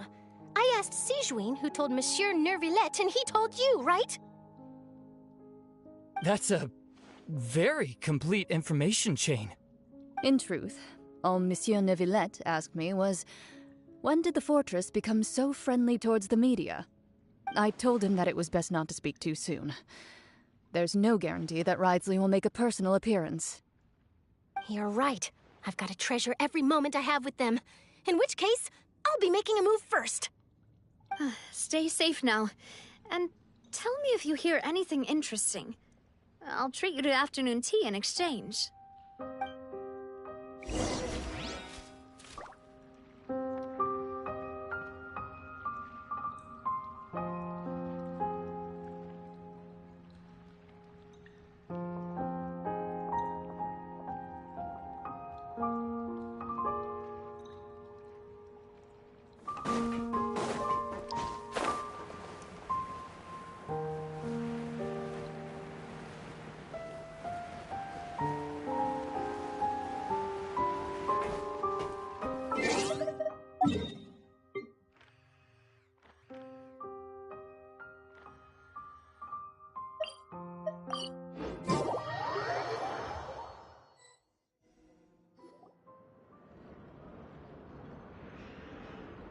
Wow, guess we're here again, huh?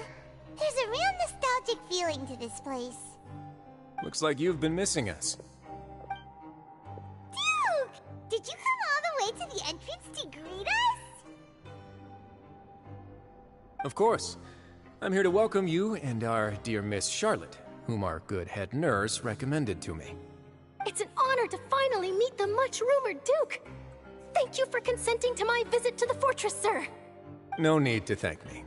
But that said, I shouldn't be the focus of your interview. I trust you recall our agreement? Of course, of course. All right then, this way.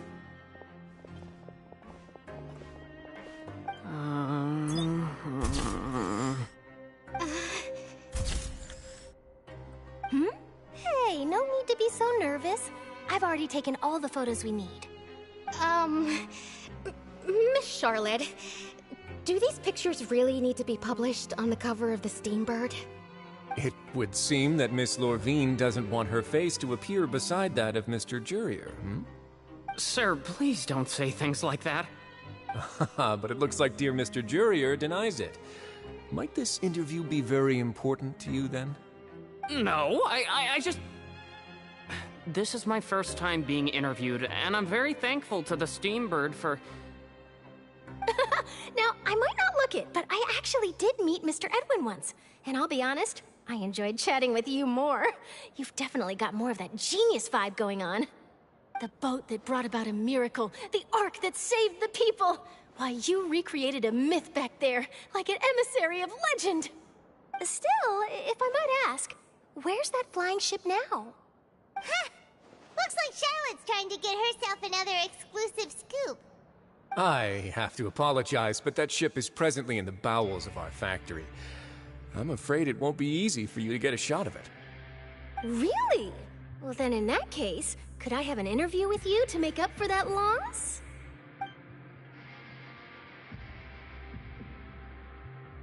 You already know my answer, I'm afraid. Best you interview our head nurse instead.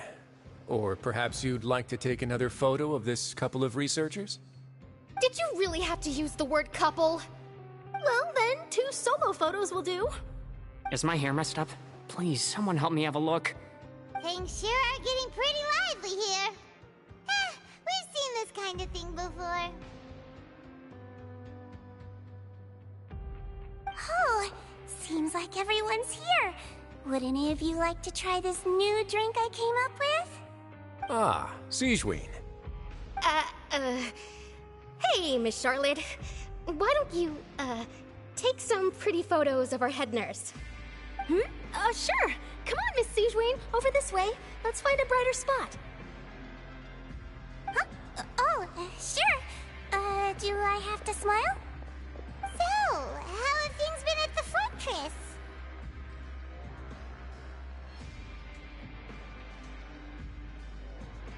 Same old, as you can see. Fontaine's undergone some changes, but this place is still more or less the same. Other than that flying ship, it got a tad too much attention, I think. That's why I decided to let the interview go through. We should direct more public opinions toward the behind-the-scenes heroes. Am I right, Mr. Jurier? Miss Lorvine? You're too kind, sir. I believe that you too should have your day in the sun. Not that you would want that, which is a pity. I'll just leave the spotlight to you two.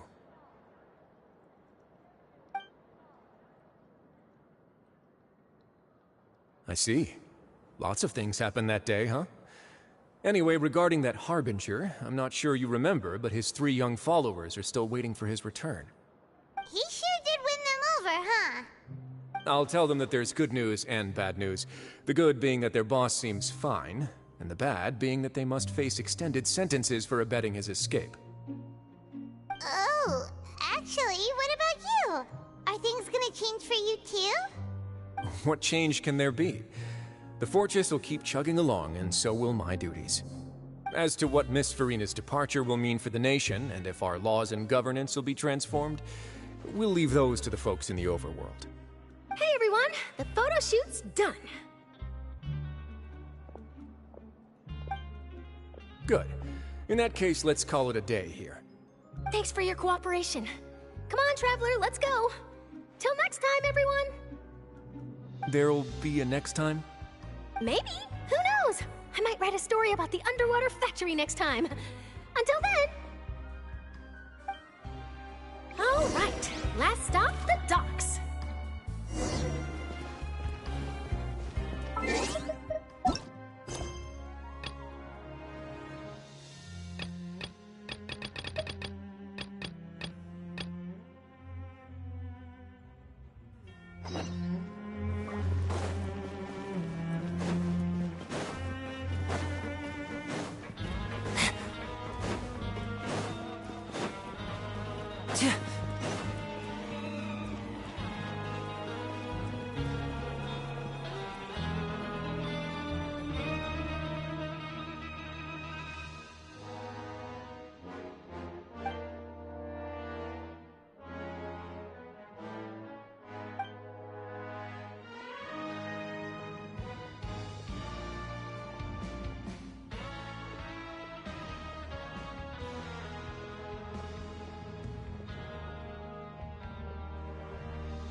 Navia mentioned that she stayed in touch with Lyney and the others after working together. Apparently, they've been at the docks distributing these strange pockets the whole time since. Traveler, Paimon. Ah, and Miss Charlotte, too. Would you like a magic pocket? What sort of gadget is it? It's a wondrous bag that can be used to carry many things. The water level has returned to normal, but if you see any of your things floating around, you can use this to carry them. Or you could trick a friend into doing it for you. Trick a friend? I wonder which of my friends would fall for that.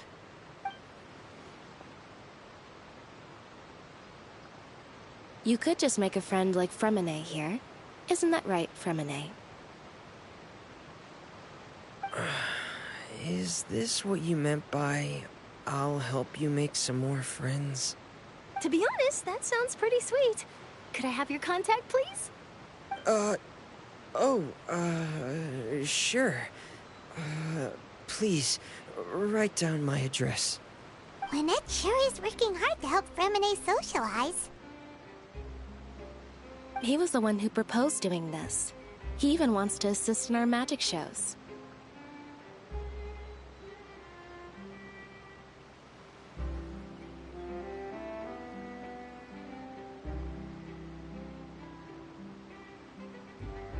Yes, I was planning to first introduce Pear as an assistant, and later Fremine himself.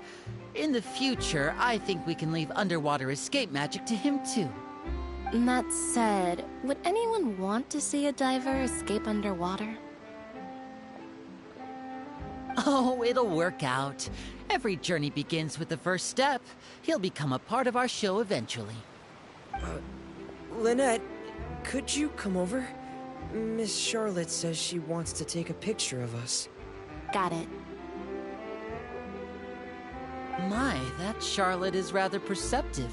She got rid of everyone the moment she realized I had something to say to you. Father says that you did a great deal during the latest events. She's very grateful for your contributions to Fontaine. That's all right. We were more than happy to help. So, what's she doing now? Oh, I guess you haven't heard. Well, after Lady Farina left, Father and Monsieur Neuvillette opened negotiations, during which he gave Fontaine's gnosis to her as a diplomatic gift. A diplomatic gift? A gnosis? Yes, I was quite surprised at first myself. But when I thought it over, there were actually a number of things going for it. It could have been done as an apology for the incident with Lord Child, or as thanks for his help in tying the all-devouring narwhal down. Furthermore, Father did also lend significant aid to Fontaine and Poisson. Well, that's true, but this is a gnosis we're talking about. Doesn't this seem a bit irresponsible?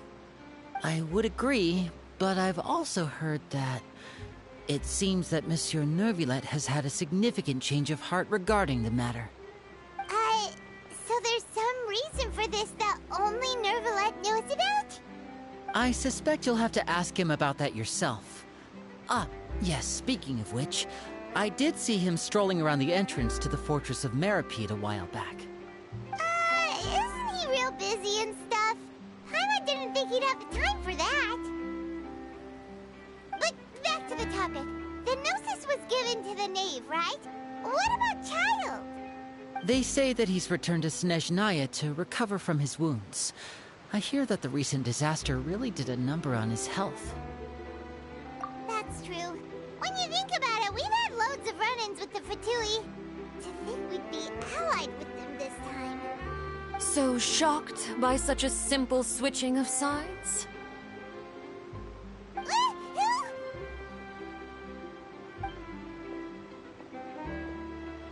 Father! Well, what do you know? Come to the docks to see how my children are doing and meet the Traveler by chance. Please do not pay my accomplishments in Fontaine too much mind. I would have done them regardless. Are you going to take the Gnosis back to Snezhnaya? That is our duty as Harbingers, yes. Don't be too preoccupied with sides. The goal of the Fatui concerns not a single place or person, but the entire world. With such a grand goal in mind, it is inevitable that we must wear many masks. Switching my masks is something I've always done. Well, that depends on many things. No one truly knows what the future holds. What good is honesty if you can't rely on it forever? As for you, I very much look forward to our next collaboration. Good things cannot be achieved alone, and you've proved yourselves to be great partners.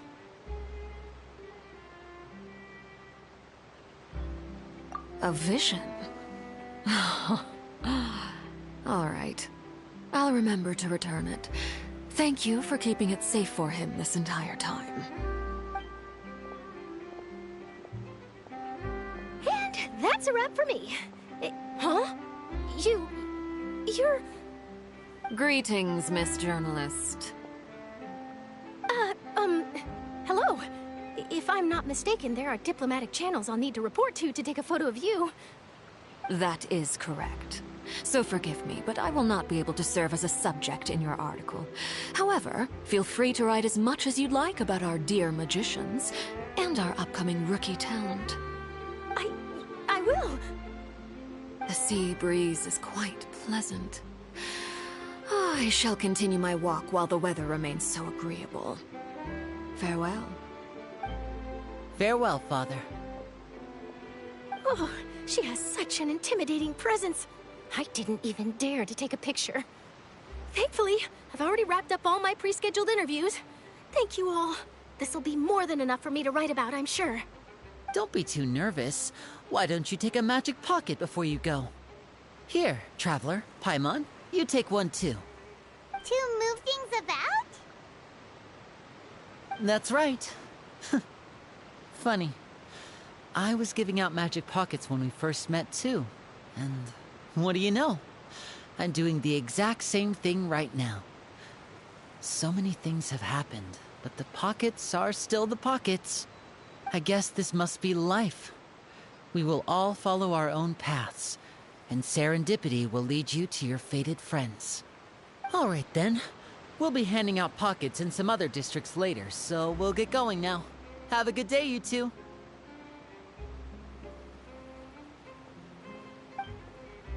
Well, guess we sent Charlotte, huh? Shall we go see how Neverlette's doing? As long as he's not so busy that he doesn't have time to chat anyway.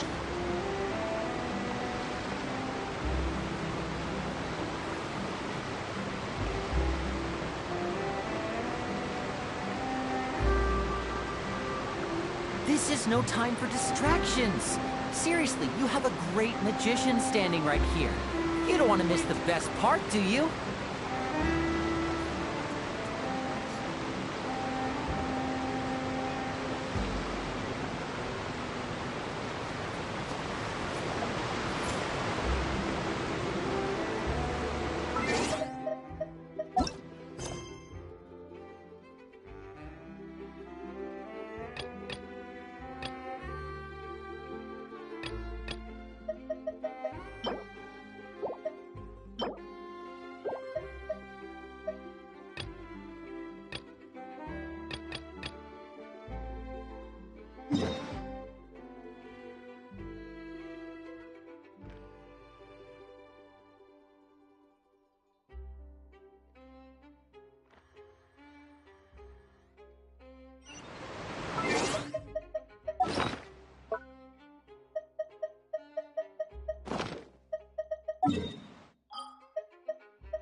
The entrance to the fortress!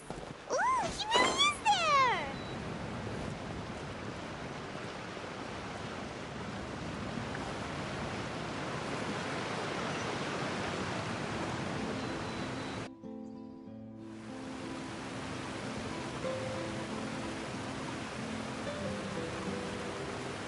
So, you really are here, Neuvillette! Paimon didn't think you were going to have free time this hour of the day. Really? Oh, I suppose you must have met Mr. Lyney. He took the time to greet me earlier when he passed this way. In any case, you came at a good time. I was just considering reaching out to you to set up a meeting, so I may explain some things that I haven't had the time to before. Aw, Paimon's glad that you remembered. Thank you for keeping us on your mind, what with you being busy and all. Alright, let's have it then. How was Fontaine actually saved? The whole business is still quite the mystery to us. It is strange how words can often leave a bitter taste in the mouth when it finally comes time to say them out loud.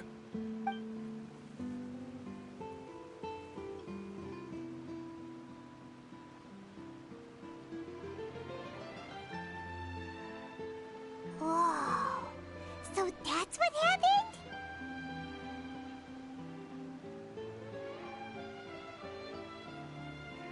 Focalor destroyed the divine throne of the Hydro Archon and restored your power to you, transforming you into a fully fledged elemental dragon sovereign. But Paimon still doesn't quite get what you did to save the Fontainians from dissolving. For me, The authority of the ancient dragons refers to absolute control over the hydro element. Fontainians were incomplete humans born of Egeria's use of the power of the primordial sea, with constitutions similar to that of mimics. But so long as those primordial energies remain within them, I could use the ancient dragon's authority to grant them true blood, after the fashion in which life was first brought into being on this planet. In other words, when I gave my verdict, Fontainians became true humans, and thus would naturally no longer be dissolved by water from the primordial sea. Fossilor must have counted on you to make that decision as well. Your verdict was the key to making the prophecy appear to have come true while saving everyone.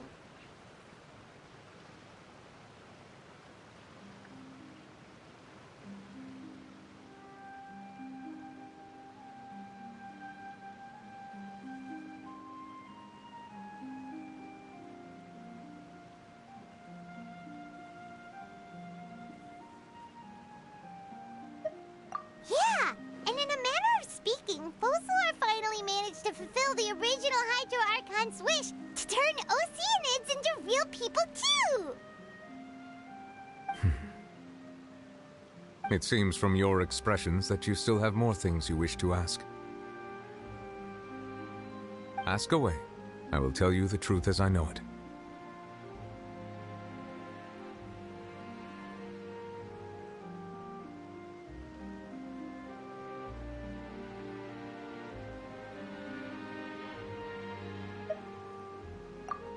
Hang on a sec. Paimon's still got a question about the Gnosis. When we spoke to Lyney earlier, he mentioned that your attitude towards giving away the Gnosis had clearly changed. We guessed that there might be some reason for it that only you were aware of. No wonder the House of the Hearth is the Fatui's intelligence division. They are certainly sharp. So regarding this specific issue, I was just getting ready to share something with you. What is it? In truth, I exchanged some further words with that lady named Skirk after sending you two back to the surface. It went something like this.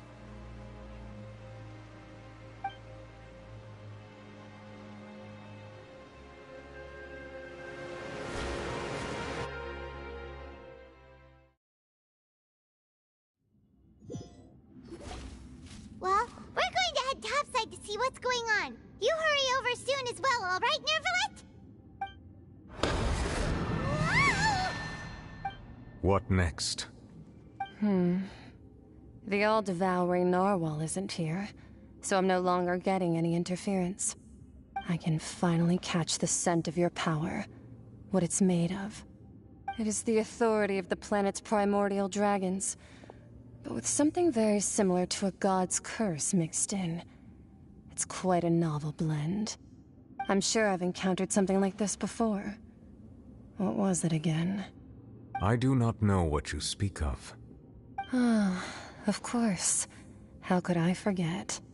You should have the remains of the third descender on your person, yes? Remains? I've never heard of any such thing. Huh. According to your parlance, I believe it may be called a gnosis. Well, that much is true.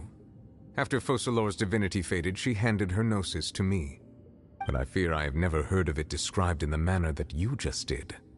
I've been training with my master, the Foul, ever since I was young, and I have never returned to the surface since. So most of the information I possess, I got from him. It is only natural for those who are greater than humanity to possess a different sort of common sense, which is why there are so many problems in our attempts to communicate with humans. Regardless, you should probably get rid of objects of misfortune to prevent any disasters from befalling you. To live in itself is a blessing. But once a person dies, the bonds he once had with this world shall all turn to curses. What do you mean by that? No need to fret. These are just my personal thoughts, and my reason for no longer wishing to return to the surface. This third descender you refer to, who are they? And when did they die? Master never mentioned them to me. Perhaps it just wasn't that important for me to know. If you're interested, though, I could ask him. I'll be sure to pass the answer on to you next time. Next time? You believe we will meet again? I do. Wait. I have a disciple of my own, don't I? He can be the messenger then.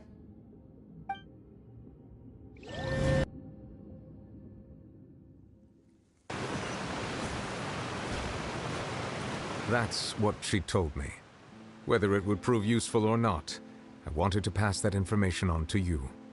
The remains of the third Descender? So that's what the Gnosis actually are. Paimon just thought they looked like chess pieces. How could they be a person's remains? All the same, assuming that there was no misunderstanding or special metaphor at play, that is what she meant to say.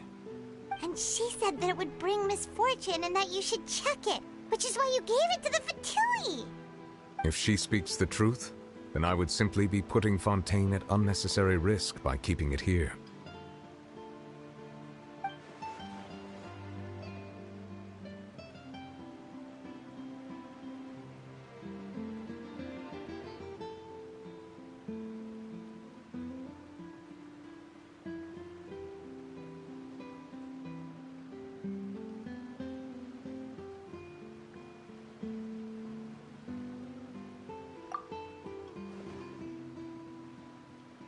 I had guessed that you might already be familiar with this concept, but I did not expect you to be one of them.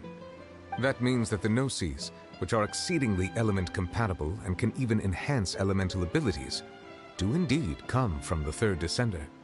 I wonder, does your body also possess similar properties? Like being able to use elemental powers without a vision! That does sort of count as special compatibility, right? No, let's not think about this stuff right now. It just feels creepy. Comparing the Traveler to the dead third Descender and all.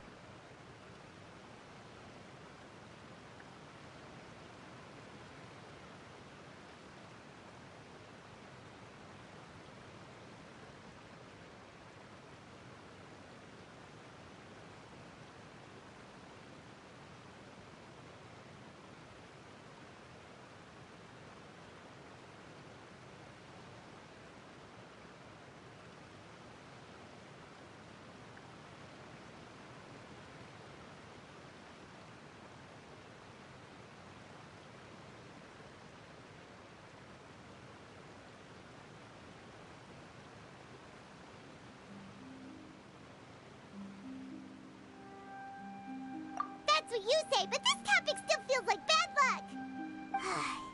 Once Child recovers, let's get some more answers out of him. Or go look for his master and get the answers that way. I too believe it unwise to make too many blind guesses when information is lacking. The same is true of being at court. All right. Whatever the case, it seems like the crisis here in Fontaine's over for now. Yes. All of Focalor's efforts were for this moment as well. But she sacrificed herself in the end as a god, and she suffered through all those years as a human. Was that really what she wanted? I suppose that would be the mystery of a god's will.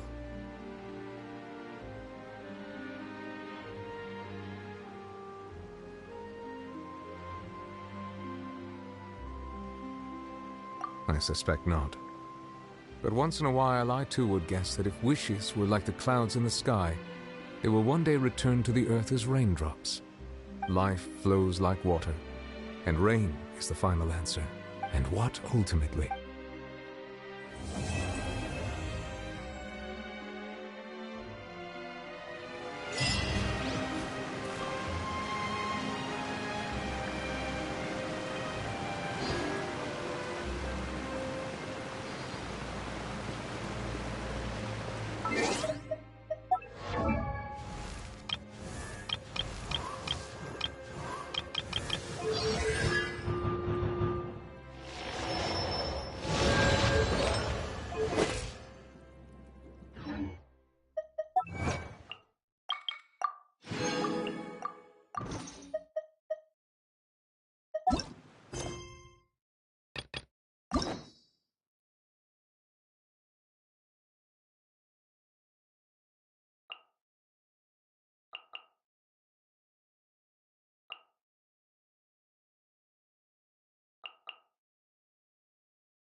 No rest for the wicked.